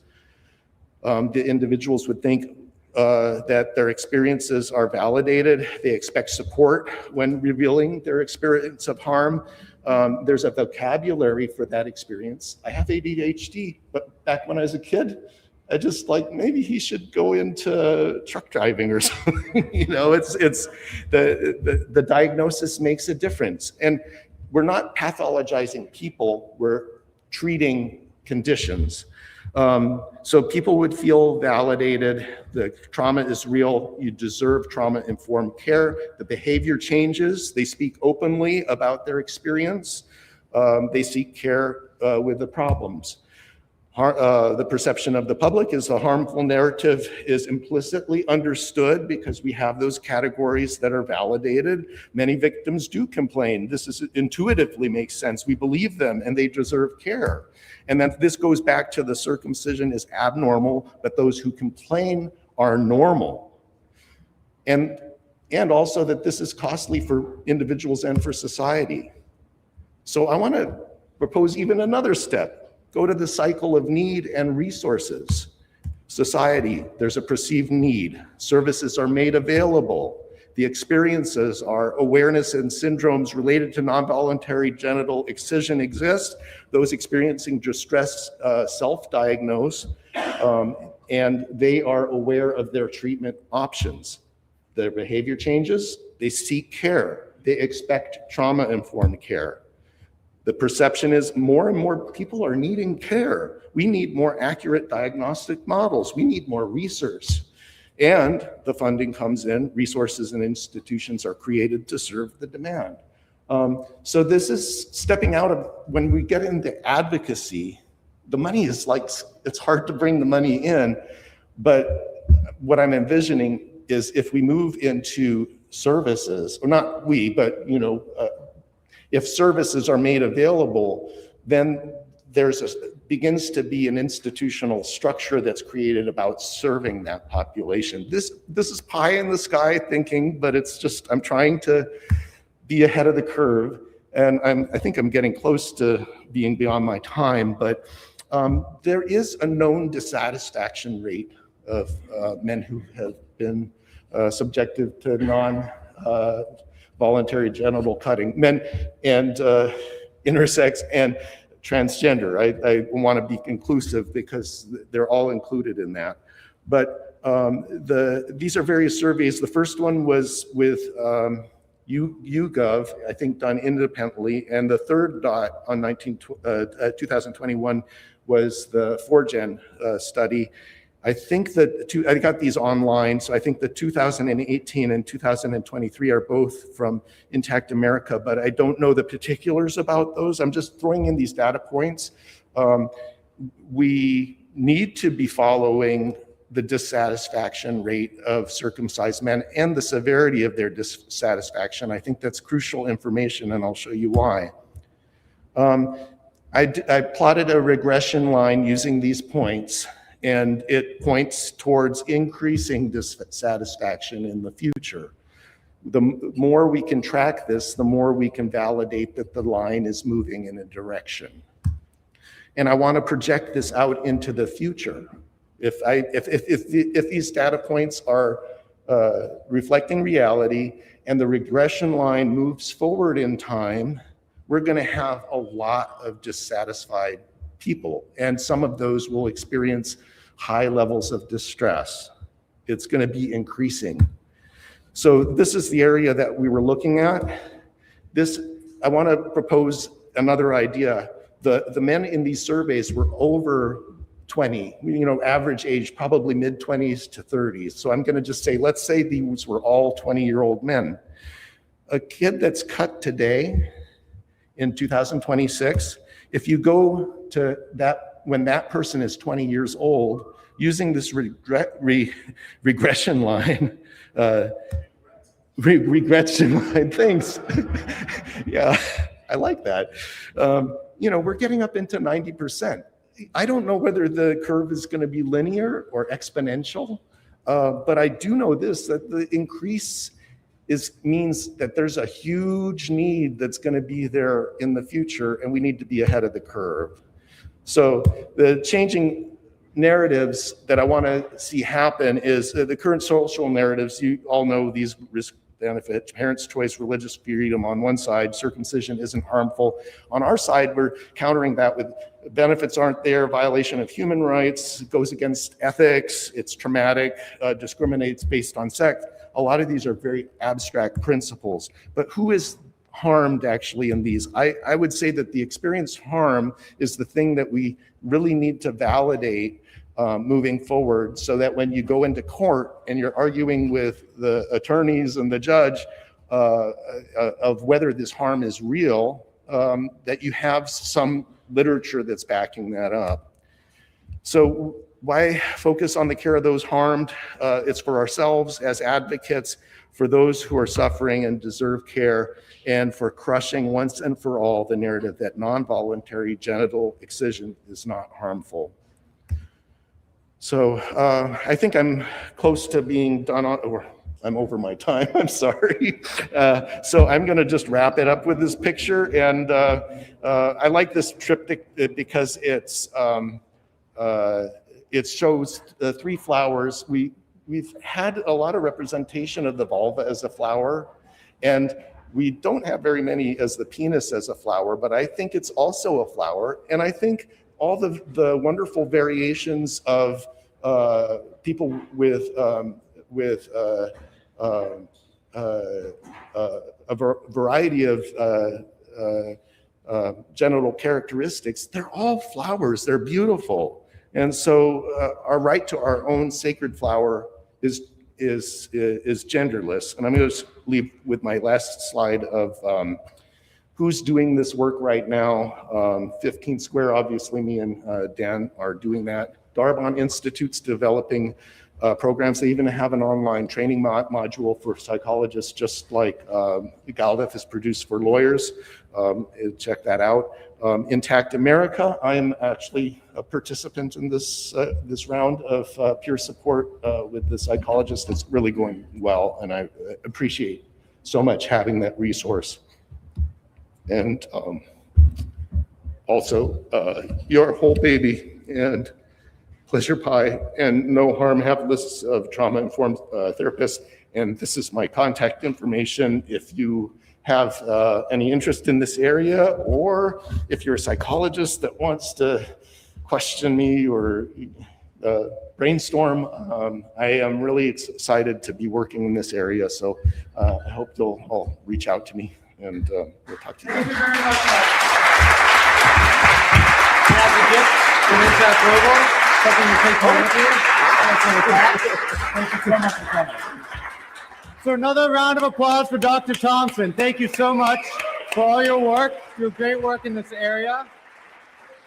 We love all of our doctor allies, which are absolutely necessary. And so it is my great pleasure to introduce our next speaker as well, a good friend of mine before I became a lawyer.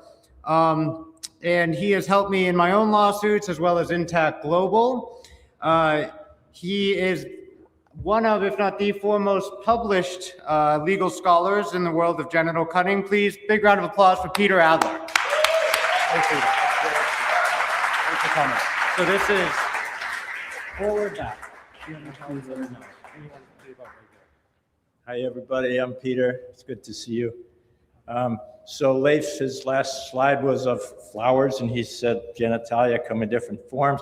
And it flashed into my mind that I was in a museum in Hobart, Tasmania, and there were 100 vulvas that the women had plaster of Paris impressions taking of their private parts. That was really fun. They had to drag me away from the exhibition. Yes, so I've been working in the movement since 2010. I'm really passionate about it. I work on ethics and legal aspects. My talk is about how we can win lawsuits, and it's focusing on the argument that genital cutting, regardless of gender, is unlawful. So there's been a lot of talk today about how male and female and intersex genital cutting must be treated the same way, and it just seems that this is obvious. I mean, once you think about it. And so one reason is that the anatomy and physiology are similar, as we've discussed today, identical origin and similar anatomy and physiology. But then another reason is the rules of medicine and law, they're all general. So there isn't one law for toe cutting and another one, toe amputation, another one for amputation of part of the genitalia.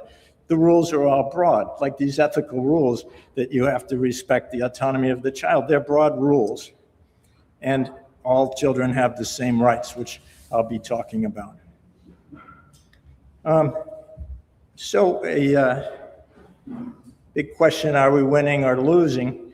And in ways we are winning, so I'll just start by talking about that, is there's so much activism now compared to previously. So I remember my first conference, there were about 10 people there. And now there's 110 here, but people watching, hundreds and hundreds of people who are, probably thousands who are intactivists. And, then the public is, as we've said, starting to realize how bad this is, this increased satisfaction, partly because of protests. So I want to give a call out to Brother Kay.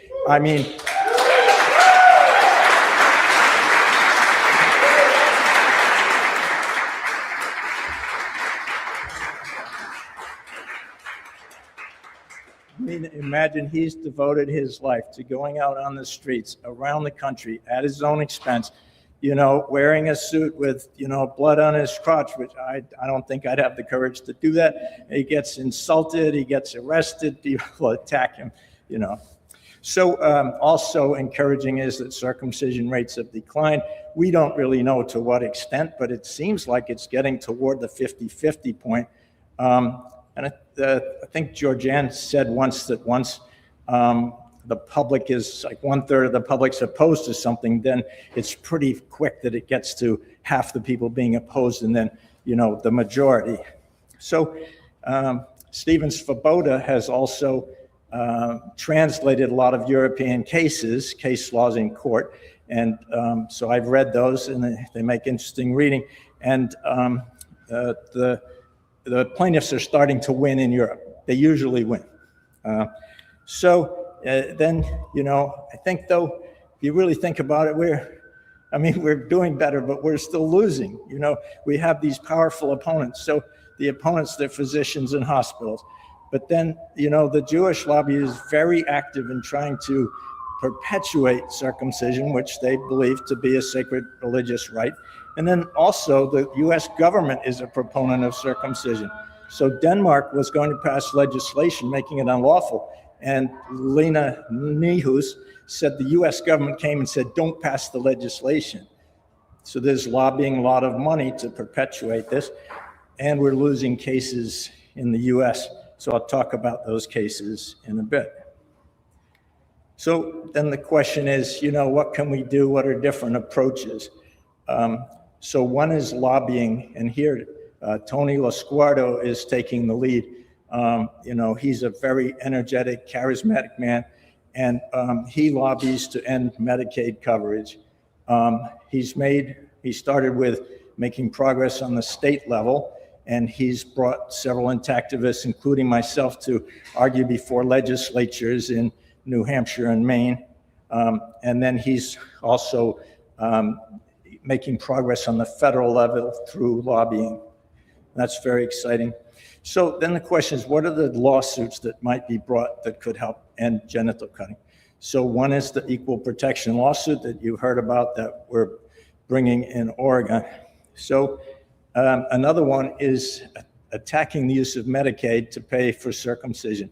I've read the Medicaid provisions, and they all say Medicaid does not pay for unnecessary surgery. It doesn't pay for elective surgery. It doesn't pay for cosmetic surgery. So doctors are not allowed to use Medicaid to pay for it. So I'll tell you about the Medicaid lawsuit where I was lead counsel. So then the other one that I'm focused on is lawsuits by individuals who are pretty much just saying, I was cut, I've been harmed, give me damages. And then at the end of this talk, I'll ask whether a class action lawsuit is possible. A question that Marilyn Milos asked me in about 2014, and I was like, I have no idea. All right, so this is an outline of the talk. So sort of anatomy of a lawsuit as well. You start with, do you have some right? Has the right been violated? And then if so, what kind of claim can you bring? Then what are the other side going to advance as defenses? How have courts ruled? What strategy, which we had just touched on, and what damages you get. So these are my next slides are about this. We hear about children's rights. What's the rights of the child? Well, I remember at my first conference, I think I was being videotaped, and the man asked me, what are the rights of the child? I had no idea. I mean, we have to learn all this stuff. It's taken me, 15 years to learn what's in this talk.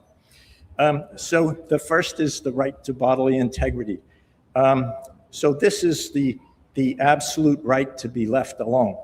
So it's an absolute right. And as somebody said, like the pinprick of a girl's clitoral hood, even that violates the right to bodily integrity. So the second is the right to autonomy we've heard about today. Autonomy is the right to decide what is done with your body by yourself without interference from anybody. It's also known as the right to pursue happiness however you want. It's the right to liberty. And there's a subset of the right to autonomy is the right to privacy, which is an especially strong right in intimate matters of sexual nature. Then there's a right to health under international law. There's a right to be free from torture and cruel and unusual treatment. There's the right to equal protection, meaning boys have to be treated the same as girls and intersex children as well. And there's also a right to freedom of religion, which is the right of an individual to choose his own religion without interference by anybody else. So in the Jewish religion, if you're circumcised, it's the mark of being a Jew, but you may grow up and not want to be a Jew. and genital cutting violates all those rights. It's a crime. Genital cutting is a crime unless it's medically necessary, which is virtually never. So then I was thinking, well, what, if this were prosecuted, what would the crimes be? Well, one is child abuse. There was an article in 1985 calling it child abuse by William Brigman. It's assault and battery. Recklessness is a crime. Even if a doctor doesn't know it's a bad thing, it's still reckless. Child endangerment. And then while I was sitting, I was thinking, well, it's theft also. To take part of your body and sell it is theft. And, you might look at this and say, well, you probably agree with me. I mean, a doctor, if they're prosecuted, they would be behind bars. But it's not prosecuted. So it took me a long time to think of these claims. So what are the claims for genital cutting, regardless of gender? Let's focus on male genital cutting. So the first is lack of informed consent. So a parent or any adult a doctor must fully inform them before they perform an operation, the risks, the harms, everything, and they don't. Then it's a battery. A battery is an unwanted touching of any kind, regardless of severity.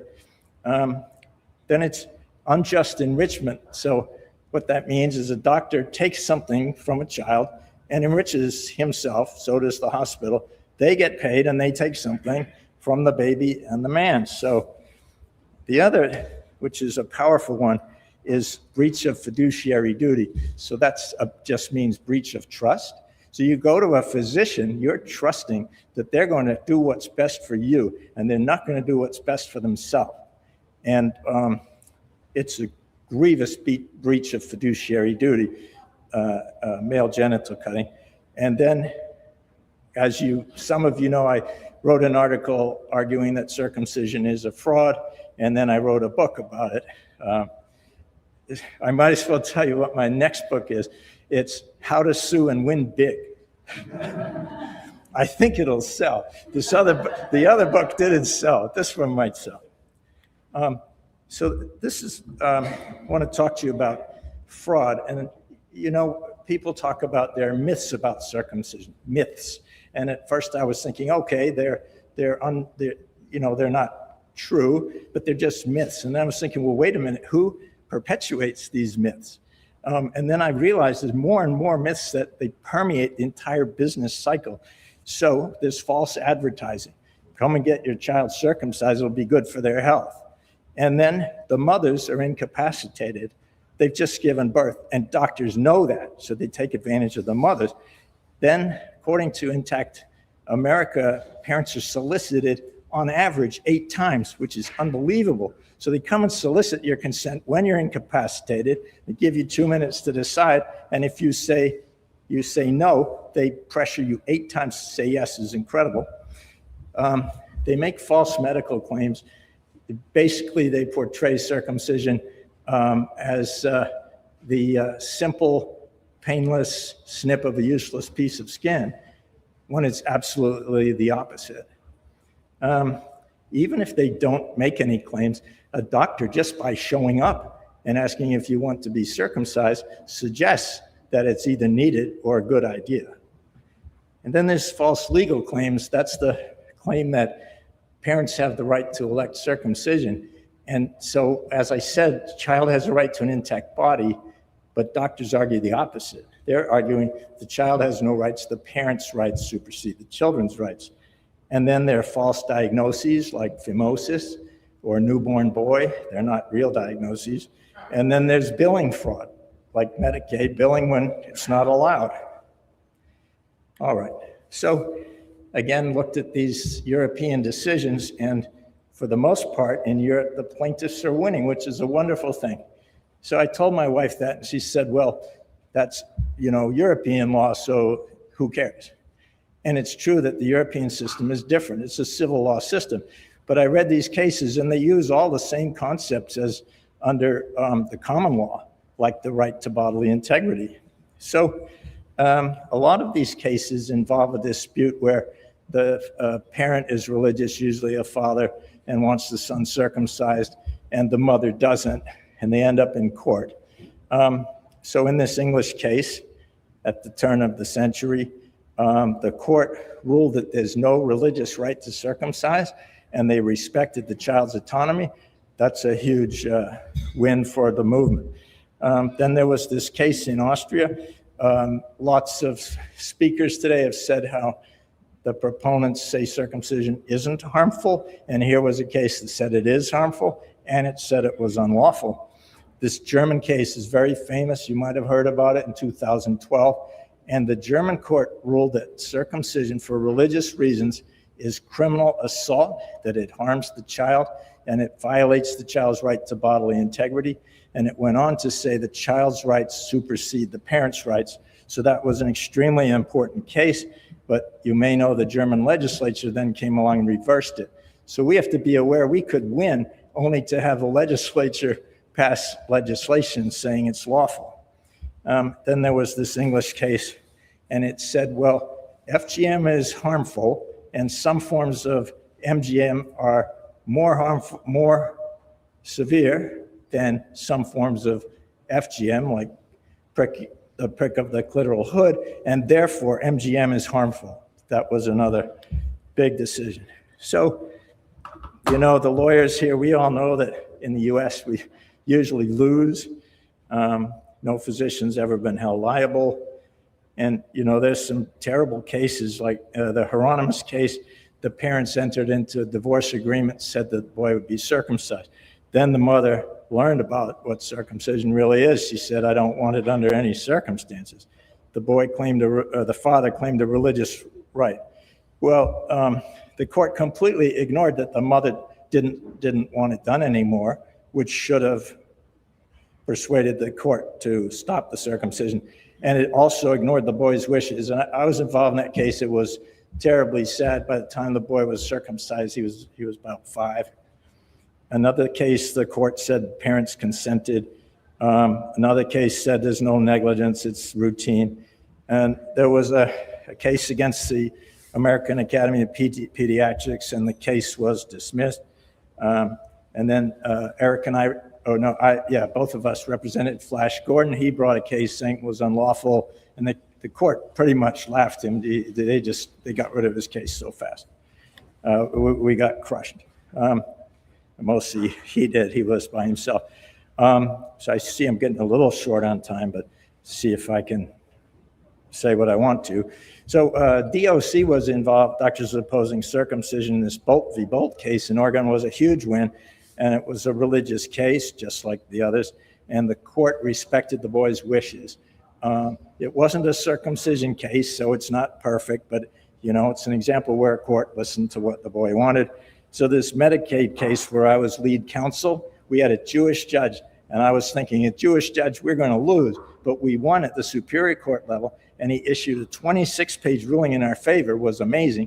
And then when I went on appeal, the judges, I walked in, they were all like this. They didn't listen, and they ruled against us. It's huge that we've survived the motion to dismiss in the Oregon case. And then in Levine versus the AAP, the judge was Pakistani, where circumcision is common, but he gave us a chance to amend our complaint. So I thought he was very fair. All right, so what defenses will we face? So the defense might argue, well, it's a malpractice case. But we would say, no, it's not that the operation was performed badly, it's that it shouldn't have been performed at all. The statute of limitations, that could be a problem, but I've written an article showing that the statute of limitations isn't going to block anybody. It starts to run when you discover you've been cut, harmed, wronged, and deceived, and that won't happen until you meet one of us who tells you that. The claim is made, it's medicine, has benefits, basically it's violence, and it's a parental right. We've already said that's not what the law is. So how can we win? Well, we need a strong legal team, and I think we have a tremendous legal team. I mean, it's headed up by Eric. I worked with him on a case, and he left no stone unturned. We were so ready for trial, it wasn't funny. He's a brilliant man and extremely brave. So we're very lucky to have him leading the movement. So we need a...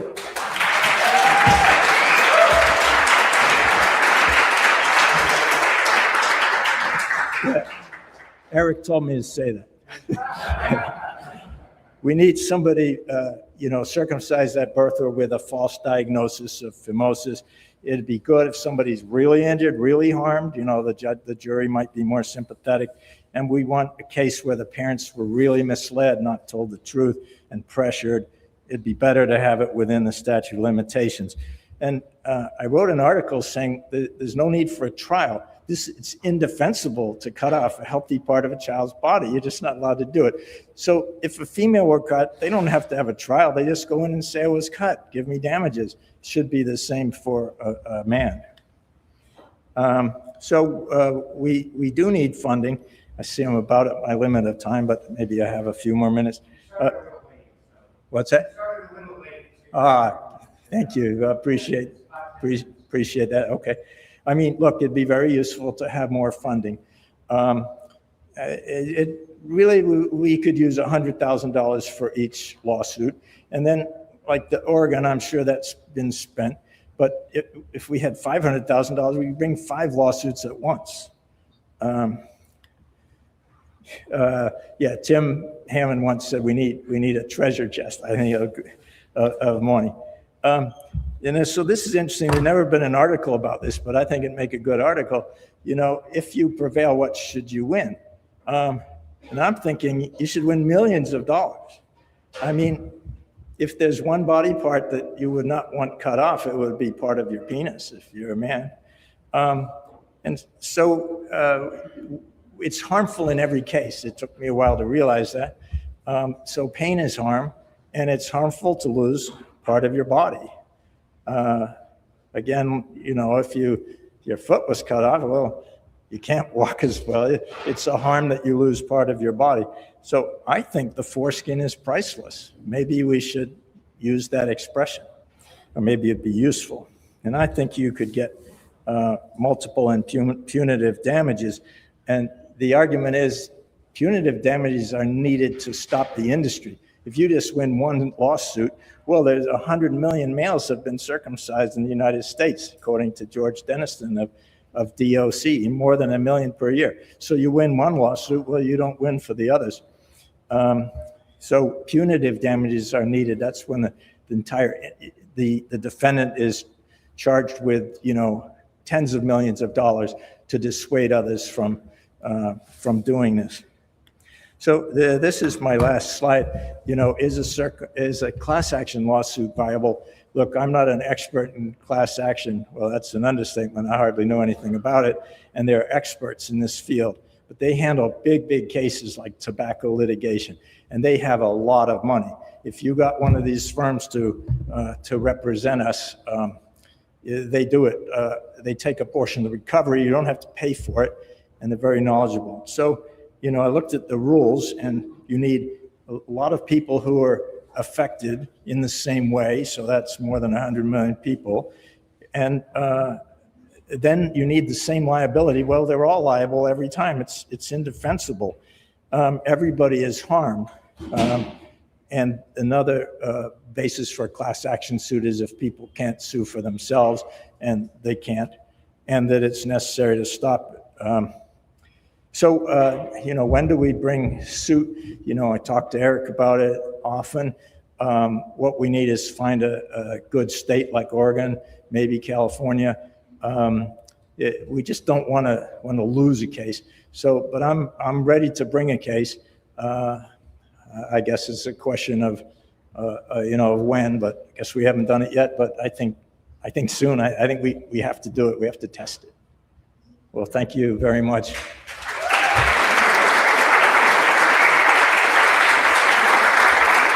Thank you, Peter.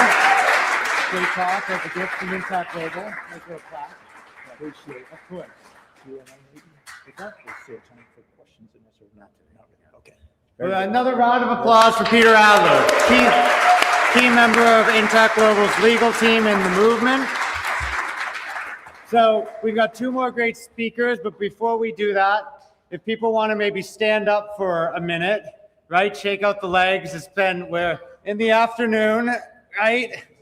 And while you guys stretch, I'm just going to let you know that if you parked on this side of the building, that parking lot closes at 8 p.m. So I don't know if you're trying to leave before the gala or come back, but the parking lot on the other side of Spring and Main Street is open 24 hours a day.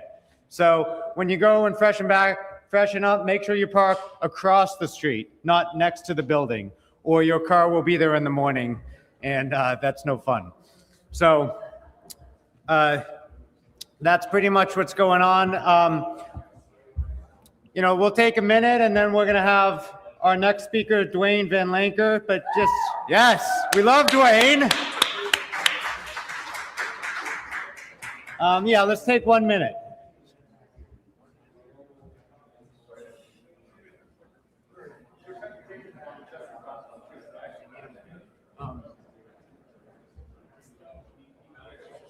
Hey. Hi, I'm Nate. He's not the last speaker. Oh, Dwayne. Hello. Awesome.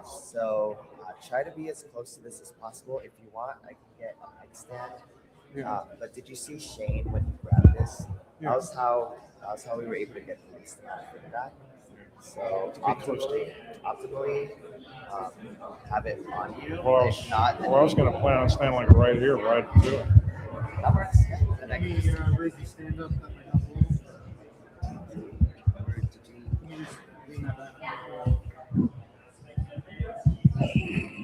That help a little?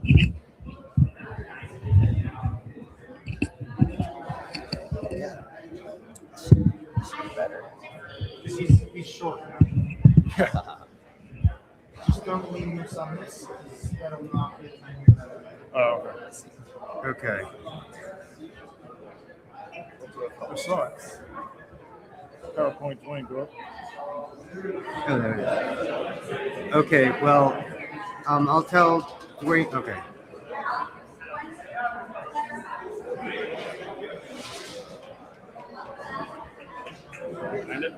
Yeah.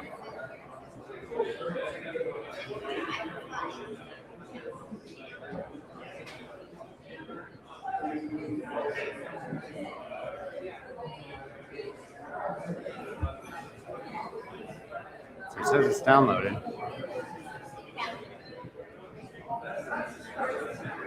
There we go. It's all right. It's Okay, so super ultra basic. So if we don't get it, we don't get it. No, we have it. That's no problem. Oh, good. Perfect. So how it works? Very easy. Give it a second. That's forward, and that's backwards. You can see it. I'm actually going to have. I'm going to have my assistant do this part. Sure. Oh, there you go. Okay, sir. Okay. Thank you. All right.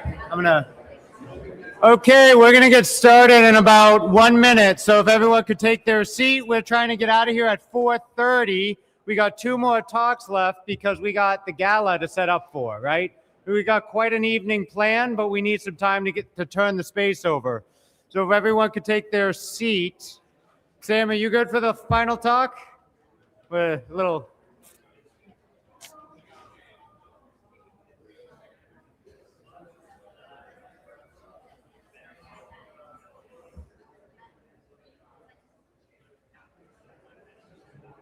Oh.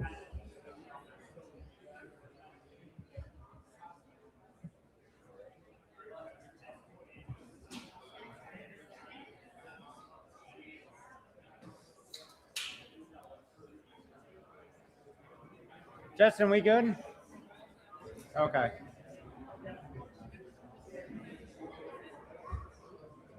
Sammer.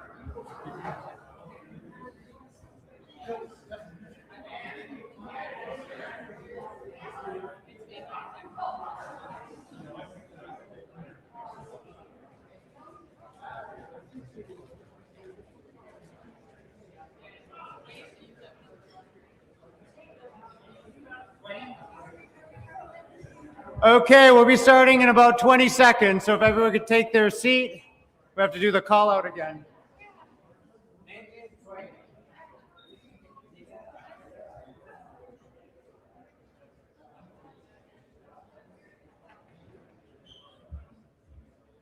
Okay, so it is my great pleasure to announce our penultimate speaker for the day, right? Wonderful man and activist who's been on tour with the Bloodstained Men, imposing presence both physically and in spirit. We love Dwayne Van Lanker. Can we give him a big round of applause?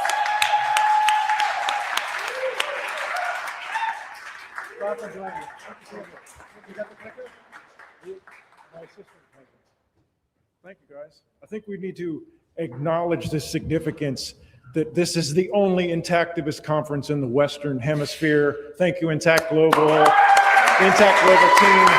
Yes, that's significant. Like, we're it, people. However, I'm embarrassed. I'm embarrassed we must come together to say out loud that trust and empathy and protection are absent. Trust is absent from our hospitals, and empathy is absent from our doctors, and protection is absent from our laws. And you may only have one chance. You may only have one chance to save a child. A child may only have one chance for an intact future. When you speak, remember what you are holding. When you speak as an intactivist, you're holding the life and the legacy of 1,000 generations before him in your hands. No pressure.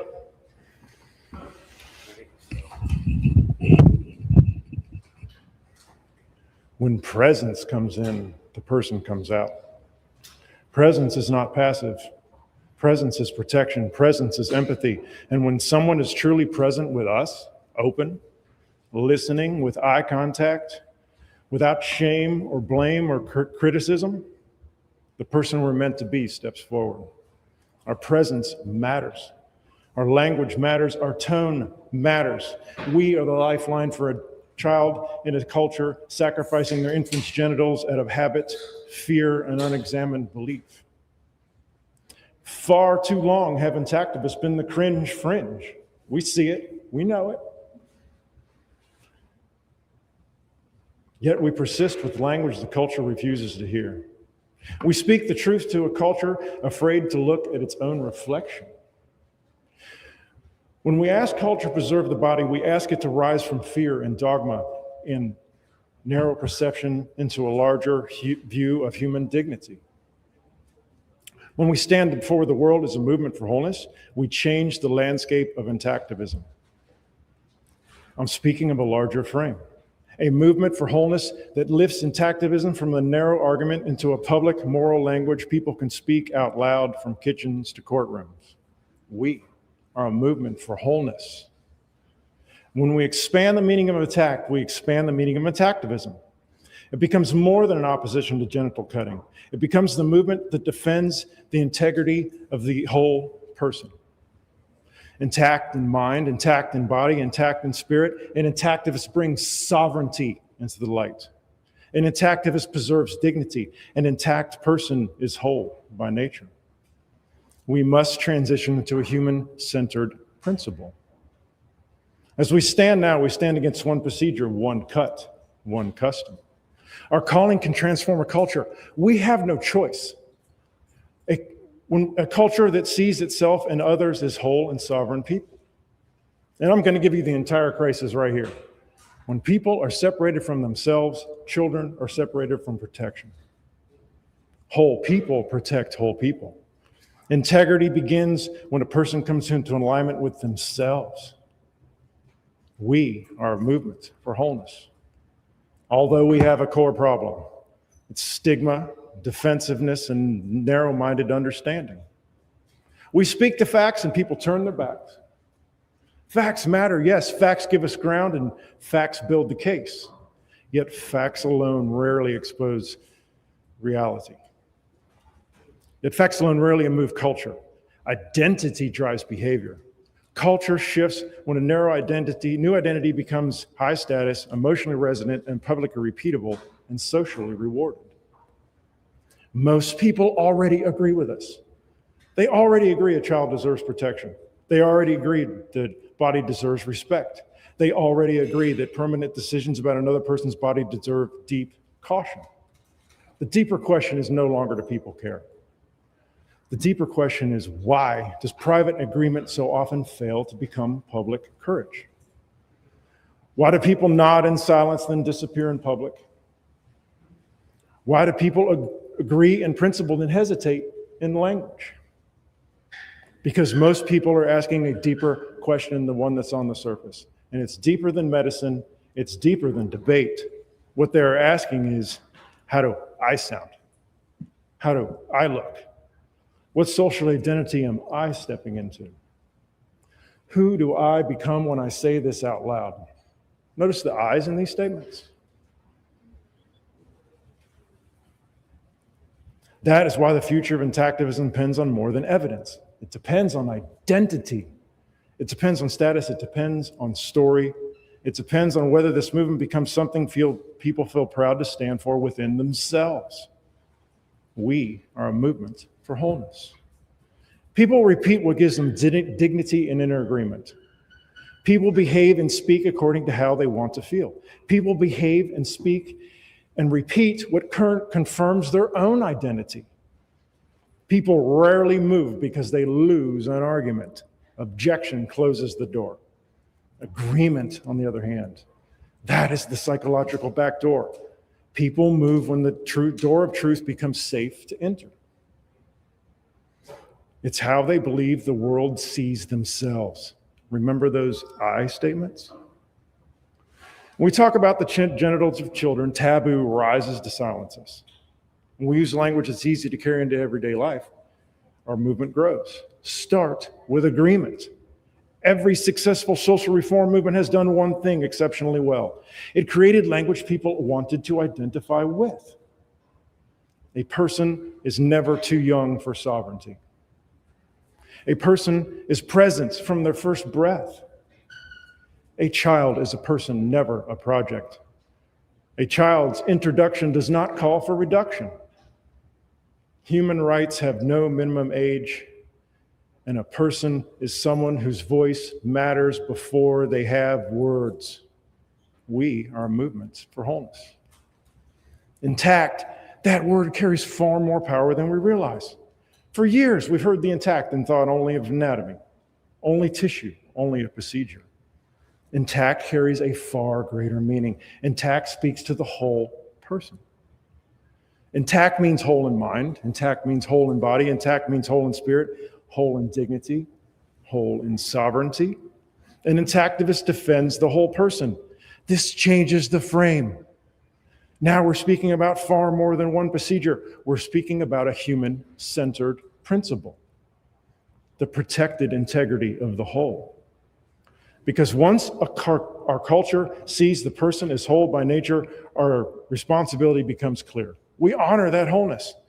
We protect that wholeness. We build families and medicine and law and culture around that wholeness. That is why this movement matters, carries the weight of a civilization. We're here to protect children, yes. We're also here to call humanity upward, towards deeper respect, towards deeper empathy, towards clearer ethics, towards a culture that sees the human body as worthy, the human spirit is sacred, and the human person is sovereign. Intact is a moral word. Intact is a civilizational word. That is the larger meaning of intactivist. Whole people protect whole people. We so often position ourselves against a procedure. We can be so much more. We can raise humanity. Again, we have no choice. When we call a person to protect, they must be up to the task. We call that person to be whole within themselves. We've been asking for moral strength from people who are fragmented within themselves. Let us elevate our language. Let us elevate our posture. Let us elevate the movement itself, because this cause carries more than protest. It carries protection. It carries dignity. It carries a civilizational principle. That is why we're here. And that is why this movement matters. And that is why this movement can grow far beyond one issue. into a movement for wholeness, dignity, and the protected sovereignty of every human being. When we speak at that level, the culture begins to shift. Because people may argue a procedure, and they may debate a custom, and they may hide inside a habit, yet the deeper principle carries greater power. The human body is its own first home, and every person deserves to arrive there intact, respected, and fully their own. We are a movement for wholeness. When presence comes in, the person comes out. Our presence matters. We stand differently, we speak differently, we protect differently. Are we actually with the person in front of us?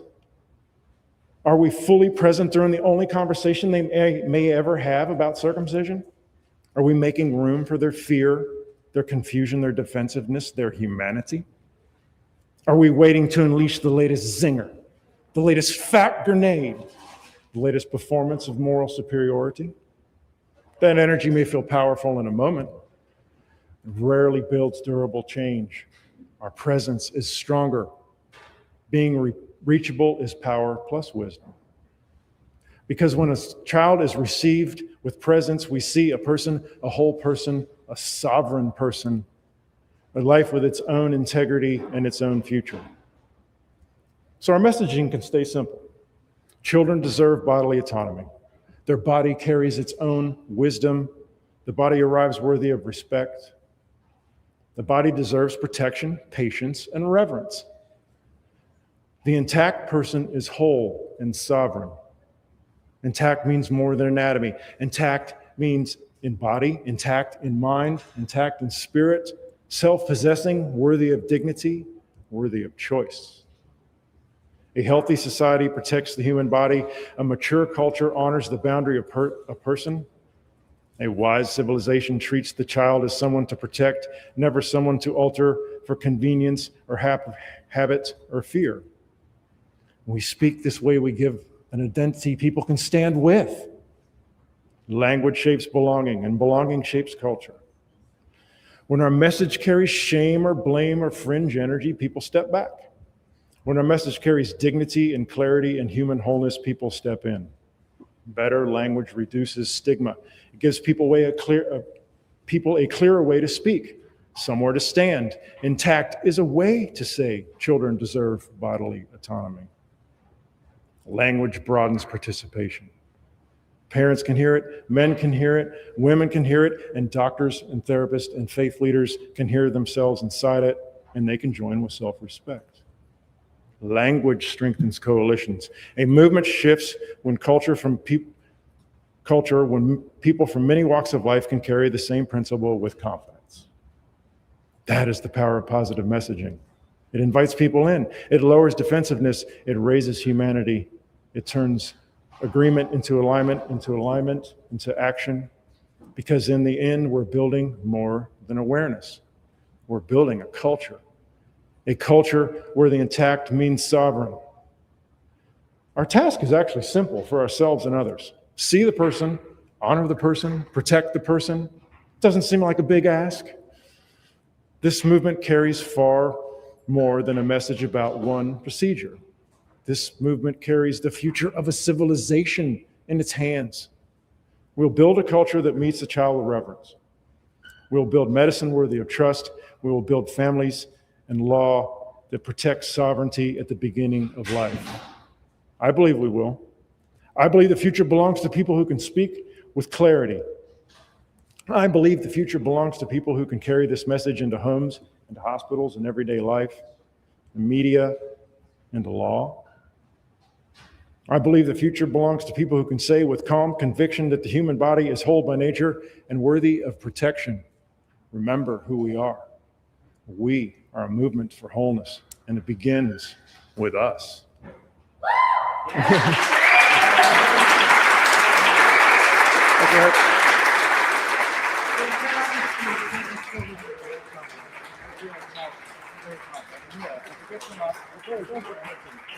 Well, big round of applause for Dwayne. A movement for wholeness, very powerful speech. It's something for us to take home with us and to continue to take with us. So I'm going to pull up the last, but certainly not least, speaker for the day, a rising star in the legal movement and a friend of mine who was graduating from University of Virginia Law School in 1 month, right? Let's get a big round of applause for one of the key members of the legal team, young rising star Samra Safarini.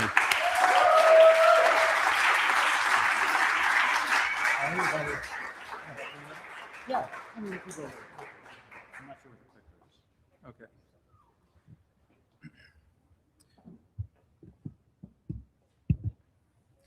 Good afternoon, everyone. My name is Samra Safarini. I'm a law student at the University of Virginia. In the past year and a half, I've helped Intact Global draft the Oregon lawsuit and lawsuits for coming states. Today, I want to talk a little bit about what I think we need to do to take the movement to the next level.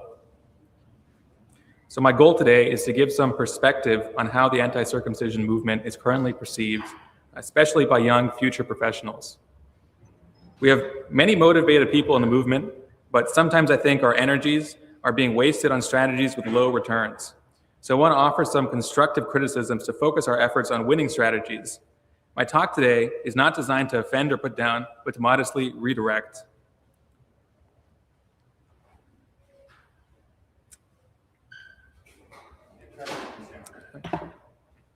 Thank you.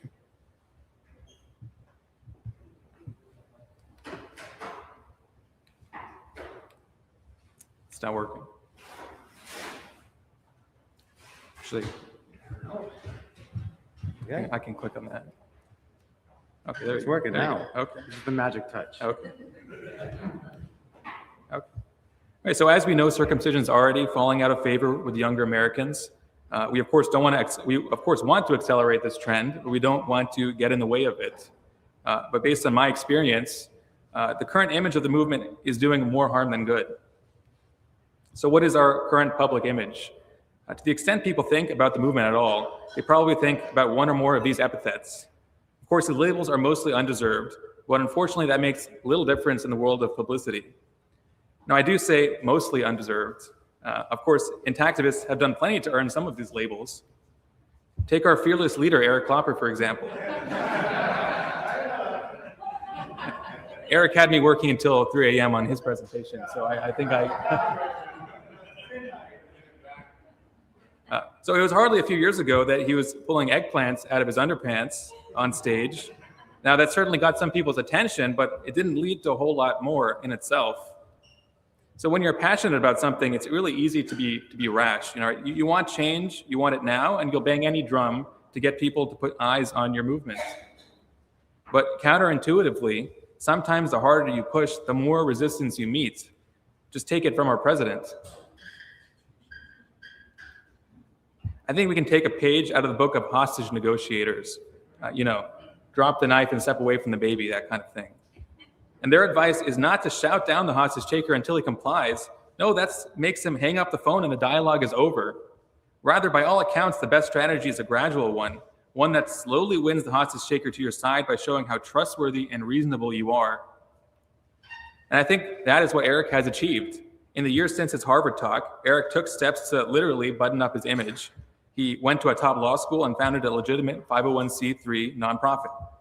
Now that's a face you can trust. And although I'd known Eric since the Harvard talk, or I'd known about him, it was only until he founded the organization that I reached out to him because I saw he was doing something legitimate and real. And once I joined, I was the one who actually found and reached out to Lake, who is making the whole Oregon lawsuit possible. So really just by putting on a student tie and founding an organization, Eric built his own personal legitimacy and started a chain reaction that's created tangible results for the movement.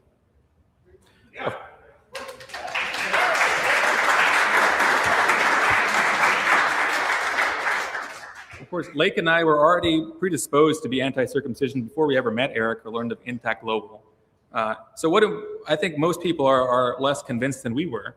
So what do these people think of activism looking from the outside? Let me give you an anecdote that I think is revealing. So when I started law school at UVA in 2023, the same year the Bloodstained Men did a protest on our campus. Some of my classmates, all quite young liberal people, gave their reactions in our section group chat, but really they were lukewarm at best. So one student shared a photo of the protest and expressed his confusion in quite an apprehensive way. Two more students were apparently just as confused. A fourth student, by chance, chimed in and gave a rather lukewarm summary of intactivism. He said that their argument is basically body autonomy. But maybe sensing the group's skepticism, he immediately qualified the summary by insinuating that the protesters were likely inconsistent in their views on bodily autonomy. So why weren't my classmates more receptive?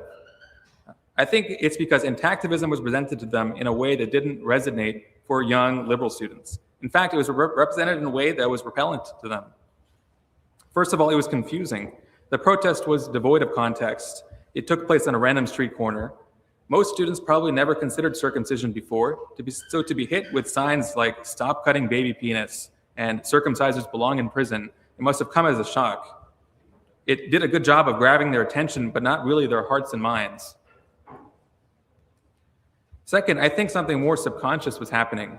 Let's look closely at what this student said. Now, how that lines up with what I assume their other beliefs about bodily autonomy are, I don't know.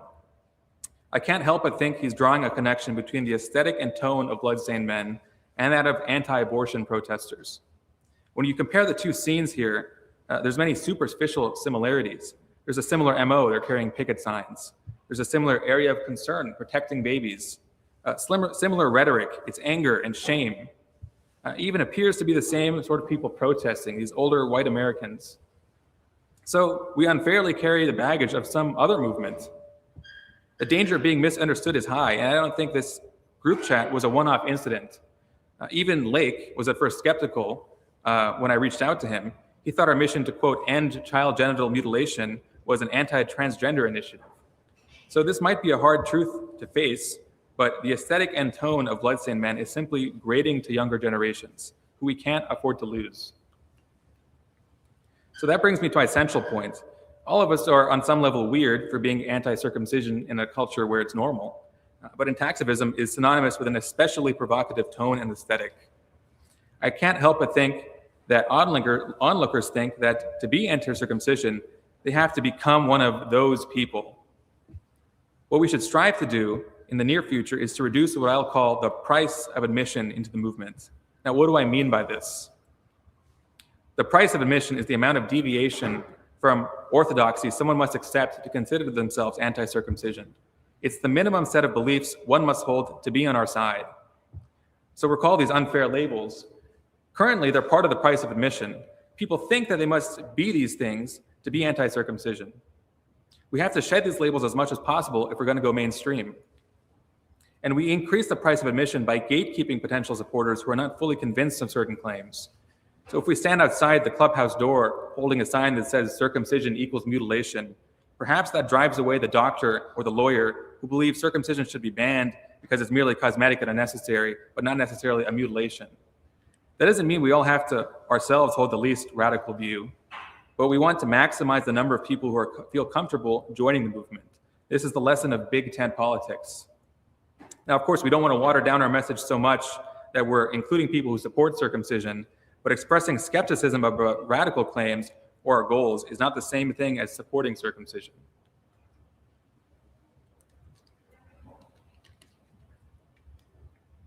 So I think we can reduce our mission to 3 basic words. Eric talks about making intactivism cool, assumed, and normal. I'm offering a slight modification. I think we need to make it credible, sane, and normal. By credible, I mean we want people to believe what we say. This can come through literal credentials, university degrees, or by presenting ourselves professionally. We also want to appear sane. Of course, our ideas are by definition unorthodox, at least in the US. But there's a difference between saying non-therapeutic circumcision of minors should be restricted and saying all circumcising doctors should go to jail or worse. Especially to non-intactivists, the latter proposition seems totally unhinged. And we also want to appear normal. That is, we don't want people to feel they must become an intactivist, entailing a radical change in their personality. Rather, we want people to see that anyone, from Bob next door to Sally the cashier, can hold anti-circumcision views. But when our outward appearance is angry and vindictive, people subconsciously think that they will have to become angry and vindictive too if they're to become intactivists. Now, movements can have multiple faces. Intactivism has both an activist face and an advocate face. but I think both can be improved in several ways. One problem I see that's common to both activists and advocates is that our information materials are often presented in non-credible ways, and sometimes they look like anti-vaxxer Facebook posts. These don't look like the products of reasoned expertise. Now, I will say, looking at some of the materials coming in today, there were many very well made and very professional looking materials. I think we need to continue in that direction. But let's compare with the materials of anti-FGM groups. They're clearly very well thought out, exude professionalism, credibility, and legitimacy. And there's plenty of blame to go around. Our TikToker in chief, Eric, has been guilty of making what I would call some of these quote unquote slop posts. In my view, you know, there was, I could have put your whole page of TikToks. Yes. Right. Well, in my view, even if the facts in them are true, presenting them in a way where it's unsourced and abstract claims, it's more like a tabloid than a human rights movement. So it's not that we can't make this claim, it's that we should do our homework on these claims and release a report rather than a tweet. And another big issue I see is flippancy. So on the one hand, we're trying to get our listeners to believe circumcision is a serious human rights issue. But on the other hand, our messaging is often flippant and unserious. You know, I don't even really love the cutesy name intactivist, but it is catchy. But you seldom see anti-FGM activists cracking jokes about labia power or holding signs that read, "Honk if you love clitoris, end FGM today." Instead, FGM is treated everywhere and always as a dead serious topic because it is. Instead, we should use a solemn and objective tone if we want to be taken seriously. Because if we want to be taken seriously, we must first take ourselves seriously. We want to look like a bona fide human rights movement, not a sexual fetish community. And so let's compare an anti-FGM protest to the typical anti-circumcision protest.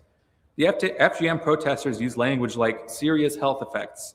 This language can't be dismissed as hyperbole or an overstatement. They also have a clear action item: do not repeal the anti-FGM law. And like a good hostage negotiator, their tone is firm but friendly. But on the other side, anti-circumcision messaging is missing these features. Like the Just Stop Oil soup throwers, it seems like these protesters are more concerned with publicly venting frustration than bringing about a specific change. And like a bad hostage negotiator, their tone is anger, fury, and shame.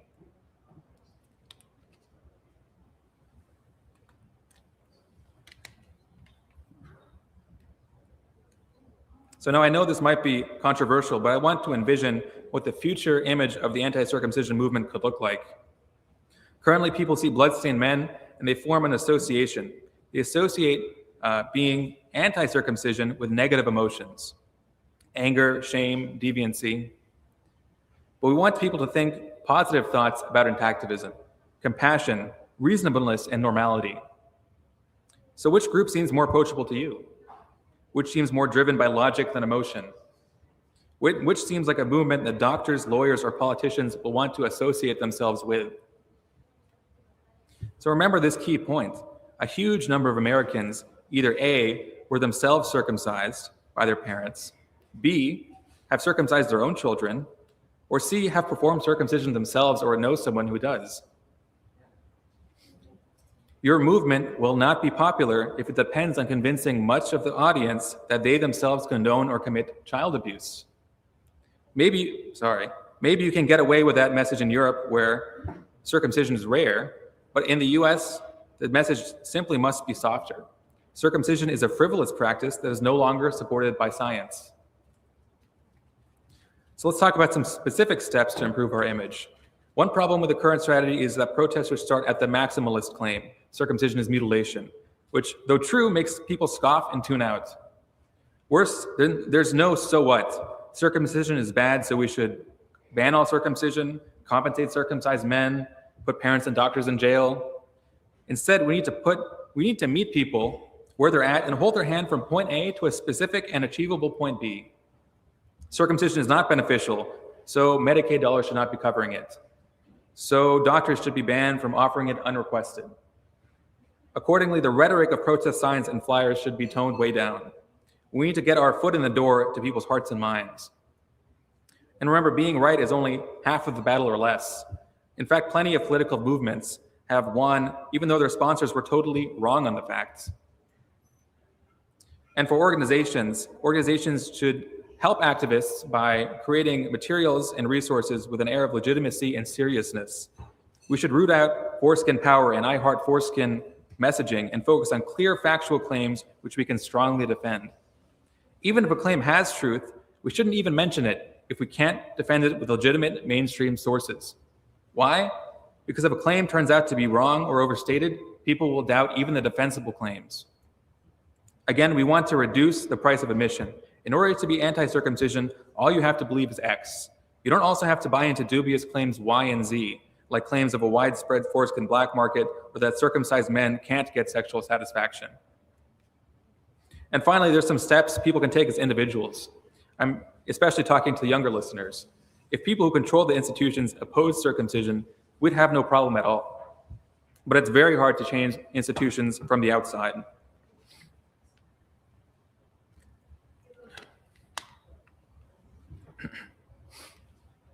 So the number one thing an individual can do for intactivism is to go to Harvard Medical School. The second best thing you can do is go to Harvard Law School. And the third best thing you can do is to put on a shirt and go to Georgetown. Thank you.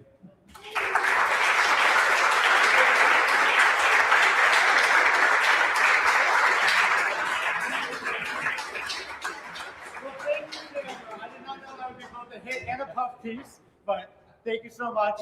Let's another round of applause for Samer Safarini, rising legal star in the movement and also political strategist as well. So seriously, very well thought out, and I look forward to continue working with you. Thank you. Yes. And as a gift from Intact Global, to remember your time here, in case the 3 a.m. morning wasn't enough, we have a little plaque. So yeah, there we go. All right, thank you, Samer. Yes. We do not have time for questions. I know that he's ended early, but we need the room to get ready for the gala. Samer will be at the gala, so you can ask him as many questions as your heart desires. So thank you again. As a reminder, if you're parked in the lot that I'm pointing to, the gates will close at 8 p.m., so you have to move your car. Now, if you're at the hotel, don't worry about it.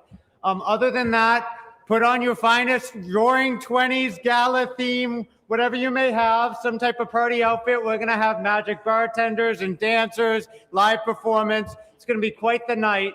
So, rest up and come back around 6:30 p.m., 6:30 to 7. So thank you so much. We finished a great first day. Round of applause for all our speakers. Thank you, thank you, thank you. And thank you for tuning in on the stream. Thank you. Okay. Thank you, thank you.